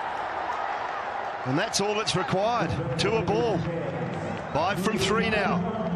Bats in the top 3 for the UAE. Does Britya Aravind. He's there because Khuzaima couldn't quite get a hold of that short, slower ball, and Ramanullah Gurbaz helping out his Afghanistan teammate with the catch. 5 from 3. Hit your head. Oh no, no, oh Tom Moores. Goodness me, I'm glad that one was stopped. Oh. Oh, this time he made sure that he had his entire body behind the ball. And he saved a run or two, I feel. You don't need to go for a big shot. No need. Just push for single. Single will do. Not now. You probably need at least 2 off this ball, or maybe just go for a glory. I don't know. It's just a hard job. Oh, how far do we have to go back? 3 years, is it? Sharjah Cricket Stadium, Naseem Shah, Afghanistan, bang, bang. 2 out of the stadium. Not the same bowler, but he did it. Oh, he's clothed it again. Gurbaz, can you get there? No. Should just be 1 this time, though. Fires it into the keeper. He's got a rocket of an arm. Oh, dear, Waqar. You know where we're heading. They need 3 from 1. You know where we're heading, don't you? Are you prepared for overtime? We aren't going home. We are not going home, that's for sure. They're going to run for 2. The only way we're not going to have super over is if they pick up a wicket. Because they're not going to stop. They're going to keep running. Or if Arvind can hit a boundary here. Never had a super over in the ILT20. Last ball, 3 to win. Gets it over the top. Oh, they'll get 2. They'll get 2 definitely. Should come back for the 3rd. Oh, there was the run out. So we're going to have a super over, Waqar. We've never had one. We've never had one in the history of the DP World ILT20. And you and I are in for some overtime and a little bit more money. Why not? Let's do that. Yeah, 2 was on the card. We all knew that they're going to run. If they hit a gap or if they ball go in the gap, they will go for runs. They ran 2. They managed to get 12. So now we're having a super over. That match will be decided on a super over. 179 for 9. Even Stevens, what a game we had. Well, I go back to when you were on commentary with Darren Ganga and I yelled from the back of the commentary box. They turned that single down. Tom Moores was batting and he turned a single down. I said, if they lose by 1, it'll be his fault. Well, he let 5 byes through as well. Yeah, he hadn't had the best time of it. I clearly remember that. And he didn't like it, Rasmus, because he was looking for that single. That single is really biting them back now. But that's how cricket goes. We're in for a super over. But what a game of cricket we had. Losing 9th wicket, run out, needed 12. They got 12, but they couldn't manage another run. Or maybe that 5 wides. That's probably hurting. Oh, it'll be hurting Tom Moores right now. And I know there's many, many moments through a game that can change things, but the crucial time, and you just have to do better than that at the time. Right, conversation time. Just to explain to all those viewing in, if you've not seen a super over situation before, the side that were batting last, they continue to bat. So it will be the Vipers. Who do they send out from their lineup? The Vipers. Waqar Zaman didn't really look in great form. Andres House, Dan Lawrence would be 1. Shimron Hetmeyer and maybe Sam Curran would be my 3. Unless they want to look at House. Lawrence for sure. I feel that Lawrence, the way he was playing, he should be coming out to bat, and maybe Andres House. He's one of those batters who can really, play those big shots, get the boundaries going. Throw a curveball in there. Huh? What about Hassan Nawaz? I don't know. I mean, it's just very inexperienced. Maybe it'd be hard for the coaching staff to make that decision, or a captain to show that sort of trust in him. Well, Who will bowl it? Will it be Tassara? Will it be Adair? Who knows? 179 for 9. We've got a tied game. We've got a super over coming up. Folks, we'll take a short break. Come back with it very shortly.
Conversations going on there. James Foster, coach of the Vipers, to Ozzy Sohail and Rod Tucker.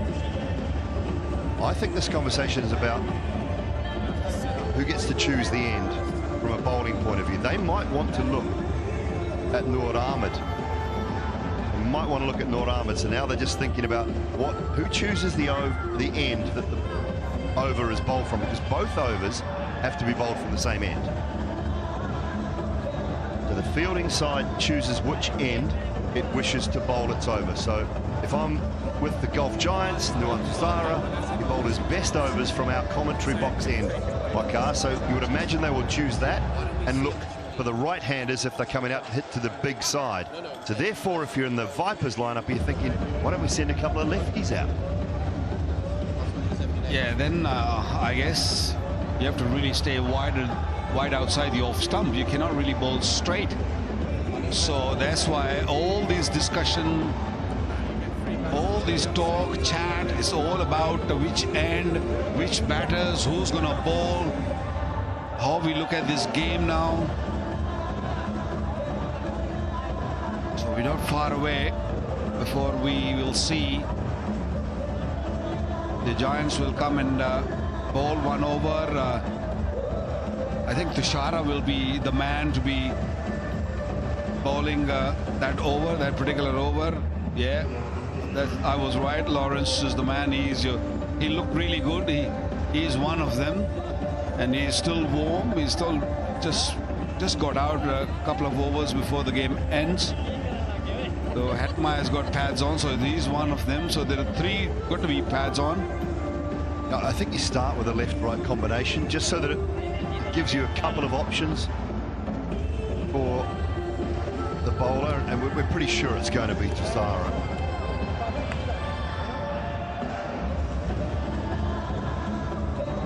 Who the third might be, Viper's point of view. We should be started by now, so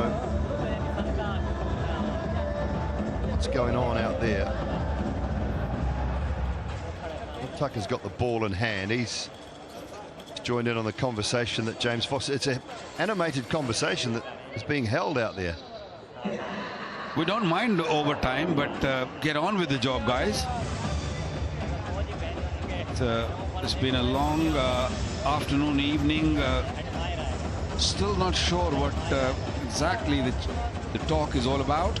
Well, I'm just reading lips there, Waka. He's asking about the batting point of view. So he wants to know if they walk out there and the batters are at different ends and they decide then who's going to bowl it and they want the batters to swap ends, is that okay? Question being asked there. But no matter what, Rod Tucker and Ozzy Sohail should just be saying, we've had enough. The game needs to start now.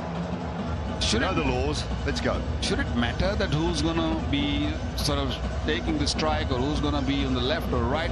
Just get on with the job, because you got to play well to win this game. Remember, I know there are a few small things you really need to consider, but you got to move on. Yeah. Maybe some question marks about can we choose to bowl from the other end? No, you can't. They're all involved now. Jonathan Trott, James Vince, Moeen Ali, they're all there now. Just get on with it, gents. We've got homes and hotels to go to. We've got family too. I think it's the Giants who got to decide which end, and because they're the ones who are fielding. So the batter's got to come out and play. Simple as that. 7th super over in T20s at the Dubai International Stadium. Is that the most at any ground, Maz? Come on, testing you now. 7th super over in T20Is, or T20s, Dubai International Stadium. That seems a lot for one ground.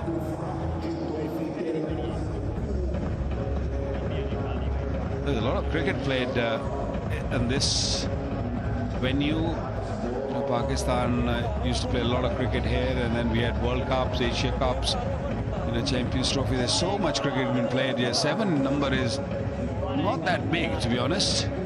But in DP World ILT20 is the first time. That's a real surprise for me, because this is the 4th season. I was expecting 1 or 2 super overs before that, but not to be. So this is the first time. Still really holding. Umpires right in the middle, just waiting. And slowly and surely, Gulf Giant fielders are just walking on. I'm sure they've decided who is going to bowl. We can see who's going to bat. Lawrence and Hetmeyer, the 2 big hitters in T20 cricket. Who's going to take the ball for the Giants? I guess Tushara will take it. Tushara's got his cap off. He's handed it to Ghazi Sohail. They've chosen to bowl from our commentary box end. SC end opposite to the 311. This is the record for any ground. Most super overs in T20 cricket, 7 of them. Delhi, Rosha Kotla, Arun Jaitley Stadium. So number 2 on the list with 5. So it will be Dan Lawrence, I think, or is he just doing a jog up and down to trick them? He is. It's going to be Hetty. All day Hetty. So, Tushara, pace off wide of off stump. Make him hit to the big. He's now got that deep point back, Waqar. That's what we weren't happy with in the game proper. He didn't have that deep point. He only had the cover and the long off. So a deep mid wicket, long on, long off, extra cover, and a point man on the boundary. So this has to be wide Yorkers or pace off wide. And inside the 30 yards, there's only Moeen in front of the batter. The rest 3 are at short final leg and short square and a short third man. The third man fielder, which is a little bit wider, is trying to cover point and third man, and then we have extra cover. Right, set to go, super overtime. Hetmeyer on strike, Tushara with the ball. Pace off wide, he goes straight down the ground. It should be a couple. It will be. Find a way to make 6 twos. I think 12, around that 12-13 mark in a super over is a pretty good start. You don't want to throw it away in the first one. Yeah, you got to run hard. I mean, you might not be able to hit those big 6s. If not, that you got to search for run every ball. Some serious faces, anxious faces. They're just waiting. First ball went for 2.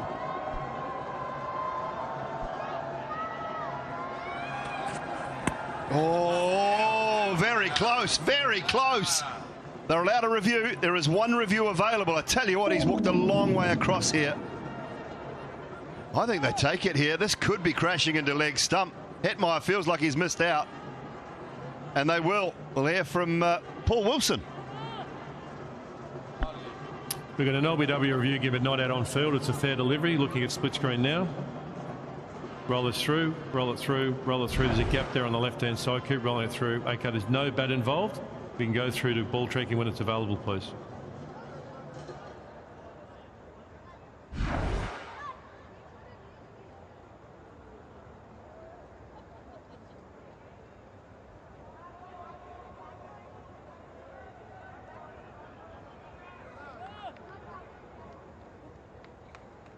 Just awaiting the ball tracking. Looking where Tuisara's arm comes from. It's very difficult to pitch outside leg and then hit leg. I think this is pitched on. Ball tracking coming up now.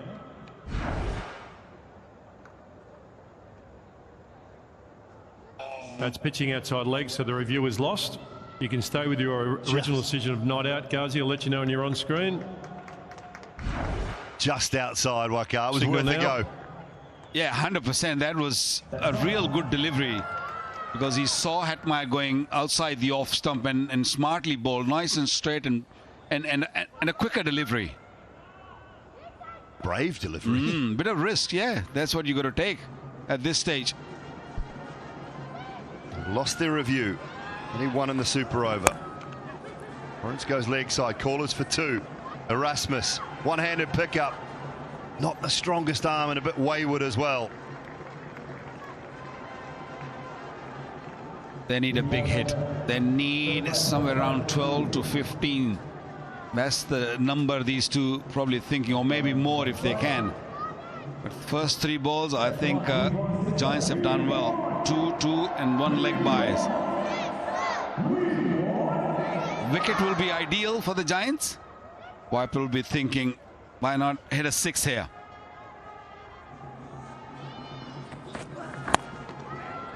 Nicely bowled. Callers for 2 again, and it should be relatively comfortable. Just putting something else out there. What about Khuzaima Tanvir to bowl the super over for the Vipers? It's been brilliant. He can nail those Yorkers bowling from this end. He's got that natural angle that slants into the right-handers and away from the lefties. Yeah, he's got a slow delivery also. You know, the back of the hand delivery, which bounces a bit more than is other off-cutters. Crucial ball.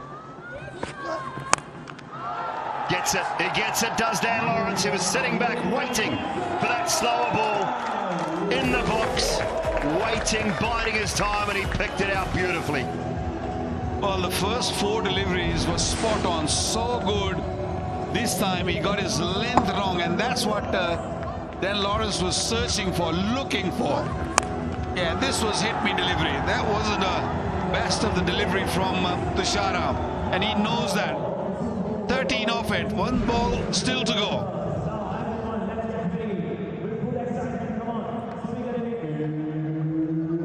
Anything over 12, 13, you know, you feel as a batting unit that you've done the job. Get another 6 here, you're probably winning this game.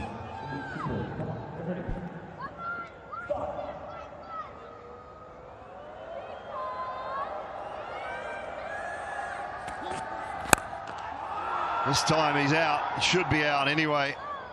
And Dawson with the catch, so that will end the innings. The Vipers have managed 13 off their super over. Golf Giants will need 14. I don't think they've done a bad job as a bowling unit. Giants, maybe 1 bad shot. The rest deliveries were just where Tuisara wanted. Fuller, and that last delivery, Lawrence wanted to go over mid-off, didn't middle it, and another catch for Dawson. 13, not bad. One can't say that there's a winning score, but it's definitely a fighting score for 1 over. 13 is not that easy to get, but who's going to bowl for the Vipers? Is it going to be Naseem Shah? Is it going to be Khuzaima? Azhar Mahmood in the group having a long chat. I think he's asked Naseem Shah to get ready. You're the man, go and get this game for the team. Sam Curran has given the opportunity to Naseem Shah, but that wasn't a bad ball. The first one wide outside the off stump. Hetmeyer dragged it on the onside, and that LBW shout, leg by, 1 run taken, and then that That could have been easily in the stands also. Lucky they got away with it. And that after that, the delivery, which was a yorker, and then he went for a 6 after that one. Yeah, that wasn't a good delivery. And off stump was put away, dispatched away for 6, and then Dan Lawrence is losing his wicket on the last ball of the power play over. Tells the story of who's going to bowl. Naseem Shah. Angle back into the right-handers. Across the lefties, depending on who they decide to send out. Got some power. The Giants. Pathum Nissanka is a given, absolute given that he will come out. I would probably send Omar Zai and Moeen Ali. Thinking. Gurbaz just hasn't been in the form. So Shah's economy in the 3 matches so far this season, 7.91. 12 overs. James Vince doesn't become an option for me because the running between the wickets will be required, and I know he's just not quite at his best yet. Yeah, with Nissanka is the same issue. He's carrying some niggle in his hamstring, so he might not be ready for this over. So Moeen Ali, I'm thinking he'll probably the one and the second one there. They have a little struggle. Maybe Omar Zai. Not much choice they have. They have a couple of injuries there, so they have to really decide quickly who's going to go in there and win this game for them. I think captain will take one spot, and who's going to give the other spot, that's a big question. The other big question is, what is all the kerfuffle? Umpires, I mean, now you've got Azhar Mahmood out there having a chat to the umpires.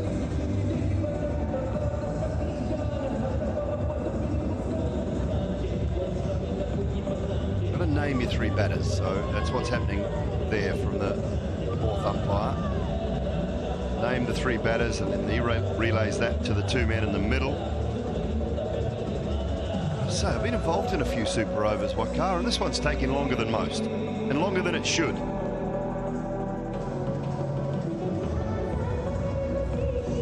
Well, these guys have played cricket all around the world. So much cricket is being played, and still struggling to decide who's going to bat and bowl and which end and what's going to happen. Tom Moose got pads on, and you can see Moeen Ali, the 2 left-handers. Are these 2 going to be walking out, or is there someone else behind them? Well, you can have any sort of night you like, but up until this point, he's now got a chance, Tom Moores, to redeem himself. Those 5 runs you're talking about, isn't it? He gets them across the line. There will be no happier man in that Giants dressing room than him. I think he'll be happy that he's getting this opportunity.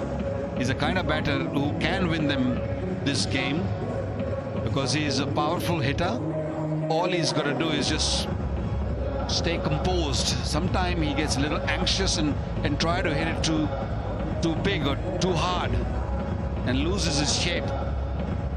Omar Zai is also padded up, so now the question is, which 2 are going to come first?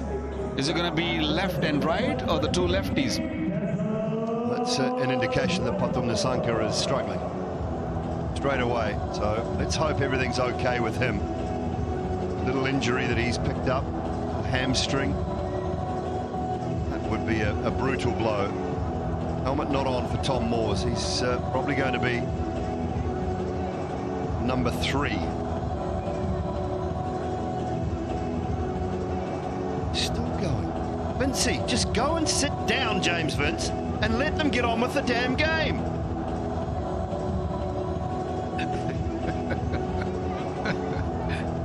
They know their jobs, I'm sure. The experienced umpires. Everyone's having issues. That's the problem. God. move on, please.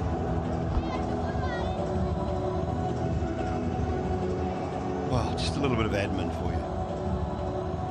If the super over is tied, subsequent super overs will be played for up to 1 hour.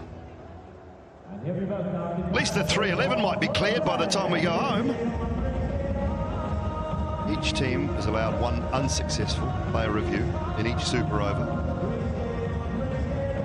Ball has been selected already by Moeen Ali for the first innings. The same ball is used for the second innings.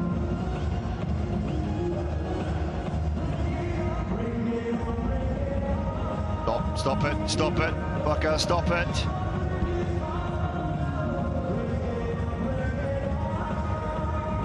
That is just a little blatant, that, my friend. There is no need for that.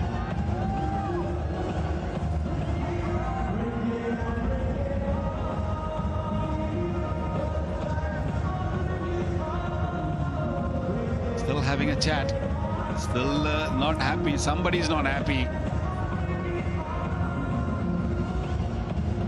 Two umpires still having a word and not sure what's going on, to be honest. I think this is my guesswork, is that they don't know which end they're going to bowl, because if you look at Naseem Shah, he's standing at the far end. He's not allowed. He's not allowed, so he's got to come and bowl this end. There you go. That's what the umpire is saying. Yeah, the fielding side choose the end that the super over will be bowled from, and the opposition must bowl it from the same end.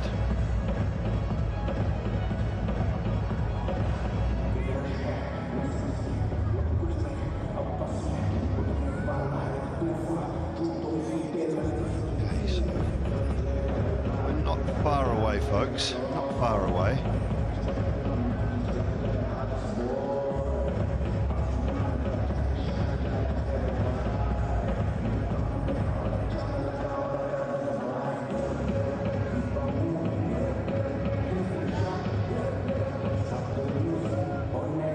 Sam Curran with Naseem Shah at the bowling start. Still having a chat, making the batters wait. Everybody a bit busy, so I'm just correct myself there. I thought that both overs had to be bowled from the same end. They actually chose this end originally, the Vipers, and then wanted to change their mind when they went out there. But that was then they were told they weren't allowed to change their mind.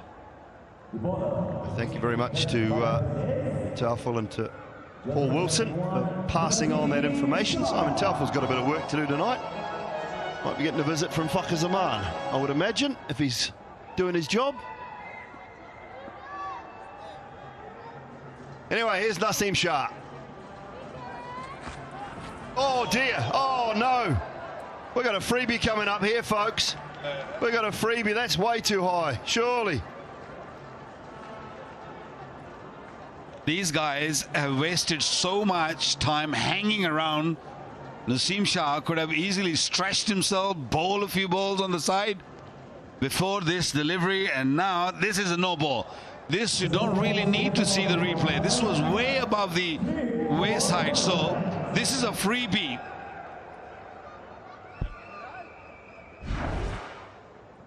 Yeah, he goes deep in the crease, Mo, but that's just way above. That's chest height.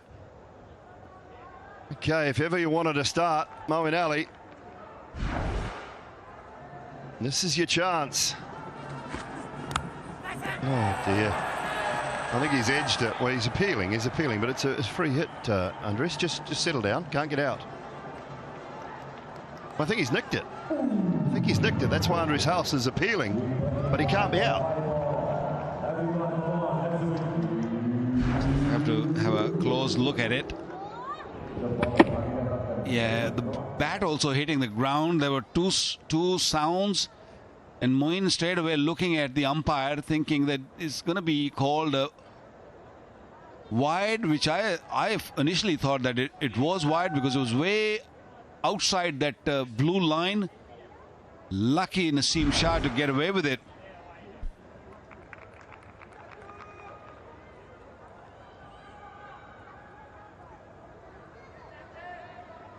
See what he's trying to do here, Naseem Shah. It's been an interesting start.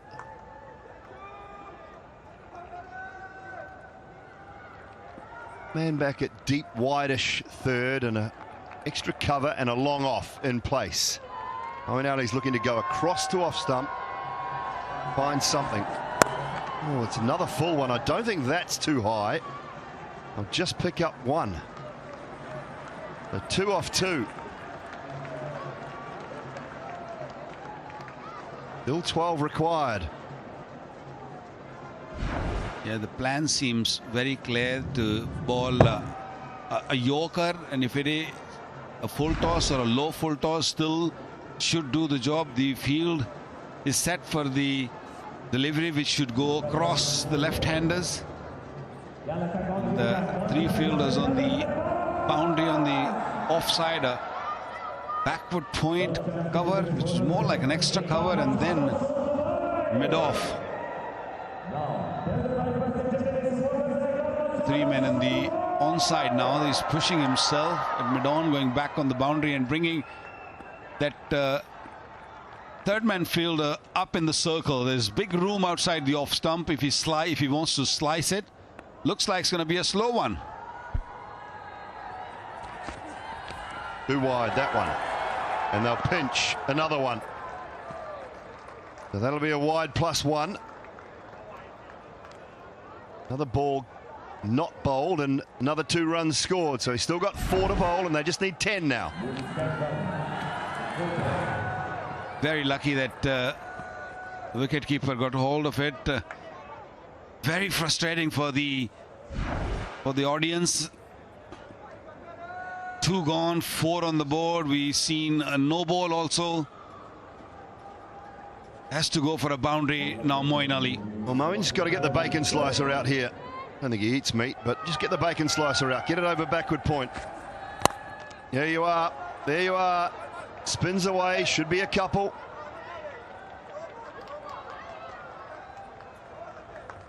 Yeah, lack of pace on that delivery. He wanted a little bit more pace or a little bit closer to him so he could have hit over extra cover. Not a bad delivery. The third one. 3 deliveries. What do we need? 8 required. They do need a boundary here. Tell you what, they should have to bring another fielder in now because they are taking their time.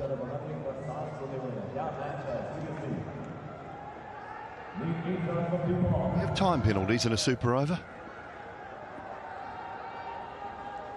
Well, boundary required. 8 from 3. Mo gets it out to point again. It'll only be 1. Just can't find the timing. That was a better delivery. Quick, low full toss. Over to you, Tom Moores. He did get opportunity on a couple of occasions where he received full tosses and couldn't really put them away. Moeen Ali, Gurbaz also padded up, waiting. Don't think he will be required. This delivery will decide. This is a very, very important delivery. They need boundary. They cannot afford to lose wicket here. They lose wicket here, they lose match. Or somebody else come in and hit a 6 and then it might get into another super over. But this ball will decide more or less where this game's going. Tom Moore's on strike. 2 to go, 7 required. And he find a boundary for the Giants. Goes dead straight. He won't find it. So Moeen Ali, over to you. I think we've taken the super over equation out. Another one anyway, because 6 wins it, anything else loses it. Oh, not another no ball or a wide. Do you imagine another super over here? The amount of time these guys have taken. Oh God! Now, why do you need a drink right now? It's just only 6 deliveries you have to bowl. 35 minutes since the game finished. The game proper. 35 minutes. God. And it all comes down to and they're still chatting. Umpire's got to do something about it. That's unnecessary. Well, Moeen hasn't managed to time one yet. Can he get one out of the middle of that blade? Can Naseem Shah get the Yorker right? It'll only be one, and it'll be the Vipers in a game that was getting away from them for a long period of time. They've closed it out in the super over courtesy of Naseem Shah. So it's the Vipers who will remain unbeaten in the DP World ILT20 for season 4, courtesy of this super over win over the Giants. Their 5th win in a row against the Gulf Giants. Yeah, Naseem Shah over the moon. It was a game between the two table toppers, and they fought really hard. It was a high-scoring game. End up in a super over, and we've seen some quality cricket. It took a bit of time, which nobody liked, but it all gone to the Vipers, winning it in a super over. A fantastic side. The two good side, actually. One should give the credit to both.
Well, it has gone up into overtime here tonight at the Dubai International Stadium, but the Vipers continue to hold the wood over the Giants.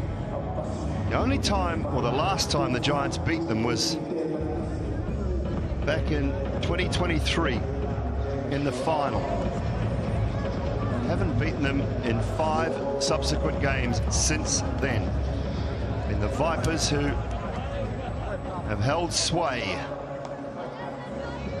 It was a game that looked like it was getting away from them pretty much all the way through that chase, and then Dan Lawrence found a way, and a couple of big blows towards the back end from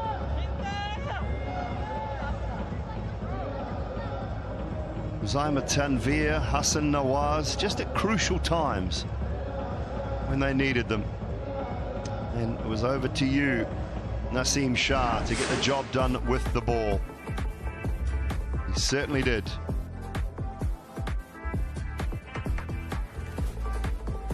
Happy times. Smile on Sam Curran's face. He was very focused. He was very alert. Wanted to badly win this game. One stage they were out of this game, and Dooley, as you said, they chipped in with the odd boundaries. 6 from Hassan, 6 from Uzaima. Those 2 boundaries I thought were very crucial, and then little bit of help from Tom Moores behind the stumps, giving away 5 wides. That was the game changer. And then, of course, the super over, Naseem Shah took the ball and took the Vipers home. Brilliant over from him. 13 was required. He's managed only 9. Good Yorkers. We've seen everything tonight.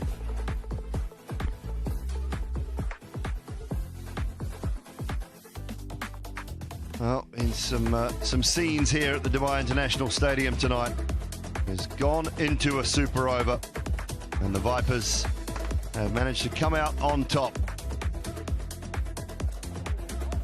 Well, the white belt for the leading wicket taker of the DP World ILT20 has just been handed over by Jonathan Trott to Asmatullah Omarzai. He's got 9 wickets now in the tournament.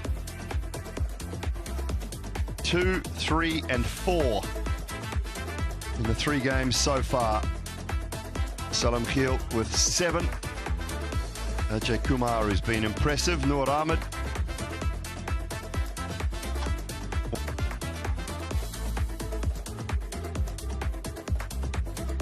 Those two round out the list. What happened in the match proper? Sam Curran, Dan Lawrence, Hetmeyer with 16 off 8. Hassan Nawaz and Kuzaima Tanvir, they don't look like much, 11 off 4 and 7 off 3, but there was a maximum for each of those two players at crucial times at the back end of that innings. Omrazai was good with his 4 wickets. Moeen bowled a couple of reasonably tidy overs. 1 for 36 for Mark Adair and Nuwan Thassara 2 for 33 for him. Razak, a little expensive for his liking tonight. 179, played 179 for 9. And the Desert Vipers getting the job done in the super over.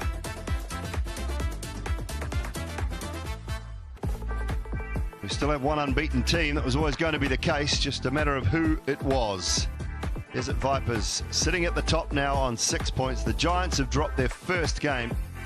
Capitals and the Abu Dhabi Knight Riders round out the top 4 in the ladder. Time for a break. Post-match presentation on the other side.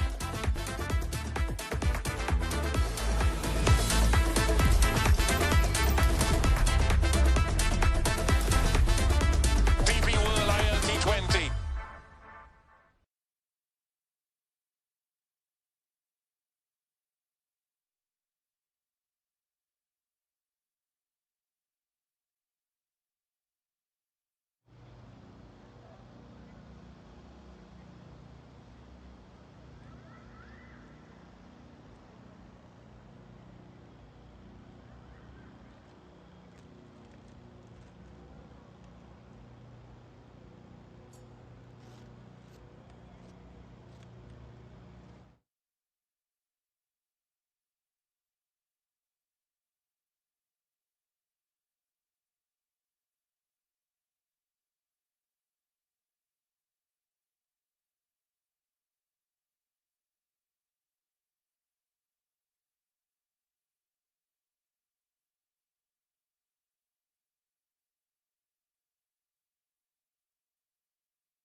Well, it's been a long old night here at the Dubai International Stadium, but it's the Vipers who have got the job done eventually. Super over, 179 played 179, and Naseem Shah in the super over was the better of the bowlers, getting the Vipers home. Time to go sideline. Alan Wilkins with the post-match presentation. 4 seasons of DP World ILT20. That's the first super over we have ever had, and what a night of drama and excitement. The organisers would like to thank all the sponsors of the DP World International League T20, DP World, 1X Bat, Big Ticket, TCL and the Cycle Hub. We would also like to thank all the government authorities, the stadium authorities, everyone involved in the smooth conduct of this match. First, tonight's presentation is the DP World Dispatch of the Day.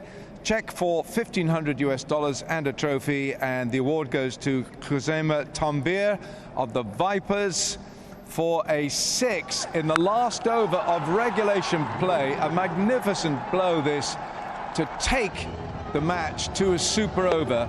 Khuzaima Tanvir with the DP World Dispatch of the Day, and Khuzaima will receive his check from Mr. Hamad Al-Sayeg, Vice President Customer Care Jafza, presenting the award.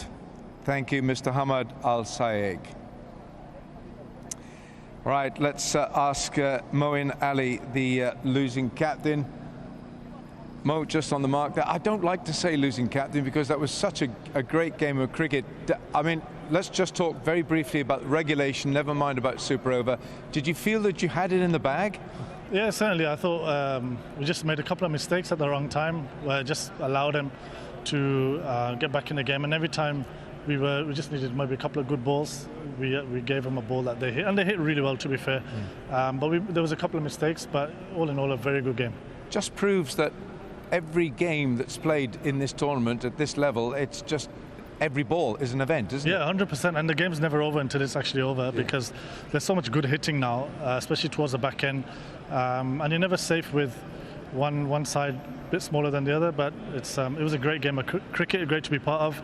And yeah, it's just one of those that we could have easily won that. Yeah, and a super over is a lottery. Moeen? Yeah. Isn't it? Yeah, it is. It's difficult sometimes. All right. Thanks very much, Captain. Thanks very much indeed. Moeen Ali, skipper of the Giants. Let's ask Sam Curran, skipper of the Vipers, to sign the match ball, please, if you would, Sam. Mr. Hamad Al-Sayeg, Vice President Customer Care Jafza, with the match ball. Now, Sam, if you come here, I'll keep it short because it's been a long night, but you do leave things late in this tournament, don't you? Why are you doing this? Yeah, it's been the trend recently, but I'm not complaining. 3 from 3, which is nice when I do feel like we're way off still, so which is good signs. But yeah, both games needing 30 off 12 and somehow done it. Yeah, why you're getting off to some ragged starts? What you want to get that out of your system, don't you? Yeah, I think, to be fair, I think the way they bowled in the power play, they bowled really well as well, and we had a couple of nice partnerships through the middle, and then yeah, super over, a couple of nice hits from Dan, and yeah, Naseem bowled a nice over to finish. Yeah, he did. Just a word on Khuzaima. I mean, this fella comes in and he belts one of the best sixes of the night to get it to a super over. He's some talent, isn't he?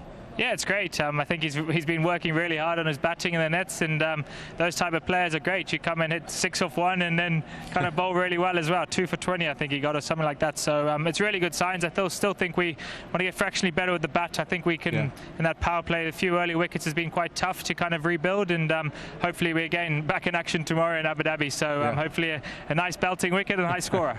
You better get to bed early. Thanks, Cheers. Sam. Thanks very much indeed. Sam Curran, captain of the Vipers. The last award tonight, the Player of the Match award, a check for $1,500 and a trophy, and it is Dan Lawrence of the Desert Vipers.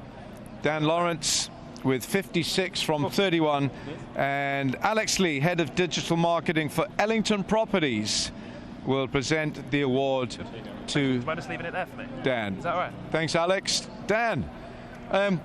Well, that was some knock by you. I mean, when did you decide you'd sort of pull the trigger and really go for it? From ball 1? No, not really. It was, I think I was 2 off 7 at one stage, so I was actually panic stations a little bit. Dorse bowled a couple of really good overs at me. And then I just thought, you know what, I might as well just go at every ball here, and thankfully it came off. Did you feel calm? Did you feel calm out there with Sam, batting with Sam? I didn't feel calm at the start, to be honest. Obviously, we needed 12.5 and over on quite a slow surface, and it was one of those pitches where once you got in, it was quite nice to bat. It just took a few balls. Yeah. Feel a bit drained? A little bit, yeah. Yeah, obviously we're playing a lot of games, and it's really good that we're on a winning run. So long may it continue. Yeah. All right then. I know you've got a long day tomorrow at Abu Dhabi. Thanks a lot, Dan. Thanks Thank you very much indeed. Cheers. Dan Lawrence with his 56 from 31, our player of the match tonight, and of course seeing them home in the Super Over. What a game! What a night! Thank you very much, Alan Wilkins.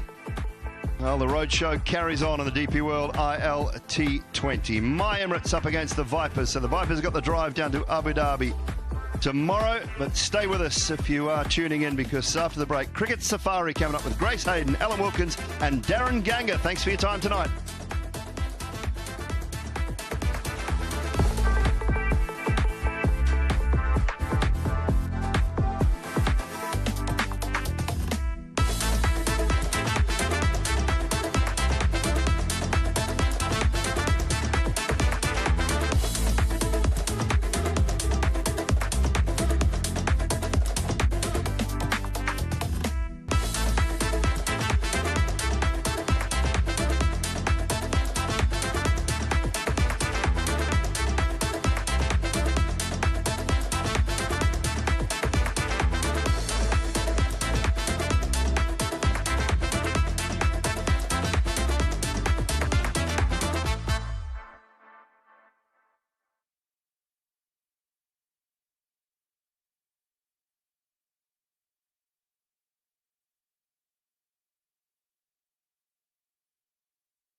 What else would we expect from our table topper clash than an absolute super over thriller?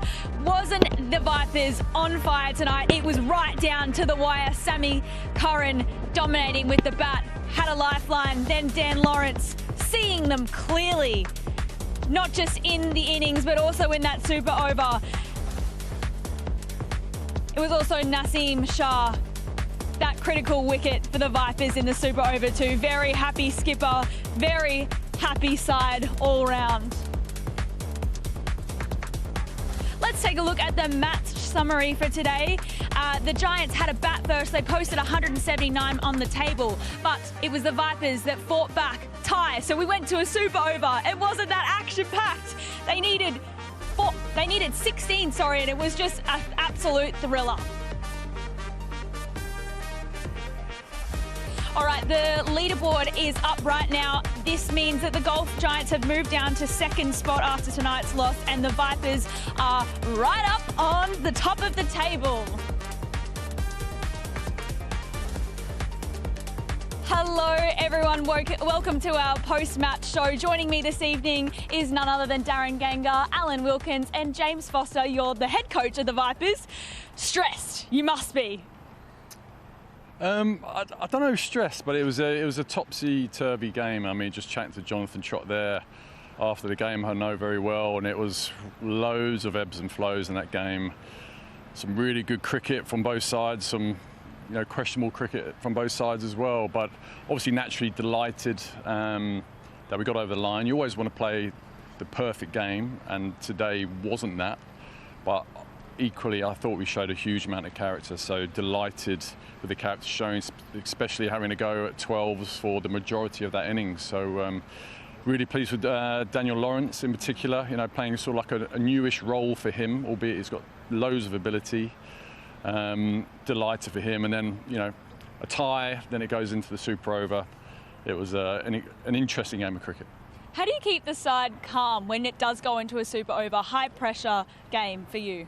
Yeah, I mean, super overs aren't that frequent actually, so I think it's just trying to be very calm. Funny enough, I was listening to Southgate, the England football manager, talk today about how he manages on a podcast, how he manages penalty shootouts and trying to keep things as short and as simple as possible, keep the messaging as simple as possible. But we were discussing options with regards what side they're going to potentially bowl from. Do we want left-handers, two right-handers? But obviously we didn't know what side they were going to bowl from, so you want to target the short boundary, and then it's a matter of who's in form, who's feeling in good touch, who's confident, and then so we just went with what we felt was right. We went left-right because we weren't totally sure who was going to bowl from which end, and again a really important six from Daniel Lawrence there coming in, and then I thought Naseem Shah was superb with the ball when it got to our turn in that power play. In that super over. Wilco, yeah. Did you see this game panning out like that? Well, I had the Vipers to win it, so yes. No, I didn't. I thought I was watching the last 5-6 overs with Darren, and I didn't think you're going to get there. Darren said, "You back them, watch them." And the thing is that the cricket you're playing, and you pulled it out of the bag in Sharjah, you pulled it out of the bag here, and you're not quite at your best yet, are you? Is that a good sign then? I don't think it's a bad sign. I really don't, because it creates a lot of belief in the change room that we're still not firing totally, but we're still putting some good performance, if not the total performance, the complete performance. So various people are contributing in different stages. Even tonight with Hassan Nawaz having a little impact there at the end, hitting a couple of boundaries, that huge six. He's a really exciting player for us. He hasn't quite got going yet, but pure trust and the belief in the way that he goes about his business. Lovely field as well, contributes to the group. So getting over the line is ultimately the most important thing. Is the long or the short of it. Yes, haven't played the perfect game, but we're getting the job done. Darren, were you surprised that Naseem bowled that super over? He didn't take a wicket in today's game. No, I wasn't surprised. I looked at his economy in the tournament before the start of this game. He was going about 7.2. I know that he is someone that has express pace, and at times the conditions here doesn't really require that type of quality. So it was about him adapting as a bowler, and I think he did that quite well to the back end of the innings after the Gulf Giants had a very good start. But for him to come and kind of control things in the super over, hold his composure as a bowler, handle the pressure in this situation. Of course, he has international experience playing for Pakistan, but the execution too, when you're in a pressure cooker situation, you have to give a player credit, and he deserves all the credit in this situation. Remember, no one would have expected this game boiling down to a super over. So in a short space of time, he had to turn himself around and get himself into that mindset to bowl this over. The other thing I think this outcome has shown is, one, the narrow margin between these two sides, and two, I think I now recognize the depth in the batting of the Vipers. You spoke of some of those players, Kuzaima, Nawaz. You're now seeing how deep you guys bat, and what I love about it is the attitude. You lost your both openers in quick time, but the attitude and the belief throughout the course of the chase to get to 179 and then to finish the job off, batting first, getting to 13, that to me is a tremendous quality if you're looking to win a championship. Yeah, I think that partnership with Dan and Sam, bearing in mind we had only gone at sixes in the power play, and we felt the power play is going to be a huge moment within the game. We thought if we can get ahead of the game, that would really help us, and it wasn't the case. But sometimes this day and age, those sort of long partnerships, I would say, don't always happen. So I thought they showed a huge amount of carrots, and Dan then be able to put his foot down, and he's got power to burn as well. So, and as you said there, Kazemi, you know, he had an unbelievable innings the other night, came in with a huge six tonight, and I think that, you know, that's a huge, huge boundary which he cleared easily. Up there, wasn't it? And also Hetty, you know, contributing the other night, still had an impact today. So, you know, there is confidence within our side, which is, you know, as we all know, confidence is absolutely key. Well, James, thank you so much for joining us. We don't want to take too much of your time. Good luck for tomorrow's game. Hopefully it's not down to the wire like the last two have been for you. Thank you very much. Thank you. Thanks, guys. Thank you. James. Good luck there. Thank you. Okay, boys, we've got to unpack. Dan Lawrence, what a star. He really pulled it out when his team needed him to. Well, you know, I'll pick up what James said about him there. He's learning a new role. Look, there's Tom Moody here. Look, I'm just going to see Tom Moody, who's the director of cricket. Look at him. He's looking away on purpose. Tom, come back. Tom would have given us a card. Donuts. Absolute donuts. He can still hear us. We'll get him. We'll get him. But what Tom Moody has done, and what they've done with Dan Lawrence, is they've asked him to adapt, because he started life as a red ball cricketer. He is still a red ball cricketer. He's played test cricket for England. He's playing white ball cricket now. And the way he has changed his own game to adapt for this, we talk about precision and adaptability. We talk about that in this game, and that's what he's done.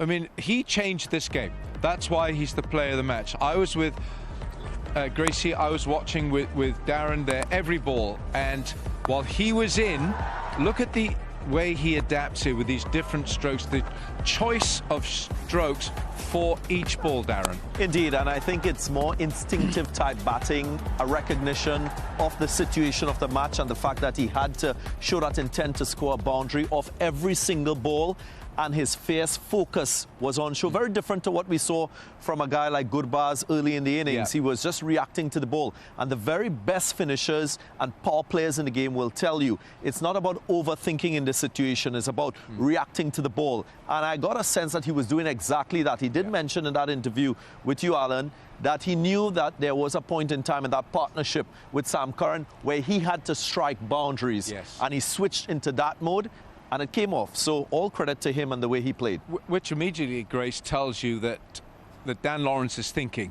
I don't think Ramanolo Gurbaz was thinking tonight. Look, he's a heck of a player. Don't get me wrong. We have seen Gurbaz on the global stage, and he'll have better nights than tonight. But, you know, he struggled. But I love the way, the method that we saw from Dan Lawrence tonight. Great, really good. Really nice partnership. Yeah, very, very good. Yeah. Well, 14 was required off the last over this evening, but there was drama galore. Wilco, can you unpack it for us? Because it was hectic energy. I'm not sure I can, but I mean, You know, this, are we in the Super? No, we're not. This was Khuzaima. This was Khuzaima with that monstrous 6, which is why he won the DP Dispatch of the day. But it was, and then, of course, you had, well, it was just, then we had the mistake by Tom Moores, the keeper, which the buys. So this match had everything. I think you said, Darren, watching, what has this match not had? So it did, and that's when we went to the Super Over, because they only managed the 2. So in a way, as Sam Curran looks browbeaten there, in a way, it was a match that deserved to go to a Super Over. It really did. And, you know, young Naseem Shah kept his cool. I think he kept his cool. I should have asked maybe, or we should have asked James, why didn't Nishanka come out to bat? Must have been injured, because surely he would have been batting there tonight, you know, in the Super Over. Nishanka, don't you think, Darren? Yeah, well, that's for golf giants, so Jonathan Trott would have probably told us getting confused there. Thing, but we knew that he got some therapy on his leg. Maybe there's a hamstring strain. Hopefully that doesn't linger for too long, because he's an in-form batter for the Giants, 3 consecutive half-centuries. But I think this game is deserving of being that very first Super Over in this magnificent DP World ILT20. I'll remember this game for a long time, for so many different reasons. I think we all will. And you know what, it's Grace, it's like you doing this job now. You've got to keep calm, because you've got us who will talk a lot. You guys are the calmest of the lot. You have to keep calm, which is what Sam Curran did as captain, which is what Dan Lawrence did as captain, and excuse me, and Naseem Shah did with the ball. And this game, he's been a captain of West Indies, and it's here as much as anywhere. It's here, and you have to keep your calm and keep your cool, and then you get through the tough periods, right, Skipper? Yeah, indeed. Yeah. Skipper agrees? Yeah, that's only half of the equation. The execution is the other half. Yeah, but if you're calm, it helps you execute, doesn't indeed. it? You know, if you're a bit sort of fuzzled and you know, then that also goes through to. I mean, it's a pity Tom Moody didn't turn his back on us, because he is one of the calmest men, one of the calmest leaders, which is why he's a very he's a sought-after person. He's joined the RPSG as the global head of cricket. He's calm, and that calmness goes all the way through the DNA of this Vipers team. They're not playing great cricket. They're not at their best. James said that, and when they do, it could be unplayable. Look out. Yeah, look out. Yeah, absolutely. Do you think that Golf Giants went wrong with not staying calm? Because we saw that they missed a couple of really great chances. Darren? I think, I mean, generally speaking, you look at their catching efficiency, it was very good. Maybe some missed moments in the game. They didn't take that review.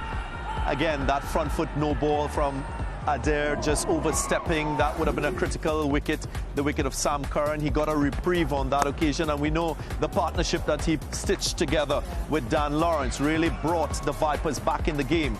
But generally speaking, I think Moeen Ali will be happy with this effort. Yes, he got very close, didn't cross the line, but he'll take this as an experience that they can learn from. I also feel you look at how they've gone about their batting. They will have to focus a little bit more on their last 5. If you look at the last game they played, they only scored 30 runs, and in this match, I think they scored over 40 in the last 5. So that will be an area that they will discuss. They will want to have more production of runs, because after getting such a good start from their openers and batting solidly through the middle, you don't want to give up that initiative and not finish the innings, because 10, 15 runs more, that's an unassailable position they could have found themselves in at the halfway stage of this game. So we don't know yet, Grace, you know, to pick up your question, we don't know yet how injured Nissanka is. He has given the Giants a calmness because of the way he's batted. He's been irrepressible. He's been wonderful. So exciting, right? Yeah, well, he's Electric. Exciting in a very controlled way. Yeah. Because he is as still as What's still? Tell me what is still. As still as a statue. Look at him until he pulls the trigger, and it's beautiful to watch. And this calmness filters through to the dugout because they've relied on him, his presence, and his runs at the top of the order. And it'll be interesting to see whether the Giants, because he's the smallest man in the team, and yet he's got the biggest footprint. And 50-plus scores for him this tournament so far. He's only played 3 games and he's got 3 50s. That's nice to have in your bank. Yeah, and it's his first DP World ILT20. So again, just reinforcing his class as a Sri Lankan international. His status in T20 cricket internationally has grown immensely from 2024 onwards. He's striking at close to 180. So it's just a continuation of the form that we've seen from him. And I'm sure all of Sri Lanka and those who follow world cricket will know that he has been one of their best batters in ODI cricket, in T20 cricket. And he's just transferring that form here to this franchise. Hopefully he'll be able to sustain for the rest of the season. But again, it's early days in this tournament, so you really want to see how teams adapt as they go ahead, because pitches might get a little bit slower. You might see spin coming more into the fray in terms of being potent as a style of bowling. So batters now will have to move away from the ease of scoring off seam to the challenge of a turning surface and a slower sort of pace bowling opposition. Gobaz, he's been a little bit of a problem area for the Giants. I mean, he scored some runs today, 42, but, you know, what's he really need to start to work on and focus on throughout the tournament? Well, I think he tried too hard today. I've been watching him, we've been watching him on the global stage for Afghanistan for years. He is one of the really top players. Today, he tried too hard. You know, if you can try and hit a golf ball too hard, and the coach will tell you, swing easier, swing easier. Let the technique hit the ball. He was trying to hit the thing into Abu Dhabi from here tonight, you know. So, and he was missing by such a margin. So, what has he got to work on? I think they've got to say to him, sit down, have a look at how you batted tonight. Don't bat like. Yeah, well, there we are. That's it. There we are. Maybe stand like that, you know.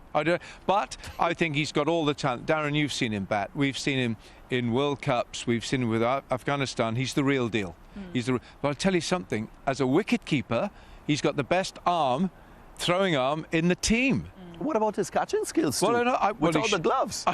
He took a brilliant catch, couple of catches to get his team to a tie. Yeah. Right? And then, you know, 41 runs, that's his highest score this season. So he'll take that as a positive, and hopefully he'll find that equilibrium, because as Alan said, to me, he was trying too hard, and he had a real nice example on the other end to follow. You saw Patun Nisanka just being so still, calm, measured. The contrast between the two, right? So all he had to do was to watch his partner and try to emulate what was happening from the other end. And you have a look at, say, Liam Livingstone with the Knight Riders. Have a look at the way that Liam's batting. You know, it's lovely bat swing. It's a lovely tempo to his. This was rushed. Gurbaz was rushed tonight, and that's not him. He is just the sweetest timer of the cricket ball. And you know, the Afghanistan players in this tournament, they are making their presence. They're really making they're punching their weight. He's a fast. He's such a fine player. He'll come back strongly. I want to mention Azmatullah Omarzai. Yeah. 4 from 4 today, on fire, and definitely the shining fire for the Giants. They're leading wicket taker in the tournament. He added 4 to his previous 5 wickets. Again, very deceptive with his pace. I think controlled and accurate with his lines and his lengths, and skillful too with that ability to move the ball laterally. Not only is he a one-dimensional player, he's a 3D sort of player, very good in the outfield, very good as a lower-order batter. So again, more will be expected from him as he grows in the international game. He will become more of a giant for Afghanistan's cricket and in world cricket. And he wants the ball. He wants to take the ball from the captain, and that's a great sign, because sometimes in these high-pressure situations, you know what some cricketers do? What? They turn around. They look. They do a little Tom Moody action. They do a Tom Moody. They look away, and that's when you know that cricketers don't fancy it. They want the ball and they want to do it. So they give out the right signals. All right, well, thank you so much for your insight, boys. We're going to take a quick break and we'll be back very soon.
Tops 15 seconds.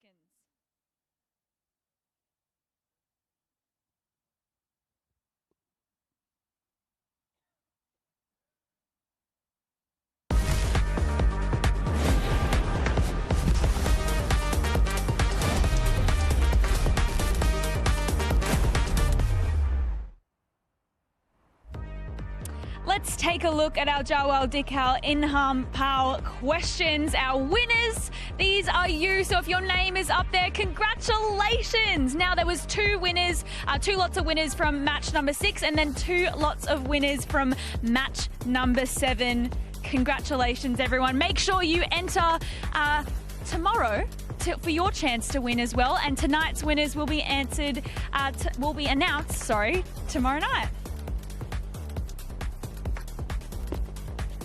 Exciting prizes coming your way, guys.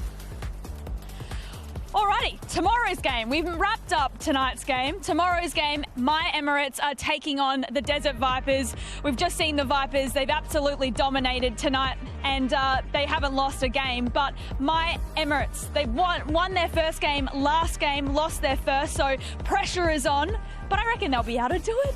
Maybe. Yeah. Maybe. What do you think? I'm giving positive vibes to them. Well, to be honest, it's the first game in Abu Dhabi, so it will be new conditions. Both teams will have to adjust and adapt and see what the conditions offer. Usually it's a very good batting service. If you look at what transpired last season, it was a high-scoring venue, so should have a lot of runs. Bowlers might be under the pump, so we might get a thriller, a high-scoring thriller. We look forward to that, Alan. Prediction? Vipers. Look, they're on a roll now. They're winning. They're winning ugly. James said it, and I don't think they've been at their very best, but they're scrambling. Somehow they're getting wins. I think they're too strong for Abu Dhabi Knight Riders, and if there are any Abu Dhabi Knight Rider fans watching, I'm entitled to my opinion. Do you know that Knight Riders in this tournament have only won 10 matches throughout the... Really? It's My Emirates, eh? So My Emirates will take on tomorrow. Yeah, it's My Emirates. See, I've been working too hard. So it's My Emirates. I'm still going with the Vipers. Shepherd coming your way. He's a West Indian. Yes, Pollard coming your way. He's West Indian. Vipers. Nicholas Puran coming your way. He's West Indian. Watch the Vipers. They're coming there. No, the Vipers, yeah. The fangs are out. You watch them. The Vipers, they'll have a good night's sleep. They'll take the coach down that motorway tomorrow and they'll be winning. The Vipers. Right. So you're Vipers. Oh, yeah, and you're... My Emirates, of course. Romario Shepherd, I repeat. What about Romario Shepherd? Your thoughts on him, Alan? He's a fabulous cricketer. Okay. Fabulous cricketer, and he could be the difference between the two sides, but not tomorrow. Not tomorrow. No, honestly, I think the Vipers, I think they'll learn from this tonight. I think they've just got it. They're in the winning form. They're the unbeaten team, and they'll be unbeaten tomorrow night. Righto, well, the Vipers have won this evening, but pressure's on. Can they do it against My Emirates tomorrow night in Abu Dhabi? We will see very soon. Good night, everyone. Thank you so much for joining.